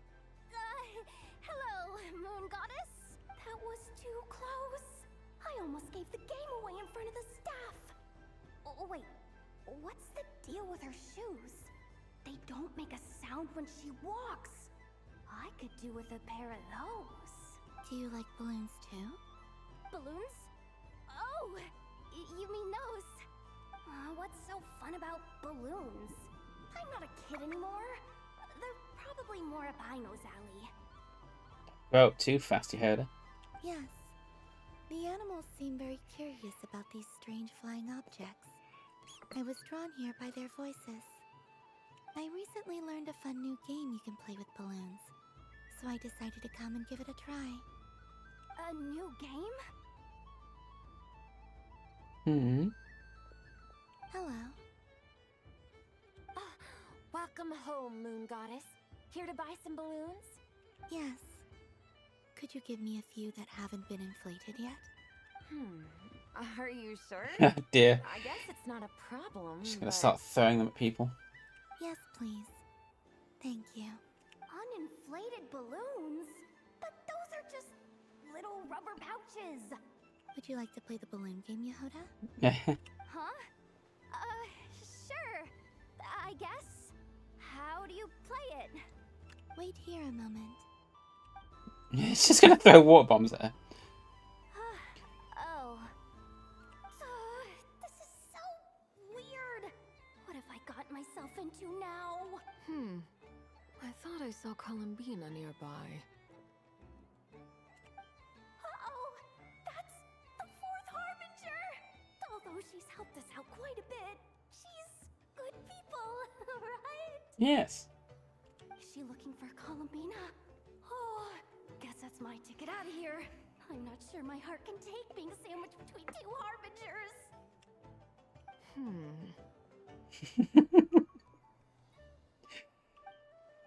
Which stall is she checking out? Oh, it's that other Frost Moon Scion's one. Try on the headgear, see what it's like having antlers or animal ears for a day. Oh, I wouldn't be caught dead wearing that stuff. Oh dear. So embarrassing. I have enough gear to carry as it is. Wait, what? She put it on? Oh my god. Oh. We're entering realms that we shouldn't think of now.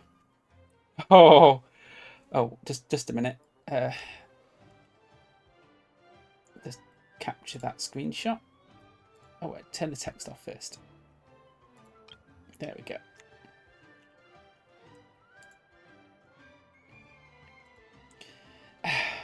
Yep. I never thought I'd ever see that. Something I didn't realise I needed. How peculiar. This would take some getting used to. It got even better. I wonder if this is what it's like for Lynette.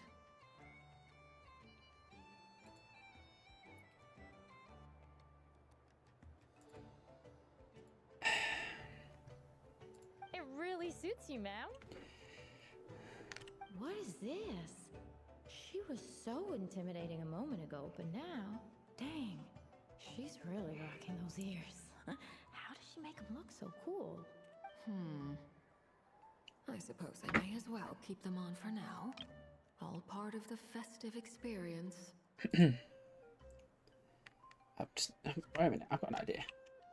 Leave that capture button up on top so I can just press it.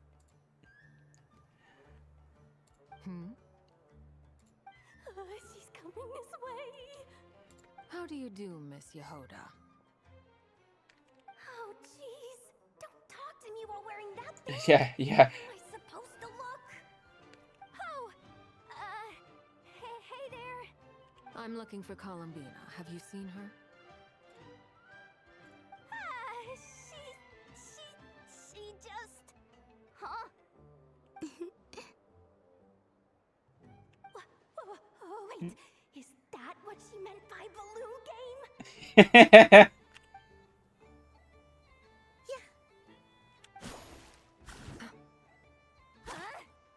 Ha No fair! How come I get caught in the crossfire? An ambush from the rear? Is this a declaration of war, Columbina? Yes. Would It's on. you like to play too, Arlecchino? Seriously? Are they gonna start some beef right here, right now? Gladly. That said, I believe there is another who would like to join. Boss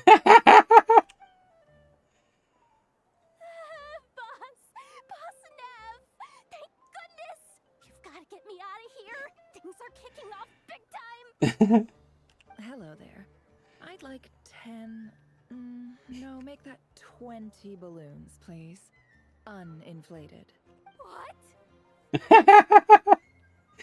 Miss Moon Goddess, I hope you're prepared to pay the price for assaulting my employee. This is great.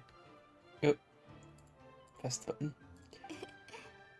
Welcome to the game, Nefer. Just to be clear, let's keep this a fair fight, okay? No strange powers, please and thank you. Naturally. Don't just stand there, Yehoda. Aren't you going to team up with me? I love Yehoda's expressions. She's great. Huh? Do I have to? Of course. Don't forget, the Curatorium has a reputation to uphold. I knew something like this was gonna happen.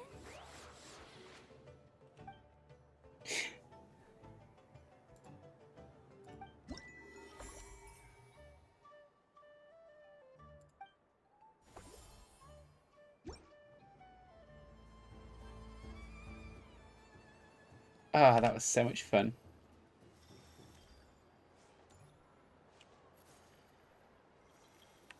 And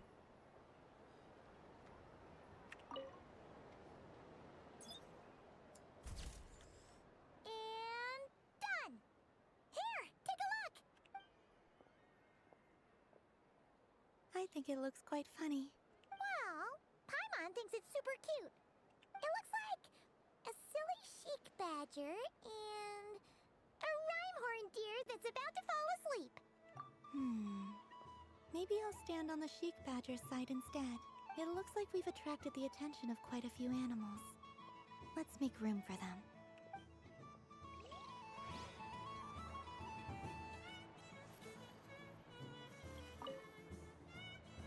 If this were any other day, I'm sure it would make for a great photo opportunity. But Moon Prayer Night has rendered my antlers uncomfortably large. Doesn't it look like this rhyme-horned deer has 2 sets of antlers? I hope it's saving these pictures.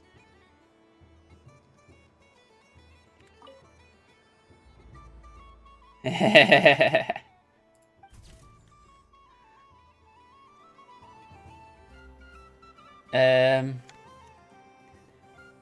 can check the. I don't know where to save it to. Whether it's going to be saving it in game.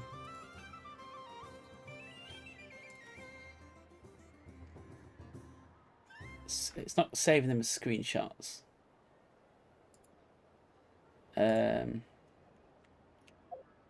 It's not letting me do anything. So I don't know where it's going to be saving them, if it is saving them.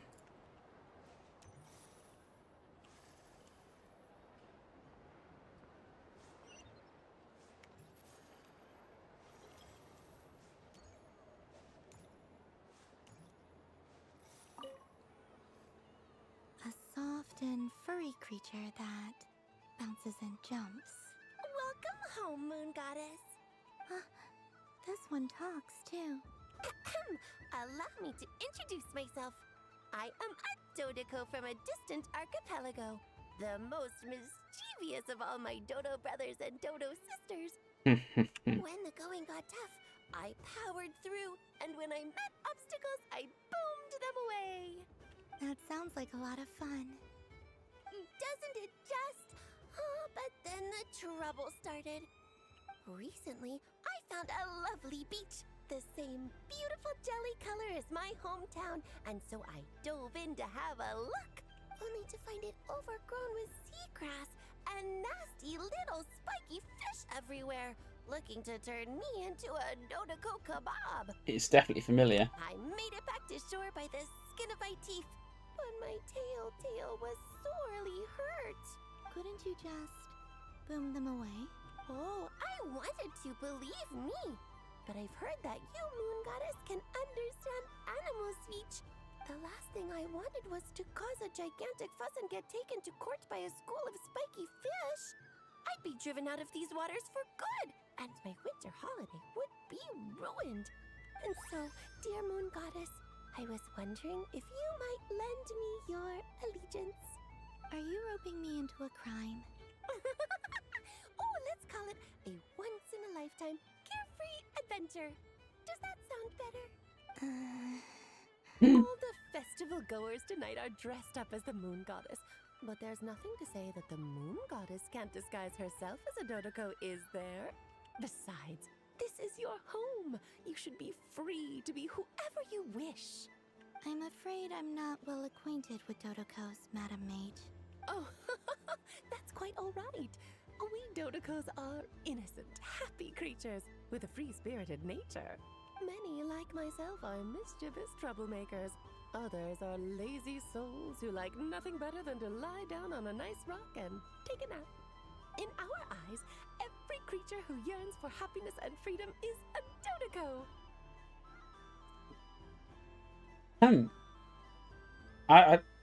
Did she just disguise herself like But this? perhaps in yours, we Dodoko are a fluffier and more mischievous breed of Kuhenki? Yes, that is a much easier image to follow. Oh, wonderful! Then let's play! Grab onto my tail and follow me into the sea! Oops. No, didn't mean to press that. Oh, and now we've got a mini game. Defeat them all. Ah. Bomb. It's Bomberman. And I set them off myself.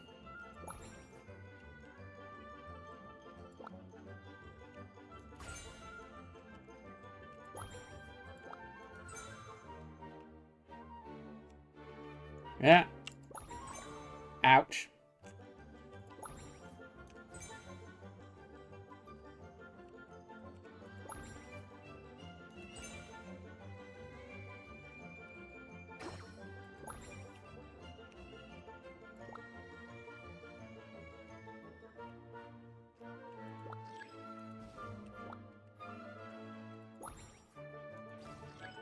Wow.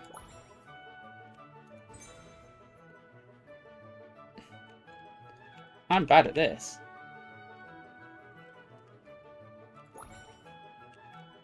Really? There we go.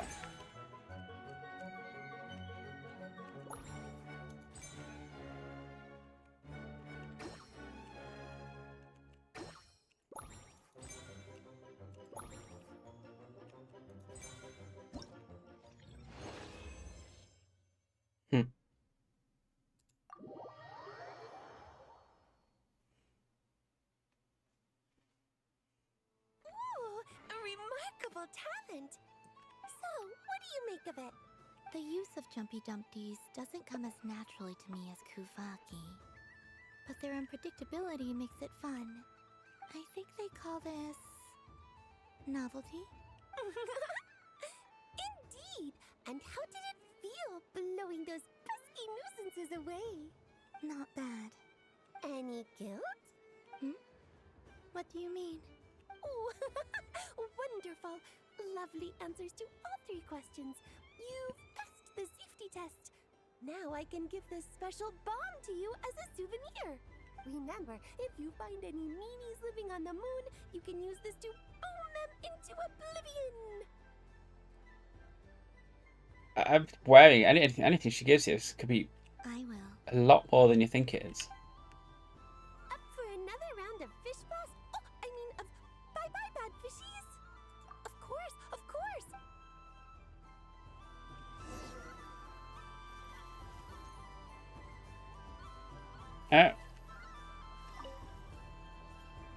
Welcome home, Moon Goddess.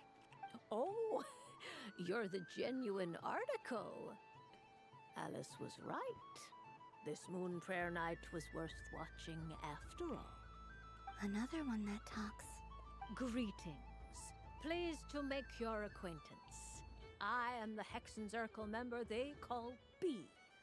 Barbeloth Trismegistus. Columbina Hyposelenia. Pleased to meet you too. Hyposelenia. A fine name indeed. Now then, Miss Columbina, do you wish to hear a mage's divination? Divination? The Frost Moon Scions used to ask me what would happen in the future. Is this like that? From the perspective of the one seeking answers, perhaps. As you look to your journey ahead, if you seek to understand the unknown, resolve your doubts, and soothe the confusion in your heart, divination could be for you. The unknowns on my journey. Of course, if one wishes to peer into fate, then hydromancy is the more precise option. But that is a complex affair, and to relegate that majestic art to the status of a festive amusement would seem somewhat uncouth.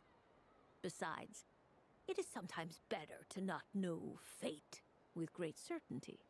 Hence, I shall use the suitably festive Luna Arcana to tell your fortune instead. It is more popular with the youth in any case. Lunar Arcana. Indeed. Unlike hydromancy, this will only display possibilities and trends. People like to think of themselves as creatures of agency and free will. Peering too far and too clearly into the future is detrimental to both body and soul. I'd like to give it a try. Of course you may. Come then, take a seat, Miss Columbina. Before we begin, are there any specific questions you would like to ask? Let's stick to general possibilities and trends, like you suggested. Ah, very well. Then I shall use the basic Lunar Arcana deck. Now, try to relax. Cast your mind upon the things you have experienced and the things you are soon to experience. I will shuffle the deck. Would you like to cut the cards yourself? You do it. No problem. Now then, to make things easier for the seeker, that is to say, you, I shall decipher the cards from your perspective. Oh. Is this interactive? Please, draw the first Lunar Arcana. This represents destiny and is the foundation for the divination as a whole. Now, draw your second card. This will stand for the past, the sum of all your experiences that have come before. And now the third Arcana. This is the present, your interpretation of the current moment. Finally, the last card. This shall speak of the future, which... Oh. Kuvaki Pulse? Fascinating. I've never encountered this before in my role as a diviner. Yeah. Something has exerted an influence upon this card, causing it to leave its designated position. I wonder if we're seeing hints of what's going to come from this. What do you make of this, Miss Columbina? Perhaps this is the guiding hand of fate in action. Of course, if you wish, You can choose to deny the validity of this card and draw the future for yourself. No, it's fine. Let's go with this one. A bold decision. I must say I'm looking forward to the results. Well then, let us flip the Lunar Arcana in sequence and see what emerges. Sure. First, Destiny. No surprises here. The card that represents yours is the moon. The moon. Indeed. The moon can represent the truth at some times, but deception at others. False peace, destructive calamity, and the world-changing power that lies within. When the moon is placed on the destiny tile, it indicates that your destiny is not what it may appear on the surface. Instead, it may yet have a hidden side. It symbolizes a journey through the fog, fraught with uncertainty and deception, where one must face inner challenges head-on. I don't understand. Patience, my dear. This is but the first card, which serves as a basis for the interpretations that follow. Our divination will only grow clearer from here on out. Now then, flip the second card, the one that speaks for the past.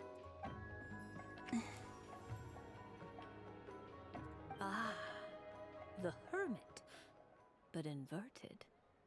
Inverted? Yes. The Hermit symbolizes solitude, introspection, and the pursuit of truth. When inverted, it represents isolation, truth out of reach, and a path that leads one astray. Combined with the moon as one's destiny, the Hermit inverted represents a choice you made to stand alone in the past. It was a choice made not out of fear or arrogance, but for reasons that others could not perceive. You fumbled through the darkness without a guide, but you did not find your way. Rather, you went astray. More than once, it would seem. Is this about how I became Kutar despite not wishing to become a god? And how I joined the Fatui because I yearned for a place to belong? I suspect only you know the answer to this question. All is not lost. The past is in the past, and so it shall remain. Shall we look into the present now? Oh my. The Lovers. Oh. One of the most interesting Luna Arcana. What does this one mean? This means that you have had an unprecedented emotional experience. The joy of finding your soul becoming intertwined with that of another. A precious and wonderful thing indeed. I wouldn't say Lumine. San Journey for me, but... It's true. I've made a lot of friends recently, and they are very good to me. I like them a lot. That sounds lovely. I am most delighted for you. The Lovers can also represent important decisions, perhaps related to a parting of ways. Now, if I were to guess... Yes. My return to the moon. I understand. Parting with friends is never easy, Columbina. But rest assured, this is not the end of your journey. There is always another story waiting to be told. The future always lies ahead. The future. Well now, it's finally time to flip this most mysterious of cards. Why did it appear? And what does it wish to tell you? I'm ready. Very well. Flip this card and see what lies on the other side. Oh. Miss Barbeloth? What is it? This card is death. Mm. That doesn't sound very good. It depends on how we interpret it. It is true that it can represent an agonizing death, a complete and utter end, but at the same time, it can also represent rebirth. Do not forget that your destiny card is the moon. That lends your future many different potential meanings. Yeah. If death spells the end, is it unavoidable? As I have said, divination can only display general trends.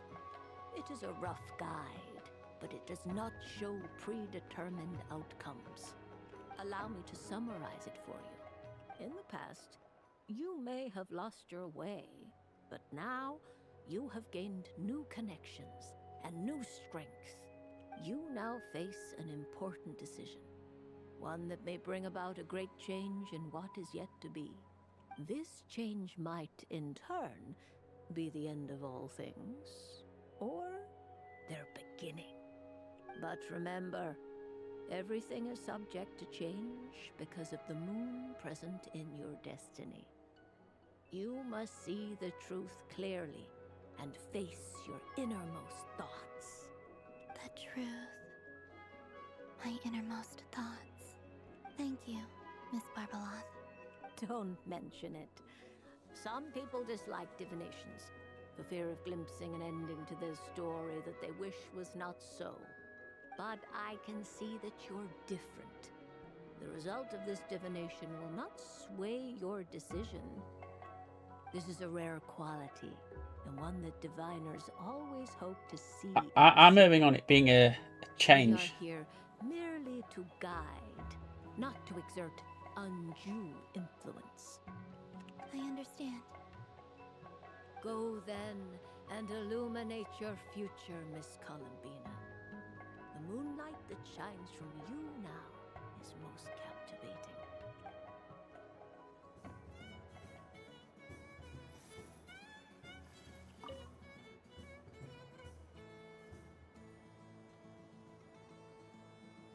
I wouldn't say it's unfair, exactly. I mean, your voice goes right into people's heads. How would you explain that to the kids? You can't just explain it away as magic. Yes, you can. Magic. Is something the matter? Ah, Miss Columbina! No, nothing you need to worry yourself about. Ah, impeccable timing. Stick around for a second, Miss Columbina. I need your input on something. This self-proclaimed Knight of Justice has yet to give me a satisfactory answer. I, for one, would like to hear your verdict on the matter. Hey, now, I left the flagship just to help you out, Miss Nicole. What's going on? So Alice and I are both using long-range remote control spells that work on similar principles, allowing us to attend this festive fair in Dodeco form. Sorry, let me backtrack a little. While similar, there are some key differences. Alice, being a great mage, wanted her Dodeco to reflect something of her own charm and mystique. So she adjusted the way its tail moves when it spins around. An entirely gratuitous move, in my opinion.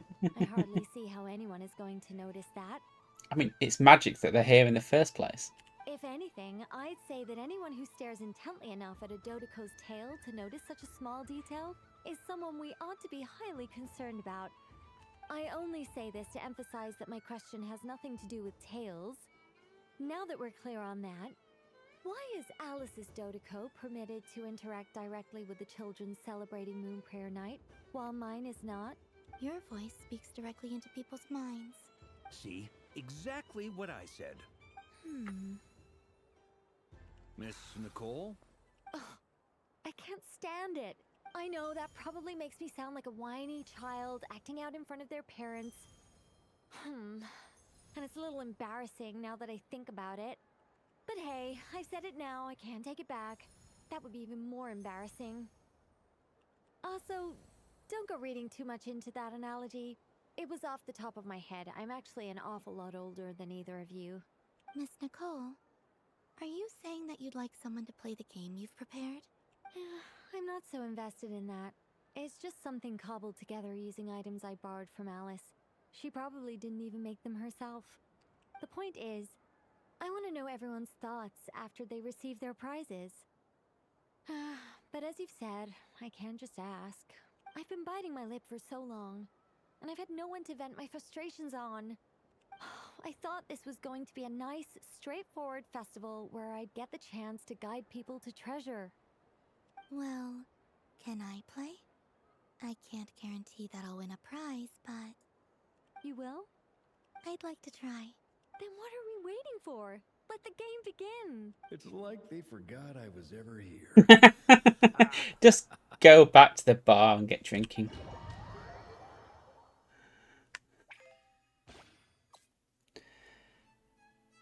Oh no.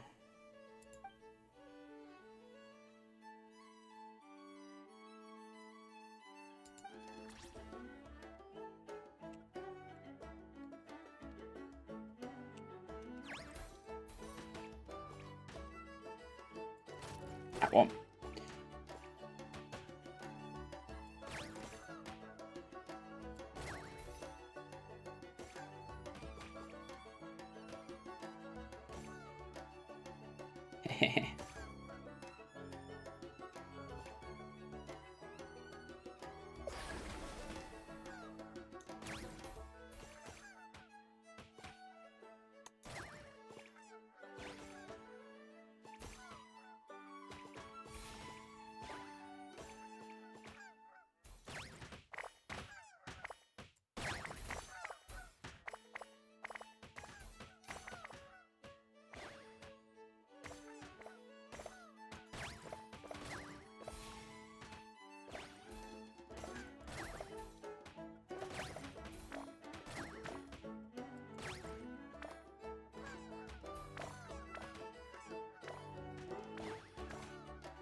I like that. That was fun.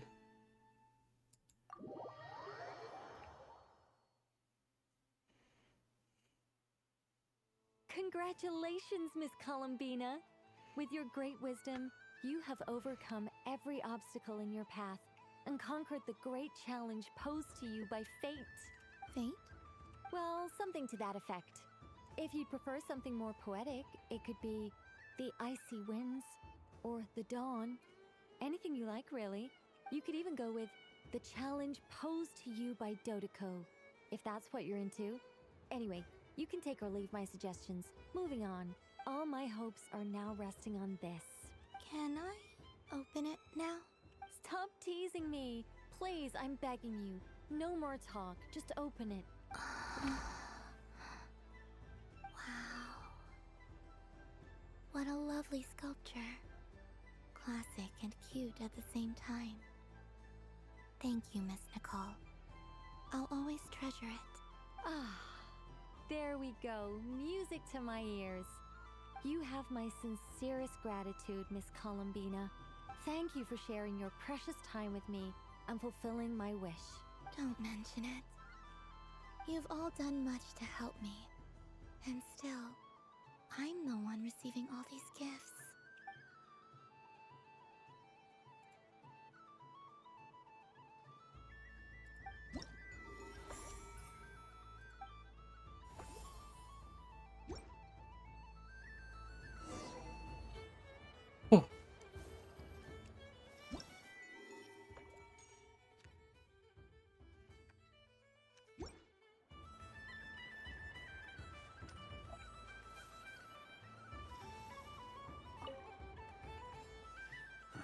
It'd be rude to just leave without saying anything. But at the same time, I don't want to barge into their lively conversation just to announce that I'm leaving. I guess I'll just wait a little longer. Huh? Albedo? This sketch is for you, Grandmaster. Oh, a gift for me. Thanks. Let's see what you've done for me. The north wind, left in the lurch.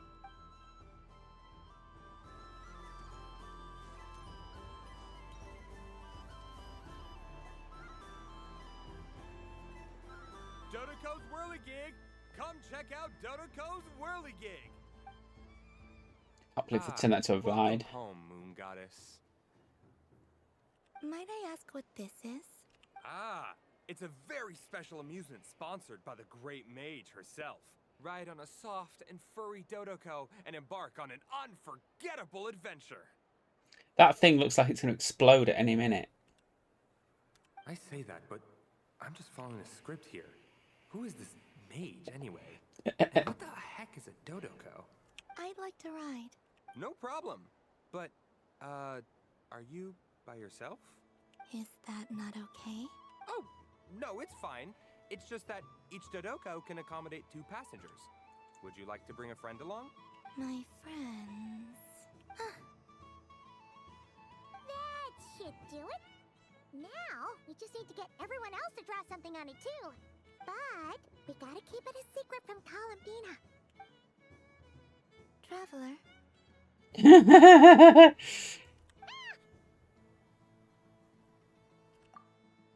I want to go on that ride. Will you join me? Let's go then. Don't worry. Paimon will do the rounds. You go have fun. All right. I think we have to wait in line over there. Please take your seats. For safety reasons, you mustn't try to leave the ride before it comes to a complete stop. All right, you're all set. I wish you both a wonderful journey.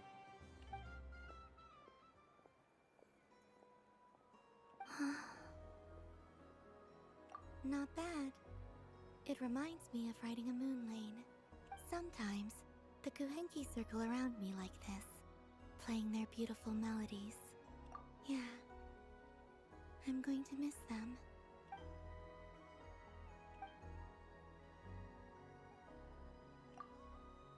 It does.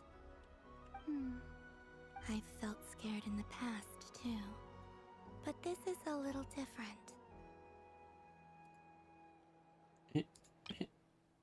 Didn't mean that. I meant that. There we go. You know something? I got to see a lot of fascinating things during my disappearance. I saw how the Frost Moon Scions act around their families. So different than how they used to act in my presence. And I also saw how they interact with their friends. It made me curious at first.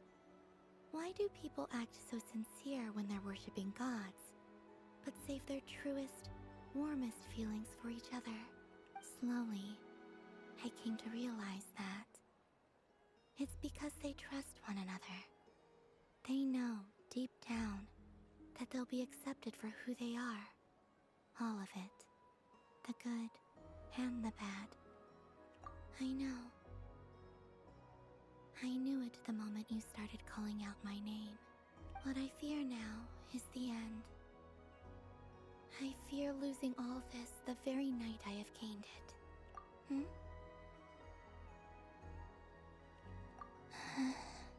Thank you for this conversation. Thank you for listening to me. Don't worry. This fear I have, and the unknown that awaits me, they cannot hurt me. Not when I possess a treasure far greater. I just want you to remember this version of me, the real me, on this final night together. Dear passengers, Dodoko's awesome adventure has come to a close. Please leave in an orderly fashion, and we look forward to seeing you again in the future. Don't want the journey to end, huh? Don't worry, you two. There's always another adventure waiting just around the corner. Are they shutting it down?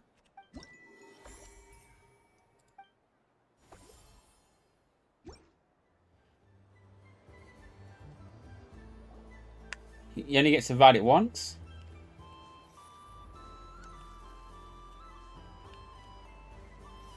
Fun ride, huh? You and Columbina look pretty sad to leave. This isn't gonna make Paimon dizzy, is it?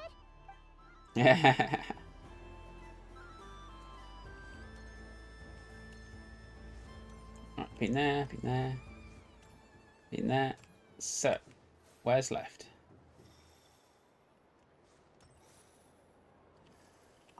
Talk to everyone. That was fun. It's a shame Ashru doesn't like playing with water, or I'd have roped him in as well.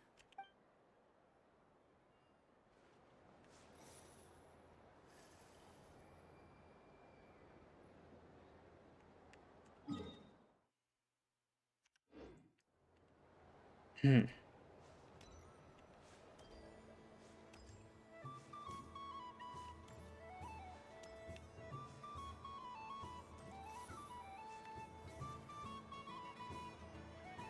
But I was aiming right at it. Aw, what a pity. I saw it with my own eyes. You were so close. So very close. Oh dear, Doy. What have you been scamming people with? That's not true. It dodged out of the way right as I was about to snag it. I'm sorry? You heard me. This paper frog can move. I swear. Dear, oh dear, what are you saying? How could a paper frog move? Unless you believe there really is magic in this world. Even if I, the mere humble merchant that I am, knew such magic, surely I would not use it on a paper frog. I'd sooner give Mora legs, so it could walk right into my purse. My dear, dear customer, why not have one more try? This time I'll give you 12% off. A very generous discount for one of my most regular customers. Just think about how much experience you have under your belt now. You're sure to win the next one. Darn. I used up all my coins. I'll be right back. Just gonna fetch some more from my house. Take your time, but don't take too long. This event is Moon Prayer Night only. Miss it, and you'll have to wait a whole year before I'm back. Next customer, please. Welcome. Hello. Whoa! What's this big one doing over here? How do I tell my employees not to go running around this time? Shooting them a glance won't work. I haven't known them long enough. Dory? Why, hello there, Miss Columbina. Would you like to play my ring toss game? The rules are very simple, and it's easy to get the hang of. How much for a round? Oh, first time's free. Not a single Mora. After that, well, we can cross that bridge if and when we come to it. But with your sharp sharp skills, I'm sure you'll win all the prizes in one fell swoop. That was an obvious enough hint for them, right? Right? Here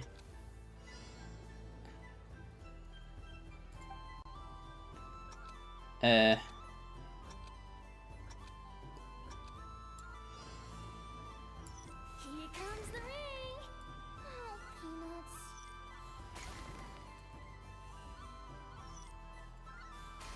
Change tracks. Roselle, should we move or not? Just a tiny bit. All right, then I'll... Oh, sugar plums, not the clock hands. How do I move the legs again?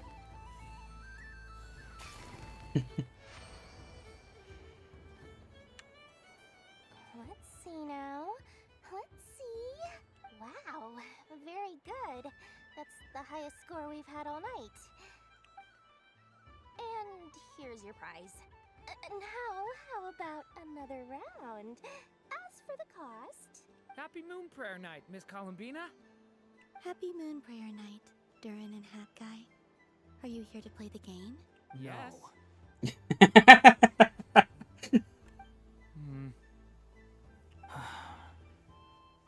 You said we were just coming here to say hello. I did, but then I recognized a few more people as I got closer. Do my eyes deceive me? Is that... It's our little dragon. He's all grown up. Yeah. Someone's popular. Well now, since you came all this way, why don't you try out this lovely game we have going? First try is free. He'll have a go. I'll pass. It's only one free try per customer. You can't give your try to him. I'm aware. How has Elder Almond been lately? He's in great shape. He goes for a run in the forest every morning to stay fit and healthy. He tried to go boat racing with Firecracker a while back, but he couldn't even make it onto the Lotus Leaf. Firecracker was in fits of laughter. How about you, little dragon? Can you still fly? Yes, I can. But you've become less chatty. Has growing up been tough on you? We call that maturity. You know, the thing people sing about. The knight wields a sword of stone to defend those hearts that are made of gold. Stone is very heavy. That's what keeps him from talking too much. That's awesome! I want to be a knight when I grow up too. Ring, here I come! Oh, the hat-wearing man. I never thought I'd see you again. You seem more determined than when I saw you last on the train. If you say so. Oh, I do say so. The people you once helped see it clearly. It's because you are once again on the right track. May the engine in our hearts propel us to the station of our dreams. I can move! I can move now, Roselle! What are you doing? Running into the rings like that? You got them all so quickly. I've never seen anything like this in all my travels. Is this guy actually an old friend of theirs? But how? They're origami animals and clockwork people from a fairy tale. Getting to know them would be quite an arduous task. Unless they share a hometown? I have to get to the bottom of this. Next time I see the great mage Alice, I shall demand answers. Thank you, Dory. I had a lot of fun. Now for your prize. Where did I put it? Give me a moment to dig it out. Oh, sweet grand prize. How I wish I didn't have to let you go. Good thing I've already turned a profit from the customers earlier in the night. Otherwise, I'd have wasted all my hard work. Okay, I'm back. What? I leave for 2 seconds and someone's already claimed the grand prize? Oh, well, these things happen, you know? Perhaps you'd be interested in one of the other prizes instead. We've got all kinds of wonderful goodies here. Is this the thing you wanted? Here, you can have it. Huh? But... Don't worry about it. It will be happier with you. Oh, thanks so much, miss. I want one of those. I mean, Moon Goddess. Oh. That size, they're cute as hell. Goodness gracious, Columbina. Give me strength. How am I supposed to Stick make up my a desk. from this child at this rate? Daddy, look! That's the game I was telling you about! The Alice one with the red hat, that just look awesome. Moon Goddess, after all. I'll think of some other way to swing this. Maybe I can try to hook this new kid. Huh? Oh, someone already won the grand prize. You can take mine if you want. What? Why? Why are all these bleeding hearts coming here to ruin my business? Happy Moon Prayer Night, everyone. Happy Moon Prayer Night.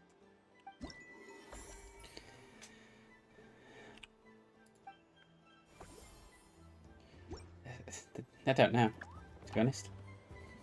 I mean, you'd think they would. Right.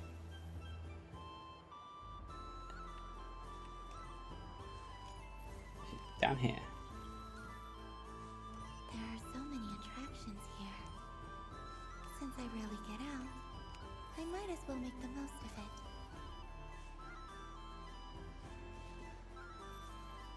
What's this one? Well, look who it is. I heard someone went and disappeared on us the moment we let her out of our sight. They looked all over for you. Frankly, I didn't think you'd be back for Moon Prayer Night. Oh no, no, no, no, no. The cat is. Again. Screenshot. Let's do it this way. Screenshot that way. Were you worried about me, Sandrone? You would like that, wouldn't you? Do you even hear what you're saying? It seems to me like you disguised yourself with festive headgear. What are just they? so that you could come see me Dog, on Moon bear? Prayer Night and make sure I'm okay. You didn't even bring Polonia with you. You? I thought you couldn't see. I cannot. But I sense the confusion of those around us rippling through the Kuvaki currents. Based on what I know about you, let me guess what you're wearing. Cat ears? Is it cat ears? Shut up! I'm only here to protect the Fatui's interests in this territory. Running into you was pure bad luck. Really? But you were the one who asked Arlecchino to help everyone find my name. Columbina! Ugh, just one more word and I'll unscrew your vocal cords. It's Columbina hyposelenia now. Tell someone who cares. I've missed you, Sandrone. The whole time I was gone, I was thinking. I hope I get a chance to say some ugly words to you. Is that supposed to be a joke? Anyway, let's go play that game. What? You mean that frostfin whale? Yes. It's some kind of game where you get bitten if you step on the wrong tooth. Seems like fun. Who in their right mind would wanna? Because you're not a scaredy cat. Fine! She knows all the buttons. Play. Don't complain when I kick your sorry butt. Lovely. You old geezer! I'm gonna beat the pants off you! Just you watch! I almost forgot. Sandrone? What is it now? You'd better not lose, or I'm going to beat your head in.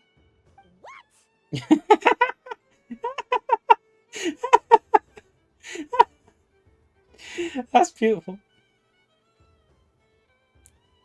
Sorry. Keep screenshotting things.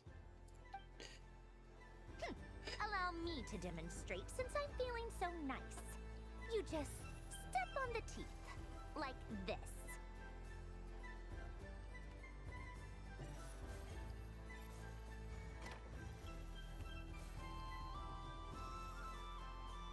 I have no weight. Which should I pick?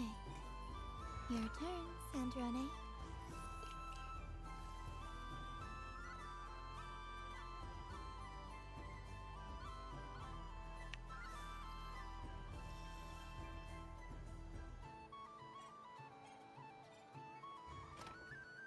Don't come crying to me if you get bitten.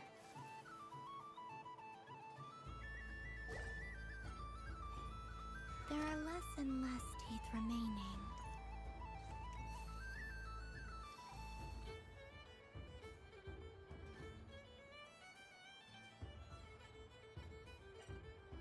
Huh? What's that noise?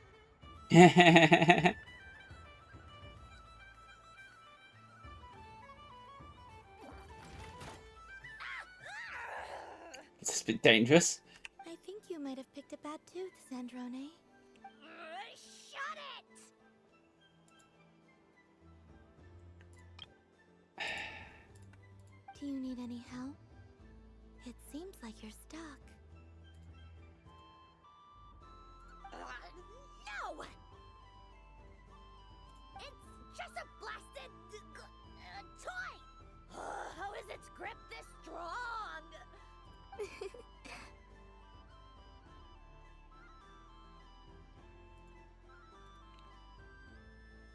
Oh, get this one as well. Stop laughing! All right. Well, you lost. So just like I promised. Hey! What are you doing? Are you seriously? Hiya!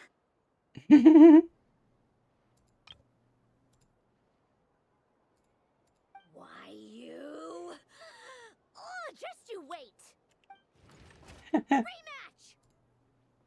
Are you alright, Sandrone? That was quite a strong bite. Are your clockwork parts? Quit your fussing! I don't need it! Alright. I'll go first this time.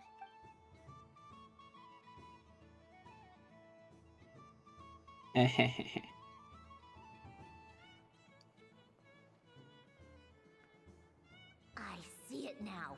She can sense which teeth are rigged.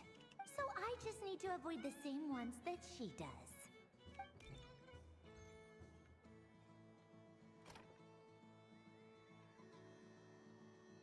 This one...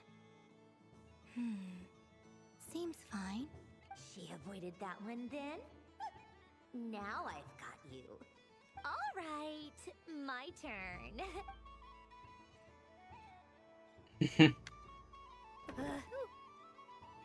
What? Looks like you lost again, Sandrone. Wait! There's more than one bad tooth! Bonk. Cute.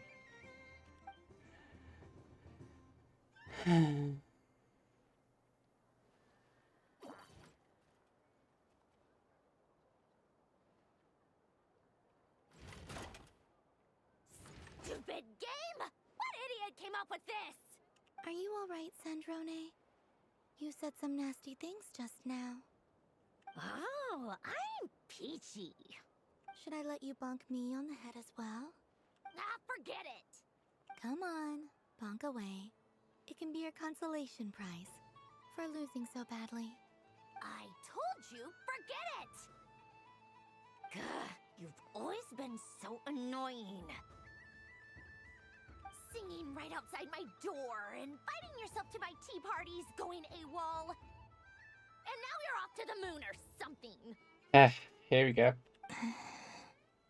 Of all my days with the Fatui, the times I spent with you, Arlecchino, and Rosaline, they were my favorite. I will not forget them, just as I shall not forget this moment. You're gonna make me cry. We'll always be friends, no matter where we are, right? Who would want to be your...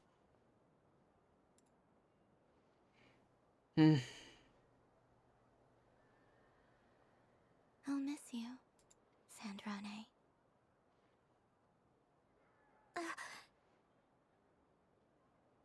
Just hug her, man.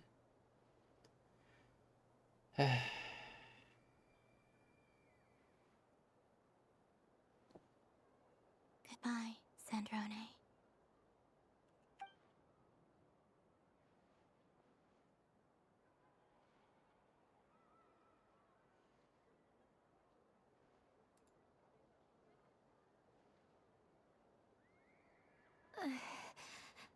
I'll miss you too, Columbina.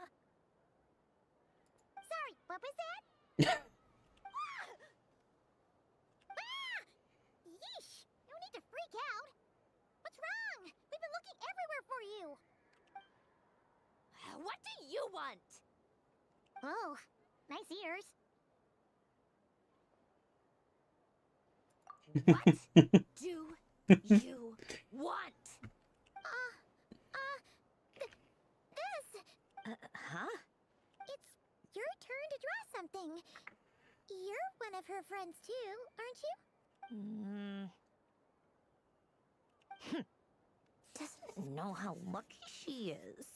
Oh. Sorry? Nothing. I'm done. Take it. Oh, that was fast. Oh, and one more thing. Last time we spoke, you mentioned you were interested in the Narcissan Kreuz Ordo's research. Remember? There were too many people when we last met, so we didn't get the chance to do this. What are you talking about?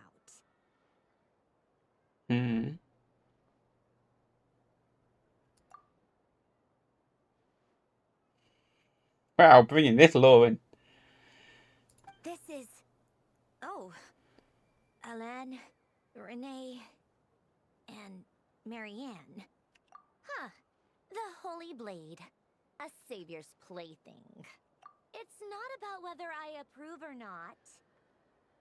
These people, they would sacrifice themselves for the sake of the world. Especially Alain Guillotin and Renee. That is something I would never choose to do. Still, I didn't know they had any pictures left from that time. If I'd have thought to bring a camera, I'd have... What? Yeah, of you being bitten by the frostfin whale and Columbina bonking you on the head. Tear it up! Now!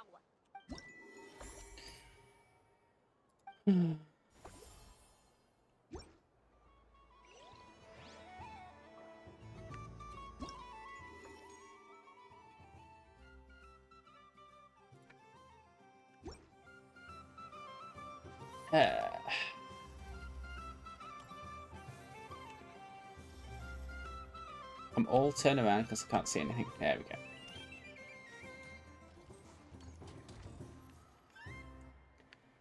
Yeah, the characters look great on her.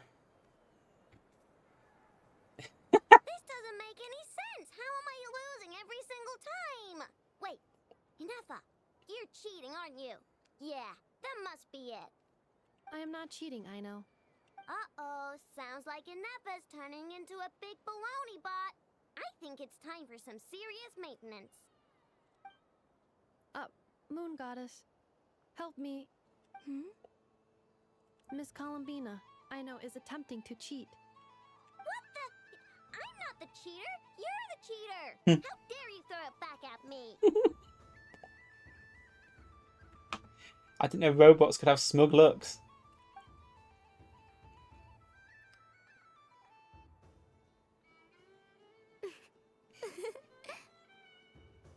Alright, fine. Let's all laugh at I know. Just you wait till I get home, because I'm gonna make a game bot that can win 100% of the time. Let's see you laugh when I come back and beat your butts. You'll all have your heads covered in stickers when I'm through with you. We came to check everything was okay after all that yelling, but,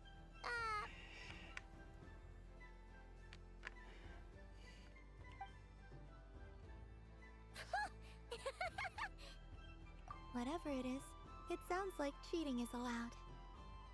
Kuhenki concentration. Each player starts with differently colored Kuhenki. Each round, they draw one Kuhenki from their opponent. When a player has two Kuhenki of the same color, they make a pair and can be discarded. Any that can't form a pair must be kept. The round ends when a player can't form any more Kuhenki pairs, and that player gets a sticker. ooh, can 4 people play as well? That is fine, so long as the turn order is fixed beforehand. Alrighty then. In that case, the 2 of us will join as one team. Okay, but if you lose, you're both getting stickered. I don't want to hear any Yeah, it's adorable. Ah, yes. Sure. And if we win? If you win, only one of you gets to sticker someone else. That face. I have taken to calling this. I know logic. Hey, lay off me, alright? Okay, so we're starting the game from scratch again, which means all my stickers so far don't count. Looks like Luonatar is the Kuhenki of honor for this game. Anyway, let's go clockwise, starting from Ineffa.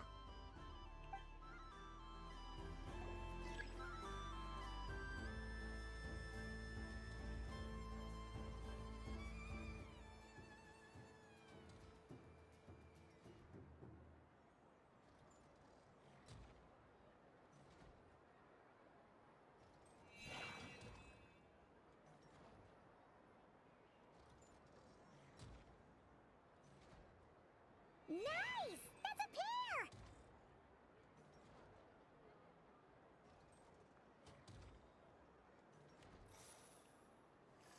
Go, go, fly! Oh, it's forced me to choose. Okay.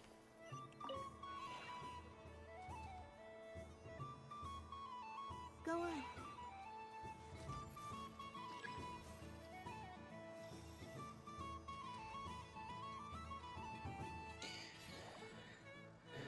have a pair.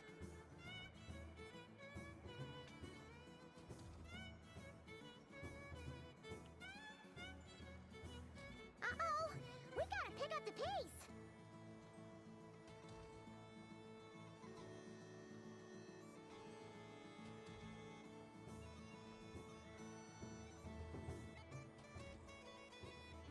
Phew, that was too close. I thought I was gonna lose.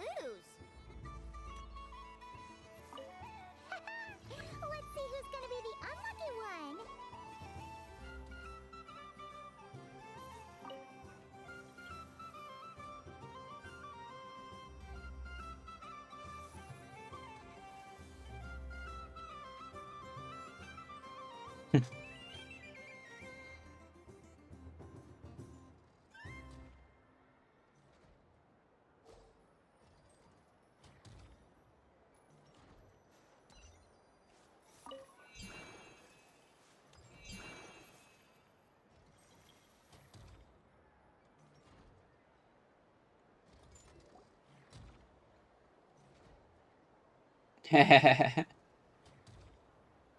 Let me pick a good one.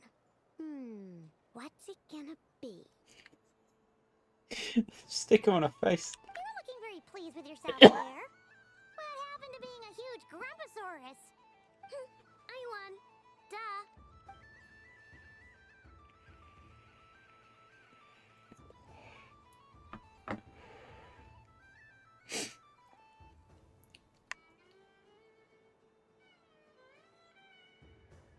Oh, me again?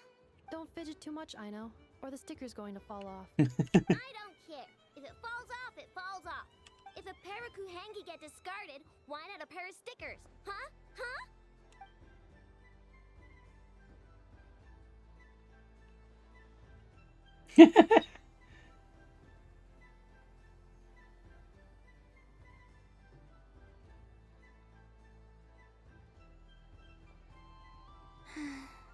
I've lost. Sticker, sticker, sticker!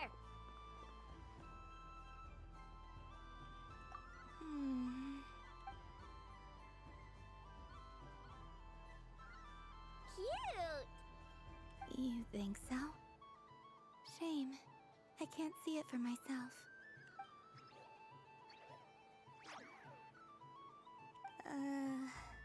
What did Luanatar say? She said it looks so cute that she wants me to lose a few more rounds.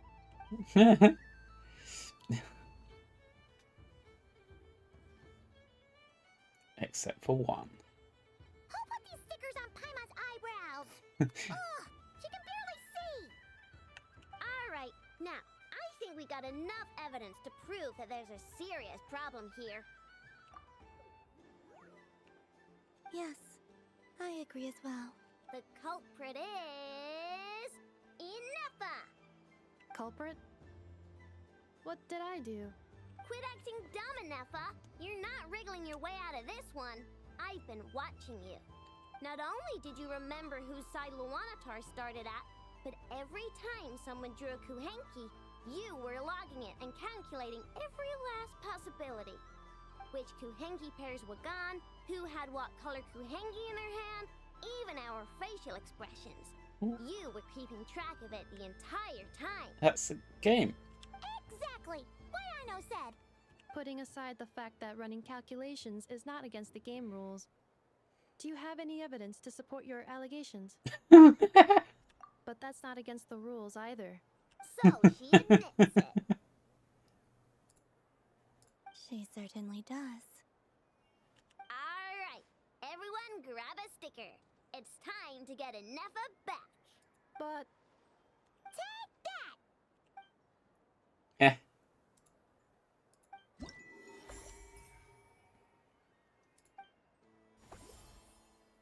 One left. Where is it? What? Yeah.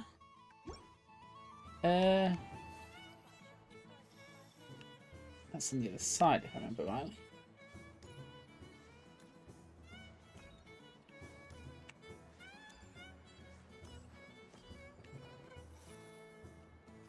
over there.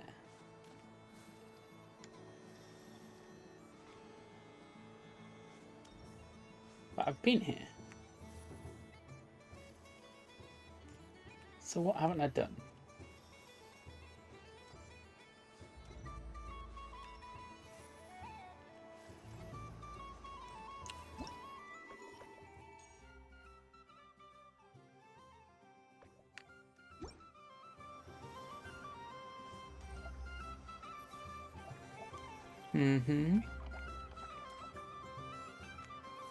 Shame she don't get to keep stickers on her face.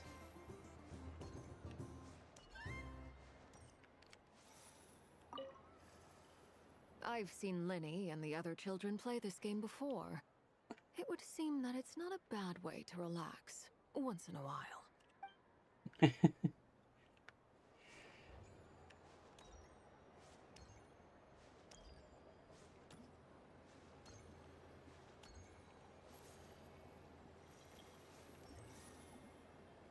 Who do I speak to?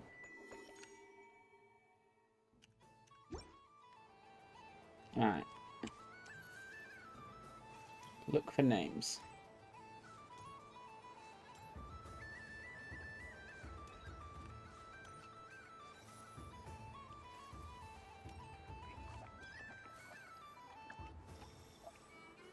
What the hell? What's this? Should I give it a try?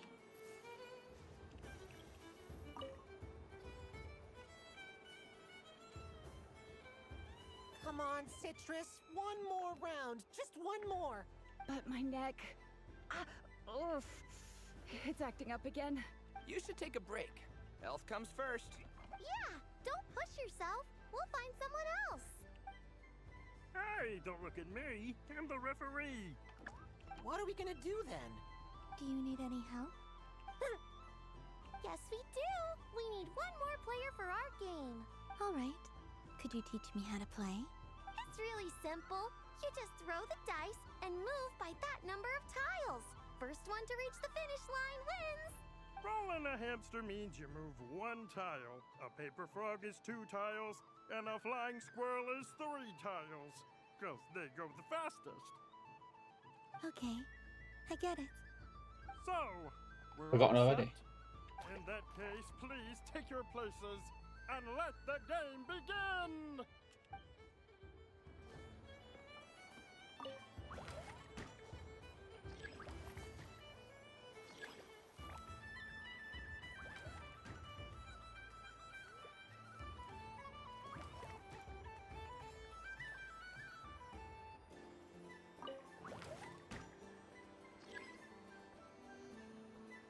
And the winner is the Moon Goddess!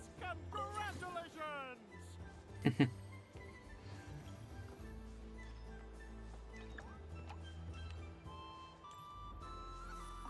Happy Moon Prayer Night, adventurers. May you have a lovely evening.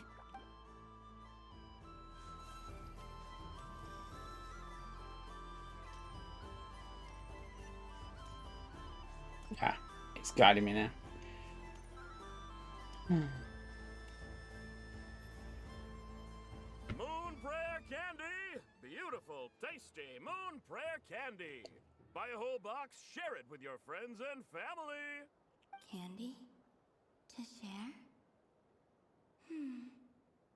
I wonder what flavors everyone would like. Welcome home, Moon Goddess. Fancy a box of Moon Prayer Candy? Sure. I knew you would. Now, what flavor would you like? I'm not sure.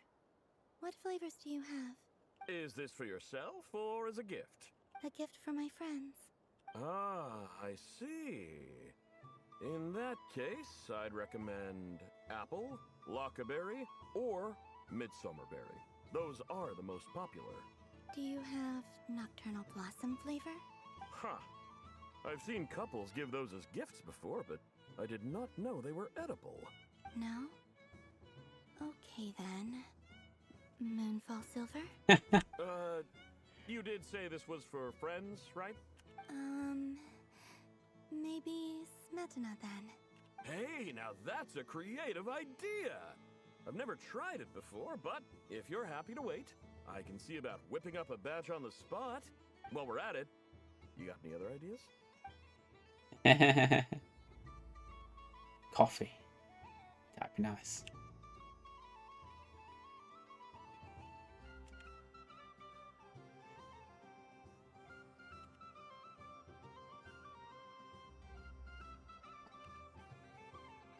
Here you go. Every flavor you asked for is in there.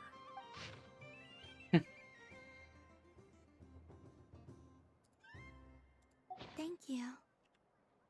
I should be the one thanking you. You brought me a whole bunch of new business. It's like a genuine blessing from the moon goddess. I hope you and your friends have a lovely night.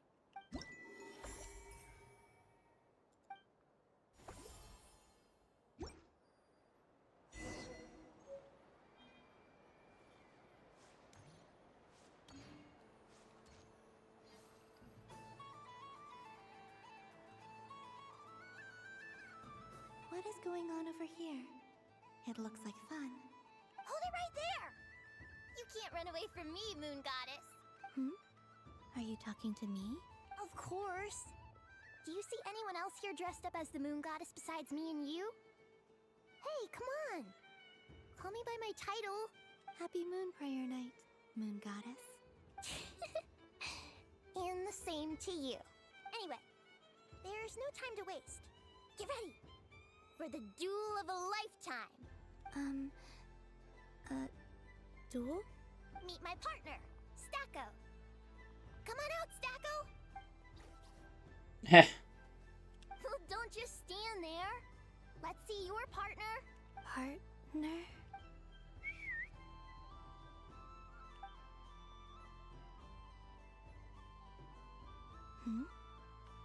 So I need to select a partner and command them in battle. Partner. I need a partner.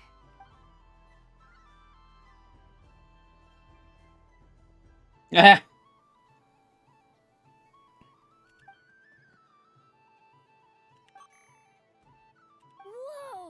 Am I seeing things? Where'd you get a Kuhenki? They're super rare. That's great.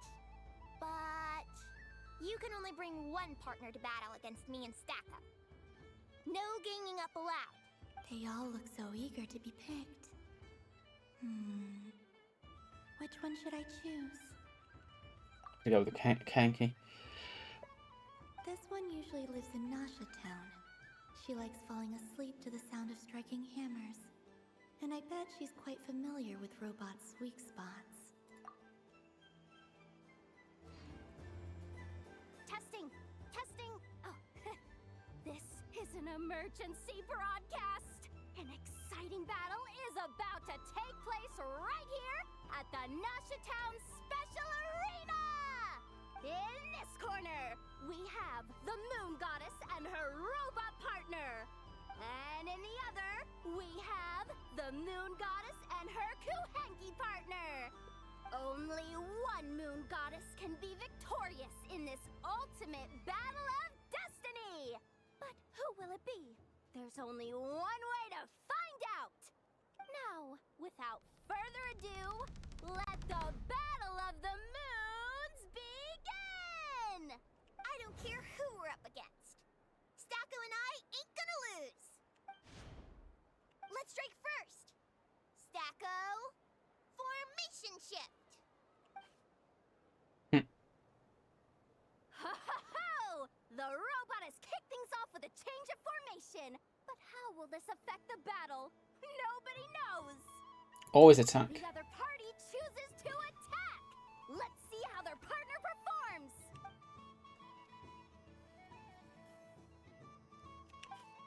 The attack lands!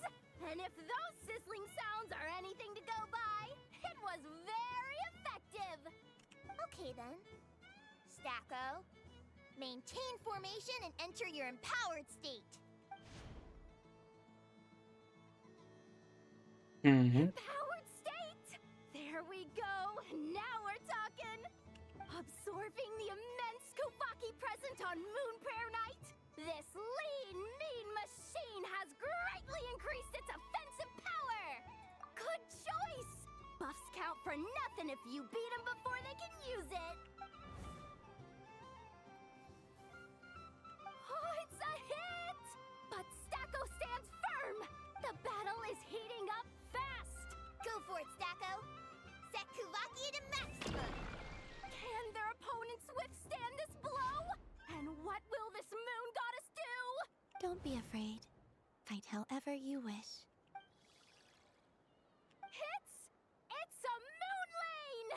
A deft use of a moon lane allows the Kuhenki to dodge the blow. And now it's spiraling around its foe in circles! 1 loop, 2 loops. The robot's screen is bugging out. It's getting dizzy. Stacko! Oh, Stacko is down for the count. Our winner is the Moon Goddess.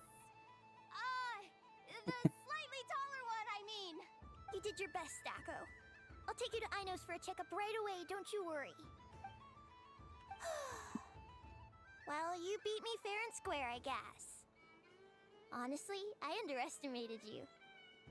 Won't make that mistake again. I think my partner deserves most of the credit. Just you wait. When I'm a little bit older... Yeah.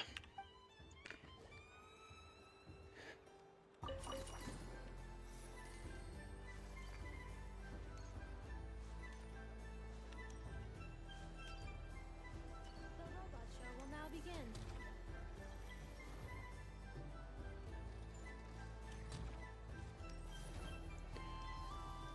Talk to Paimon, I guess. What was that? Snip 'em all.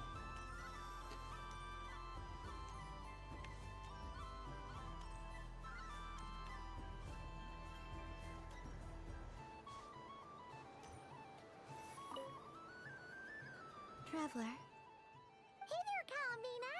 Are you done checking out the festive amusements already? Are you sure you don't want to look around some more? You might not get another opportunity like this for a while. right now, what I'd like to do is... Oh, candy for us? Thanks a bunch, Kalamina. Don't mind if we do. Whoa, this one's intense. But it's so tasty.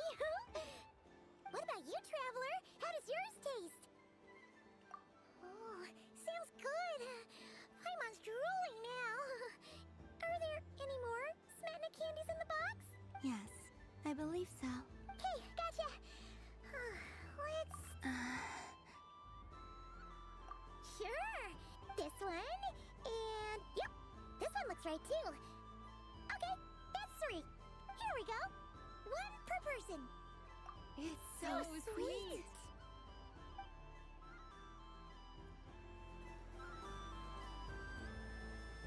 Don't think there's anything left to do.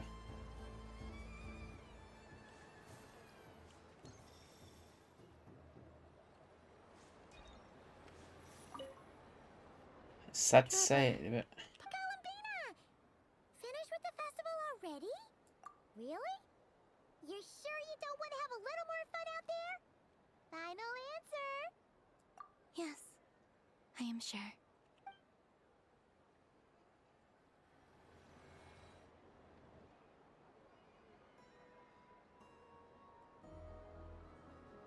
This was the most fun I've ever had on a moon prayer night.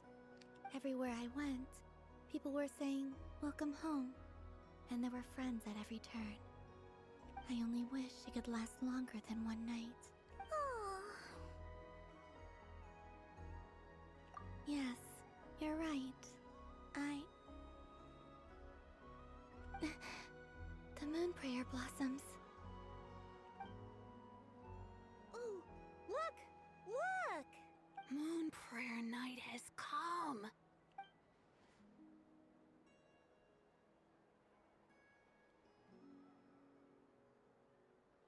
The moon. It's so beautiful. Happy Moon Prayer Night, dear. Happy Moon Prayer Night. Happy Moon Prayer Night.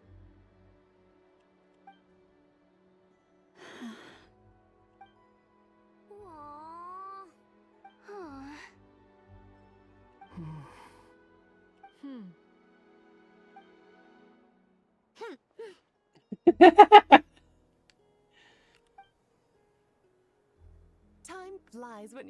fun. Oh, looks like the time has come. Columbina. You're heading off then? Yes, to the ruins you mentioned. And from there, back home to the moon. Wait! I know? At least... Take one of our craft shop's crumb cookies up to the moon with you. You know, for a snack. Sure, why not? The Curatorium of Secrets believes in proper farewells. No story should be left without a satisfactory end note. Never. Farewells are an important affair for the Ratniki, too. We never know when we might meet again. Haha! And here I thought grand farewells wouldn't suit tonight's mood. But I suppose friendly passion is not to be stopped, eh? We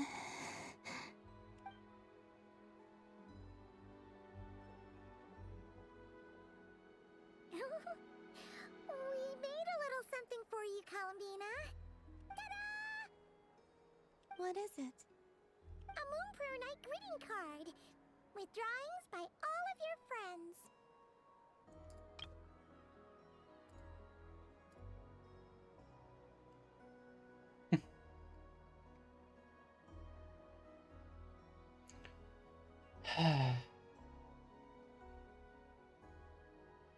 You did mention that you'd like a portrait done, so I took the liberty of creating one for you.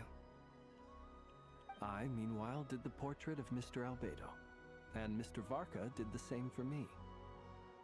I mean, I think my work was pretty true to life, don't you think? The picture of Ashru was my doing. The two of you seem to get along rather well. Wait, was I the only one who did a full body picture? That's so embarrassing. I did pictures of me and Anefa. I did my own portrait and one for Hat Guy.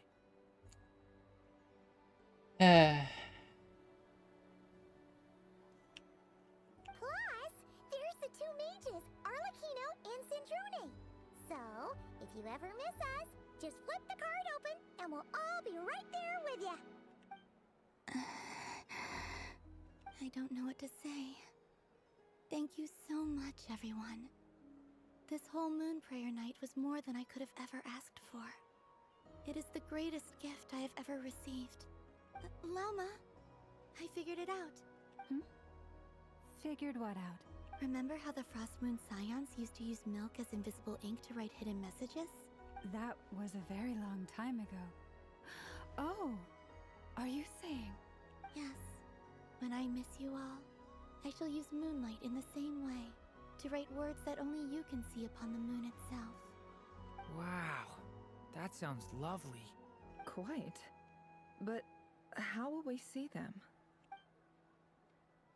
Simply open your windows on nights when the moon shines bright, and the moonlight will naturally flow towards the words I have written. That sounds most fitting indeed. Very true to form. I'll try to write them in places that won't disturb your sleep.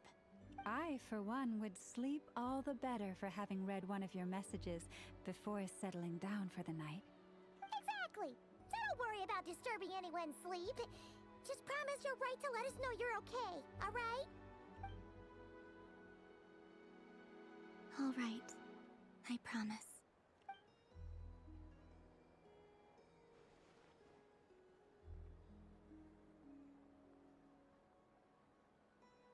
In that case, Columbina. I'm ready. Very well. Let's go.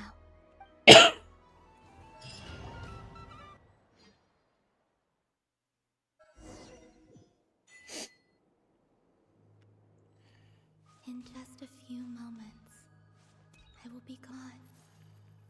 I still don't know what to expect on the moon. Will I really be able to send messages to my friends? This is it. The Kuhenki, the animals of Not Cry. I'll never get to see them again. I wonder where I'll be when the next Moon Prayer Night comes.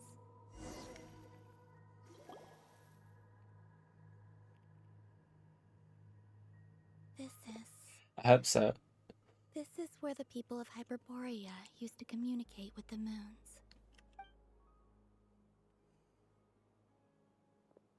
Eternal moon, frost moon, iridescent moon. When the power of all three converge, the gate to the moons shall open. Moon marrow preparations are complete. Only the final step remains. I'm sure Nasha Town is livelier than ever at this moment. Yeah, it's a shame you couldn't be there for it, but it's now or never, right? It's fine. I'm more than happy with this. My last piece of luggage. My only piece of luggage.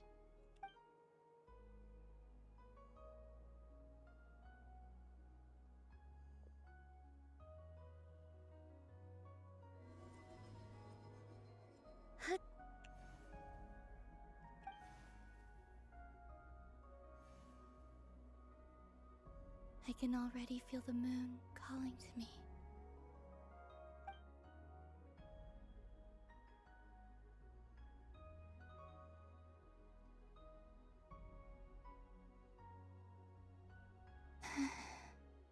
Your home lies on the far side of this light, Columbina. From now on, we will at last have a reason to pray to the true moon. Columbina. Yes? I'm listening. Be sure to come back and see us when you get the chance.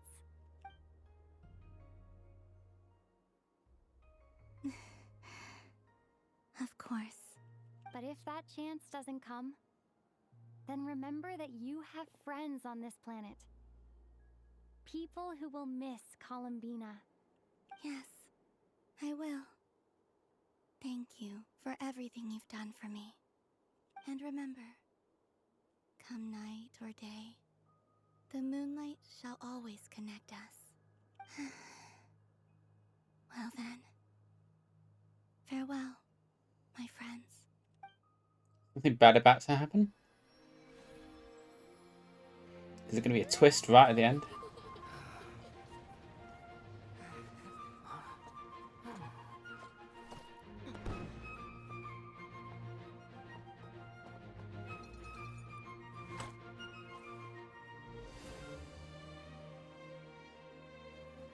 Thank you. This was my happiest night in Tevat. Farewell, Columbina.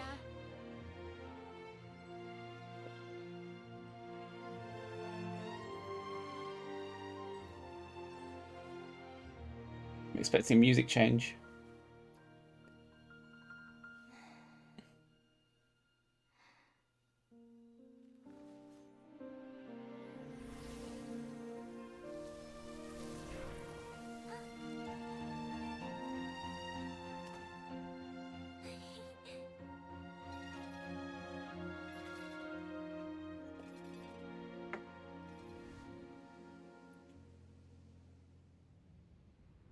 The moon really is closer than ever tonight.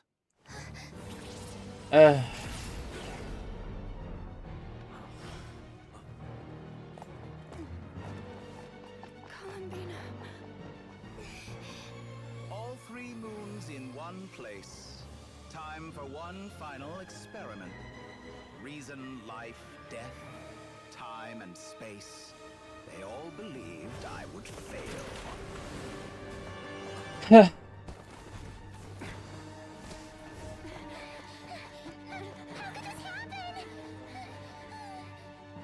Tevat's primordial power never did belong to the throne of heaven. And now, they are mine. This asshole.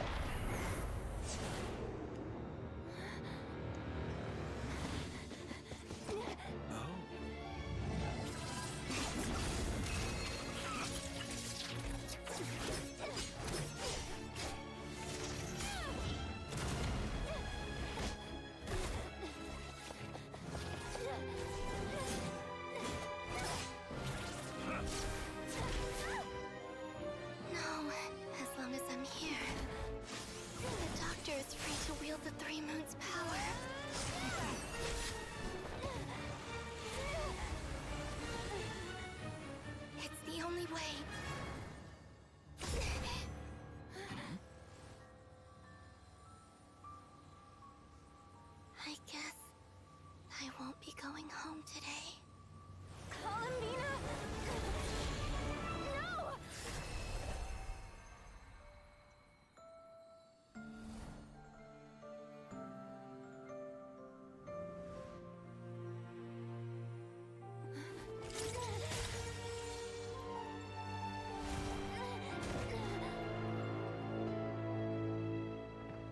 Oh, we all know who needs to die now.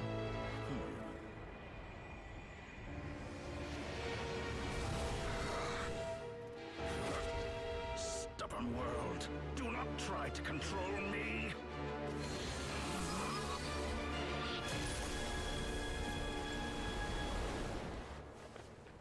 Columbina.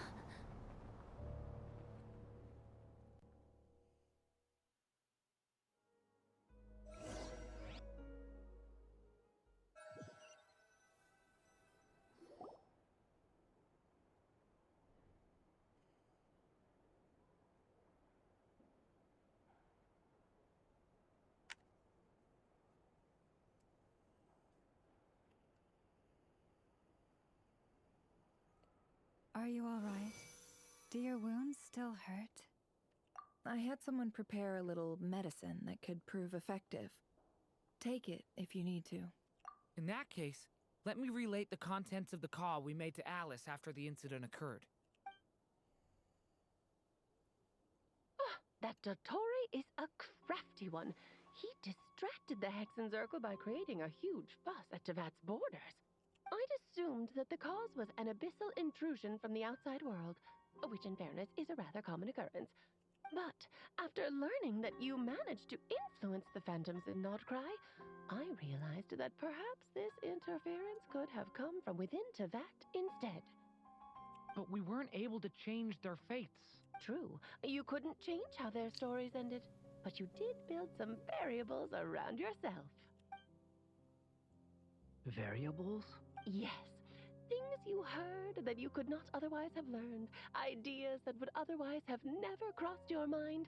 All these things are variables. Of course, most variables usually pale into insignificance with the myriad of possibilities floating around. But the moment you start treating them as building blocks and intentionally stacking them, that changes things. That's what Dottore did, and it's how he created the necessary conditions so that when you activated the portal tonight, it played right into his plan. However, we have no way of knowing exactly what he did. Yeah, we also need to ascertain Columbina's status. And that about sums it up. As I suspected, Dottore has disappeared completely. If it's any consolation, he wasn't able to control Columbina as he might have wished to. Oh no! What? She did what? Yeah, I'm feeling a bit deflated now. But I guess we're going to have to go and save her? I don't know. All we saw was Dottore appeared and used some kind of power. The next thing we knew, he and Columbina were gone and you were falling into the sea. But I'm guessing that's where we sent Vivi as well, so we might have to end up having to involve him as well. Yeah.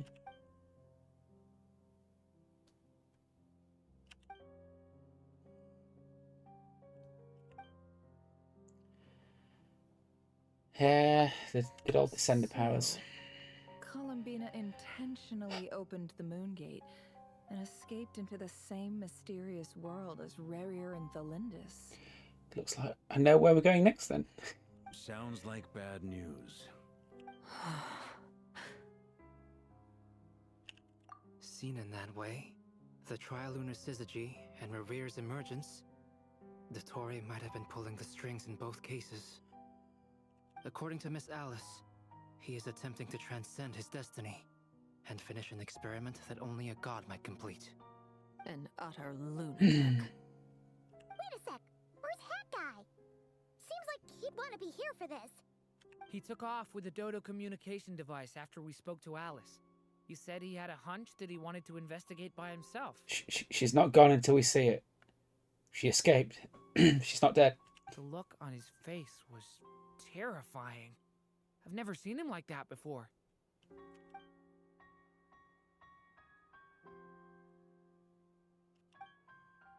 Yep, cope indeed. I'm back. I'm huffing it now. Hat Guy!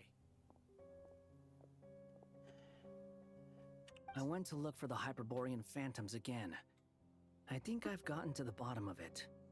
I got them to talk to Nicole on the other end of the communications line.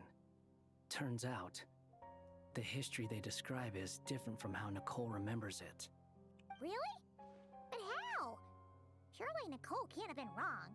Because the phantoms are the ones who are deceived. They speak of a savior who appeared in their history. One who never should have existed. This savior promised to create a new moon within the false sky, and even bring back their moon goddesses. Foolishly, they believed in him, and told him everything he wanted to know about the moons. It's obvious that this was Dottoro's doing. Now you mention it, the first time we entered the Hyperborean ruins, we heard the phantoms discussing their history, and I remember Nicole commenting that something sounded a little strange. But Dottori shouldn't have been able to get in there in the first place. He didn't. Nicole said that this was an anomalous state triggered by disruptions in the causal connections between phantoms from the same era. The variables that Dottori put in place were substantial enough that they even affected phantoms that he never met. So it's not that their memories were unclear. They'd been tampered with. That's exactly the possibility Dottori was trying to manufacture. He turned these variables into knowledge and engineered the situation so all that knowledge would fall into his hands. Then, he harnessed that knowledge on Moon Prayer Night to truly create a false moon. How is that even possible? To be precise, he exploited a weakness in the way the spell works. The spell senses Kuvaki to detect the moon's location. So, as long as the false moon more strongly resembled a moon than the frost moon beyond the skies, the gate would teleport Columbina to the false moon's location.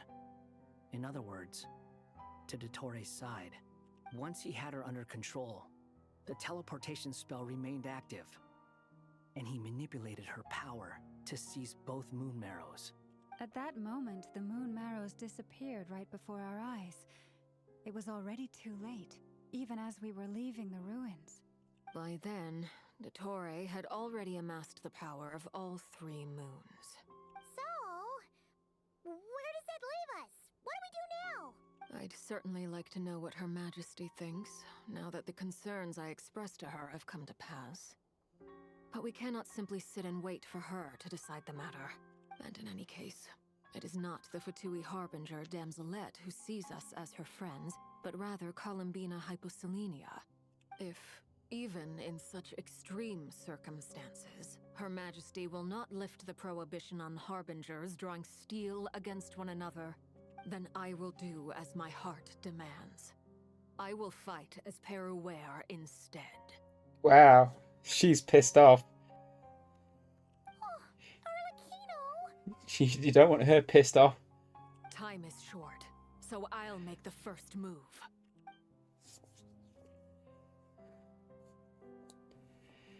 Oh yeah, who wouldn't be, but she rarely shows it. Kino seems to be losing her cool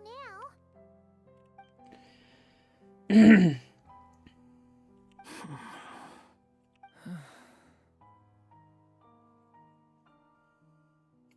She's normally cold and calculating and...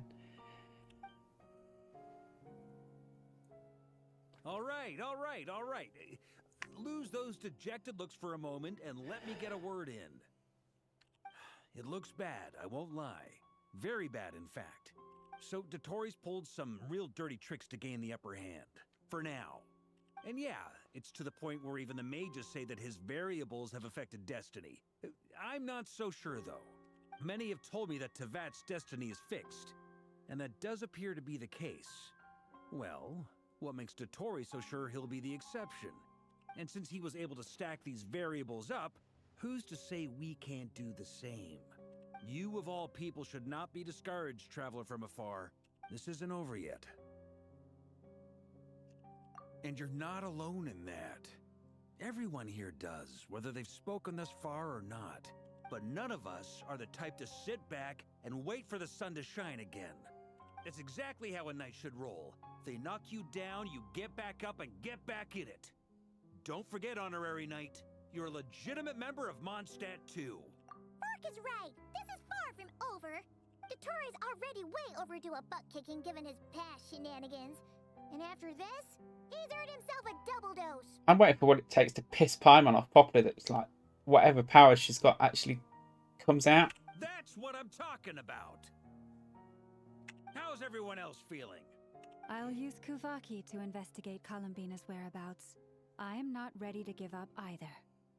Leave the intel gathering to me. Whatever happens within Nodcry's borders, when the Curatorium of Secrets wants to be in the know, we always find a way. Aino and I will do all we can to support you. We will attempt to reverse engineer Satori's actions. Yeah, I'm and tired seek as well. breakthrough that way. Alice and Nicole are busy dealing with an emergency. Oh, at I Detached really wanted to watch Quarters, this so though. They can't return just yet. But they're both very angry about this. They're They've angry. asked Albedo Ooh. and me to act on the Hexen Circle's behalf and do everything in our power to fight back against Dotori. Are you ready then? We're going to have to conduct a lot of research, even in the early stages.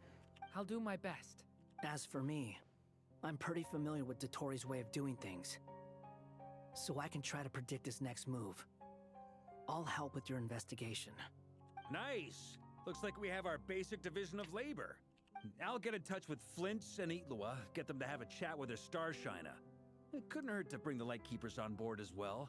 At the same time, I'll pass on instructions to the Knights present in Nodcry to assist the Lightkeepers and other organizations in ensuring the safety of those living here.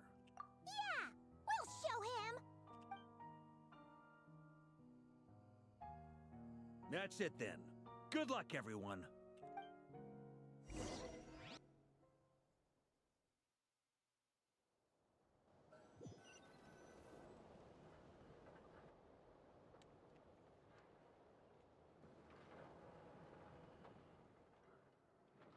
Yeah.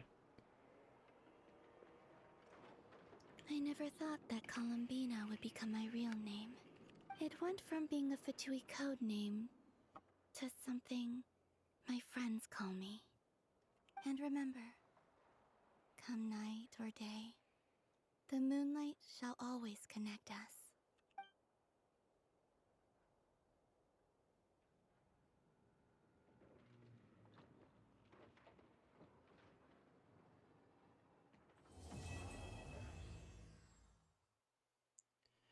Well, that was wild.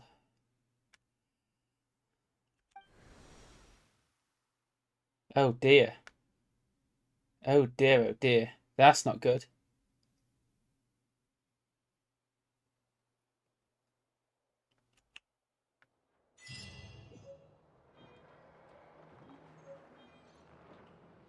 No, that does not look good at all.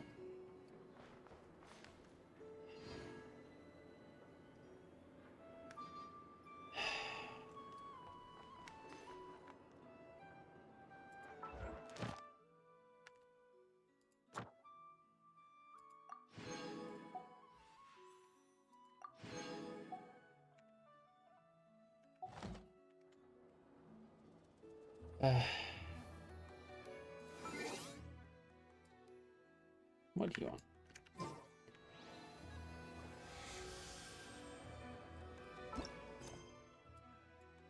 Well, gotta wait a while now for the next update.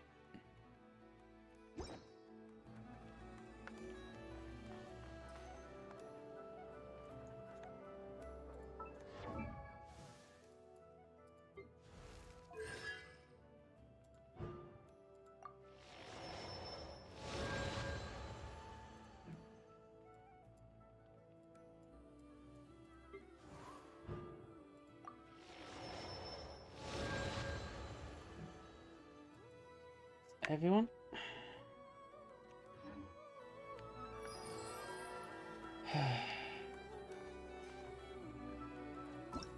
Well, I'm definitely not going to look at any of these yet.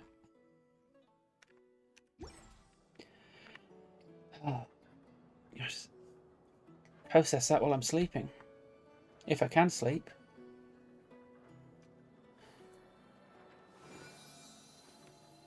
Anyway. It's getting late. And I think we're both tired.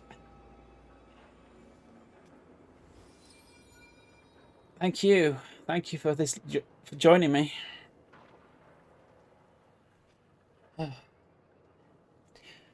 It has.